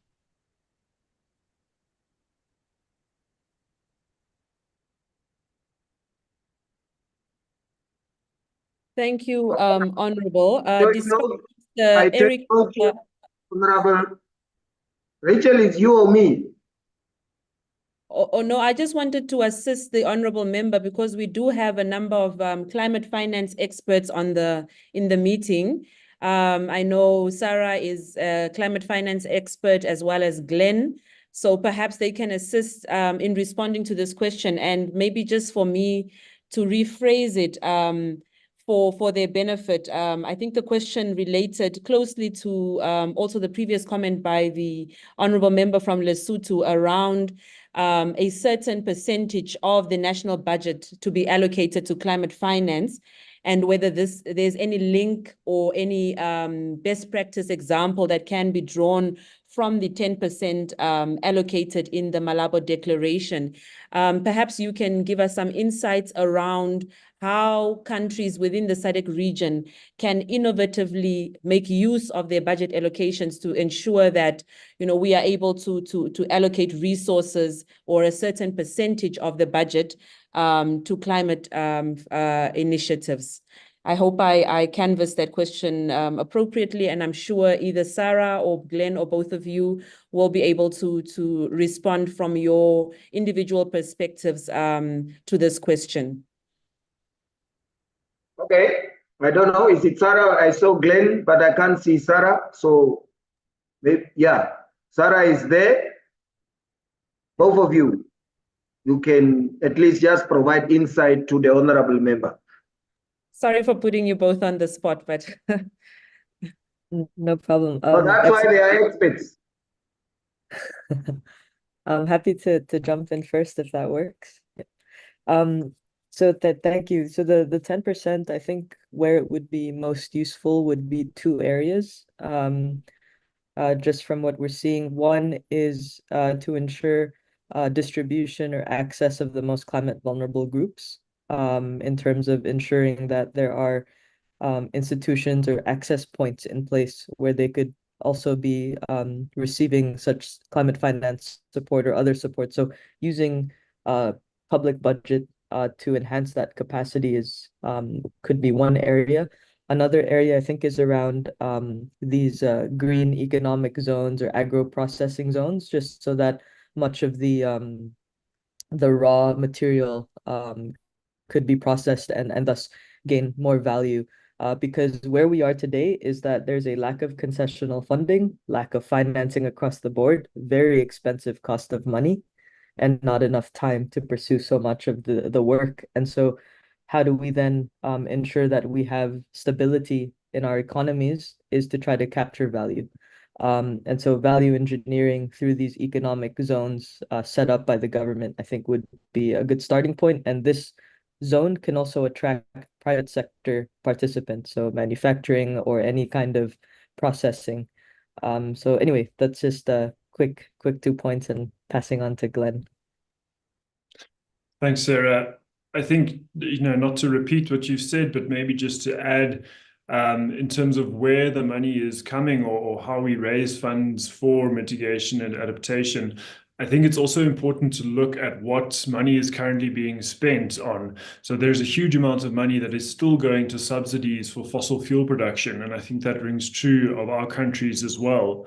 And I think looking at that and making sure that that money is directed towards these other areas that Sarah's already outlined, I think is really important. So looking at climate finance, not only what is being raised from the fiscus or what is coming in through international climate finance, but also money that is currently being spent on other areas that are actually adding to the climate crisis as opposed to helping to divert it is very important. Thank you.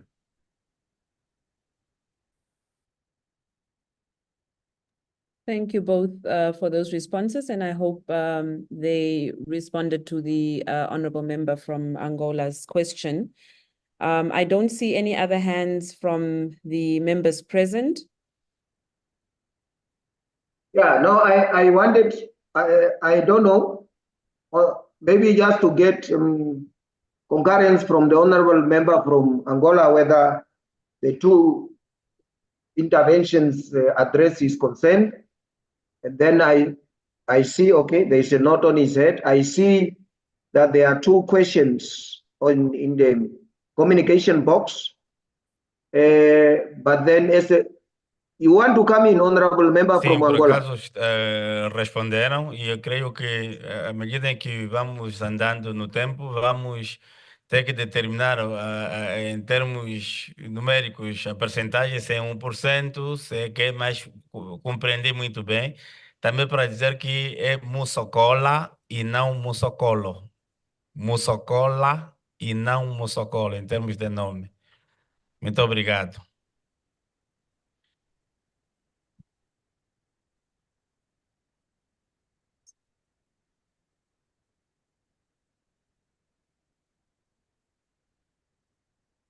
Thank you very much, Honorable Musokola.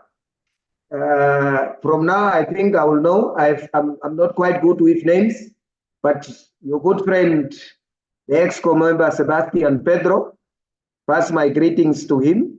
So, and now I've added the second name from Angola, Musokola, Mundos Brigado.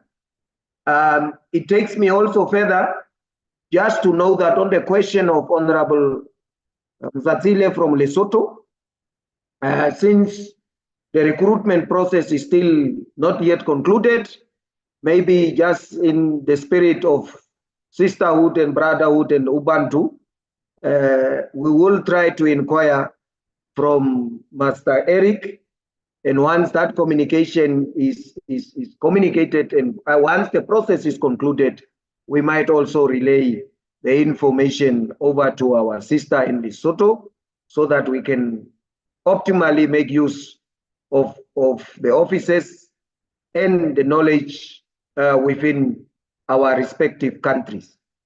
I just wanted to add that and maybe urge our able committee secretary maybe also just to help us once that communication is concluded, we can also relate it to our sister.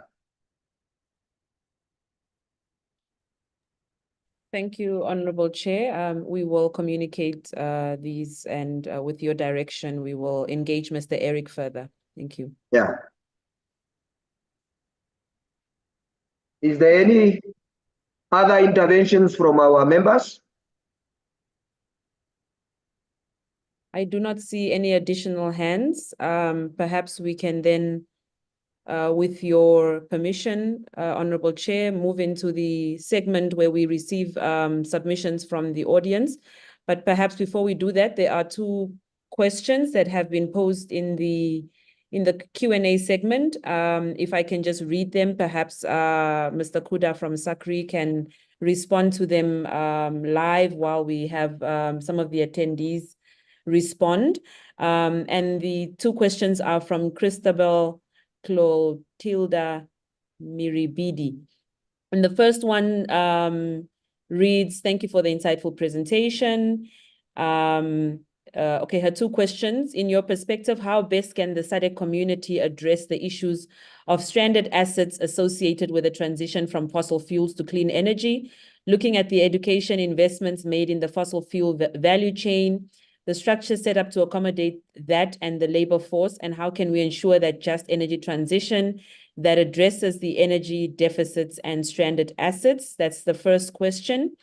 And the second question reads, I understand that with the energy transition, there is a rush for critical minerals. For instance, in Zimbabwe, we are witnessing the lithium rush as the country is a top producer of lithium in the continent, with over 220,000 tons discovered so far, and is number 6 globally according to the US Geological Survey.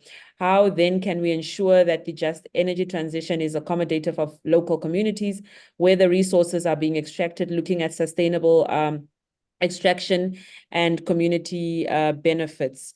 So I will give over to Mr. Kuda to respond to these questions, and perhaps any of our other panelists, again, not to put anyone on the spot, but I know we do have a number of experts on the energy transition who can also provide insights, if any, on the questions that were posed. Thank you. Mr. Kuda, you have the floor. Yes, thank you, Rachel, and thanks, Christabel, for that question. Yeah, coming to your first question on stranded assets. Personally, I think at this stage, I mean, first of all, we need to look at the context. I know it's a term that is normally widely used to describe assets or fossil fuel-based assets. But if you can just look at the context here in Southern Africa, unfortunately, I did not present the numbers. But what I indicated earlier on is that we're a region that is facing a deficit of power. Our infrastructure or our assets, current assets, are actually not producing enough to cover the current needs. If you look at the demand, in fact, what we have is suppressed demand. I indicated that there's a shortfall of about 1,300 megawatts, which is actually suppressed demand. Our industries cannot operate because there's no power, cannot operate effectively. And then you look at it also, we've got about 50% over 50% of the population of the region. So here I look at over 200 million people who do not have access to electricity. So to say that we have stranded assets, my personal view, I think it's not a right term to use under our current circumstances. Yes, probably in the long term, we will have those assets as we transition away from fossil fuel-based economies into greener economies. But currently, I think the focus is to have electricity. The assets that are currently existing need to be put in place, need to work so that they can produce the required electricity. But we should be mindful that we need to transition into cleaner fuels. So that's why, as you say that as a region, the focus for renewables is really high.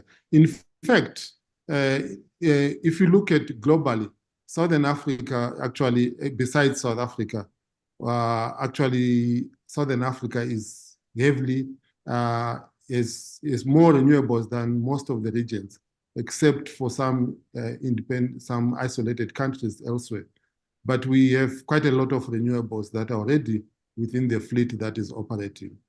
So then if we look at now I think your second question and the last part of your first question and the second question are more or less related in terms of what we do with the communities, especially how do we ensure that the communities that are in those fossil fuel dependent, those regions which are fossil fuel dependent, like for example, if you look at South Africa, Mpumalanga, if you look at Zimbabwe, areas around Hwange, how do we ensure that those communities are able to be accommodated into the new energy systems that we are talking about? I think capacity building is very essential. We need to ensure that those communities are capacitated. First of all, we need, like for example, that they need skills. we have technicians, we have got engineers, we have got other forms of specializations that was really geared for that fossil fuel industry. They need to be incorporated, they need to be given, they need to be prioritized in terms of training. But yes, it's quite a challenge to say you can easily move from a fossil fuel-based economy into a renewable energy-based economy because the numbers don't really match. One job for job or megawatt megawatt per job, they don't match. So concerted efforts are really required to ensure that these communities are they are part and parcel of that transition. Critical minerals, I was just reading an article today where they were saying that China sold actually 1.5 million electric vehicles in September, the month of September, much higher than any country in the world. So our minerals, our critical minerals are all going into developed world. If you look at all these corridors that are being supported, now we've got the Benguela corridor with the support of the US government. We've got the Tazara, Tanzania, Zambia rail, which was developed by the Chinese, now being considered for revamping. It's all focused on extracting the minerals and sending them abroad so that they can produce these assets and bring them. But I'm happy to see that there is a focus, there's awareness in the region that we need to do something. Just, I think, a day or so ago, the president of South Africa, President Cyril Ramaphosa, announced that they are going to provide incentives incentives for producers of vehicles so that they can migrate to energy vehicles, that is electric vehicles and hybrids, and also to provide incentives to citizens so that they are able to afford these vehicles. But infrastructure is required. So we need to provide incentives to ensure that we produce, it may not be complete vehicles, but we need to have a hand into what is happening in that sector. It could be components that we can start producing ourselves as a region. But I think that domain now lies within, as countries and as a region, what incentives are we putting towards industrialization? So it's far much beyond energy. It's not an energy issue. I think it's far much beyond energy. I submit. Thank you. Thank you very much, Kuda. Are there any additional reflections from anyone? I don't see any hands. And I don't see any mic requests. Okay. Then I stand to be guided, Committee Secretary, as to how to proceed with the invitations from deliberations from members of the greater community. I don't know whether they are online. Maybe you are the one that can guide me in that regard. Yes, we do have some members online, but I'm just checking again there. I don't see any hands and I don't see any requests in the chat to speak or any questions. So perhaps they are satisfied with the presentations that we have had throughout the day. So perhaps we can then move to the next segment. The next segment shall be, which is the conclusion of the conclusion. Yeah, I think that brings us to our last engagement just before the closing. Is there somebody speaking? No.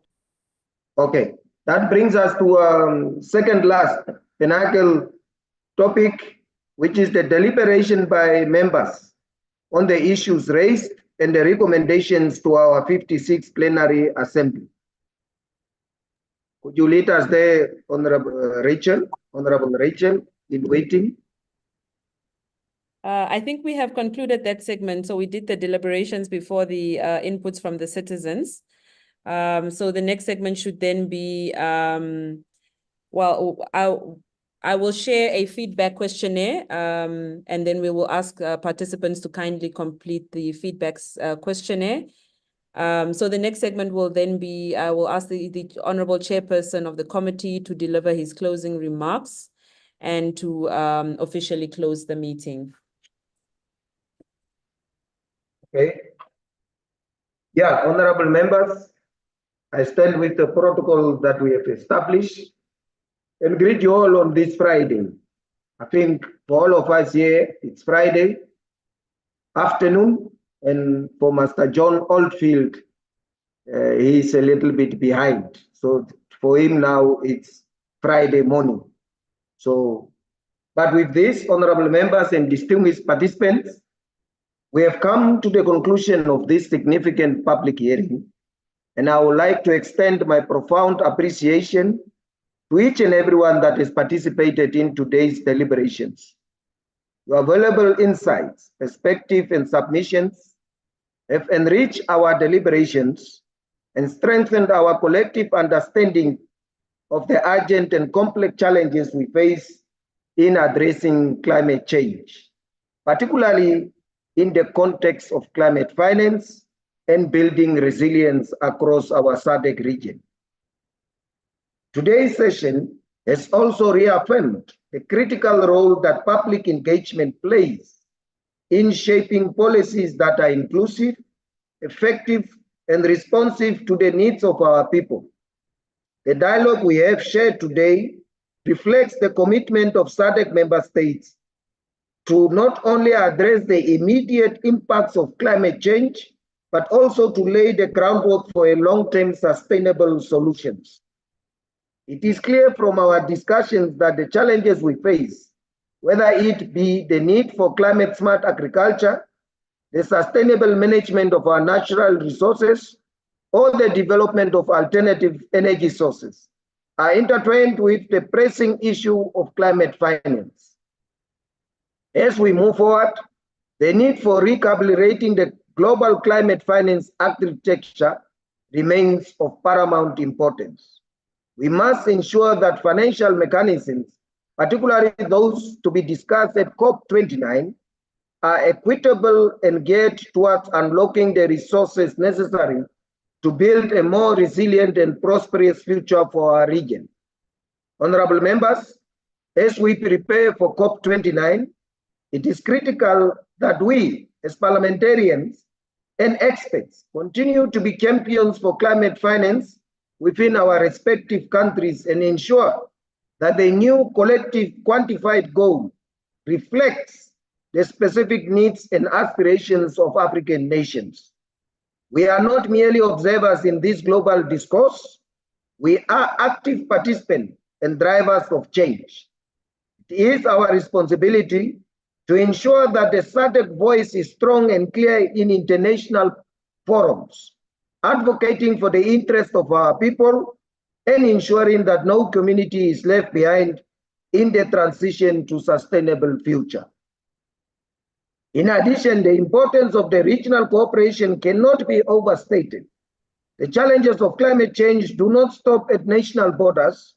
Therefore, we must continue to work together to strengthen cross-border collaboration, share best practices, and pool resources to maximize the impact of our climate actions. Regional cohesion is therefore the key to achieving the ambitious goal we have set for ourselves in the face of a rapidly changing climate. Honorable member and distinguished participants, our work does not end here. The insights and recommendations generated from today's discussions will guide the strategic direction of our efforts as we continue to engage with our counterparts, stakeholders, and international partners to implement climate resilient policies that foster both environmental sustainability and socio-economic growth. This public hearing has highlighted the critical importance of leveraging parliamentary oversight to ensure that climate finance is utilized effectively, transparently, and efficiently to ensure that it benefits the most vulnerable and contributes to inclusive development. In closing, let me once again express my profound gratitude to all the participants, organizations, and honorable members who have made their time and have dedicated their time and expertise in this process. It is through this shared effort that we'll continue to build momentum towards achieving our climate goals, creating a safer and more resilient and prosperous future for all our citizens in the SADC region. I also commend equally also our able staff and the Secretariat for the commendable job that all of you are doing in order to bring this together. It sometimes looks very easy, but I know there are a lot of die-hard and behind the scenes activities that are taking place to make a day of this nature a very successful and rewarding one. I'm sure and confident that the deliberations we have today will resonate in all halls of our parliaments, including yours, Master John Oldfield, of a parliamentary water caucus, or whatever that you may call it, informing the legislative decision that will shape the future of our region's climate policies. Let us remain united in our commitment to fostering sustainable development, promoting regional cohesion, and ensuring that our actions today pave the way for a brighter, more resilient tomorrow. It is with these few words and with humility that I say thank you very much for today. And I'm sure once we put all our heads together, no other obstacle is not inachievable, but then the perseverance of the only home we call planet Earth, lies in the hands of us for the sake of tomorrow. So it is with those that I say thank you for your kind attention, and thank you, and bye-bye.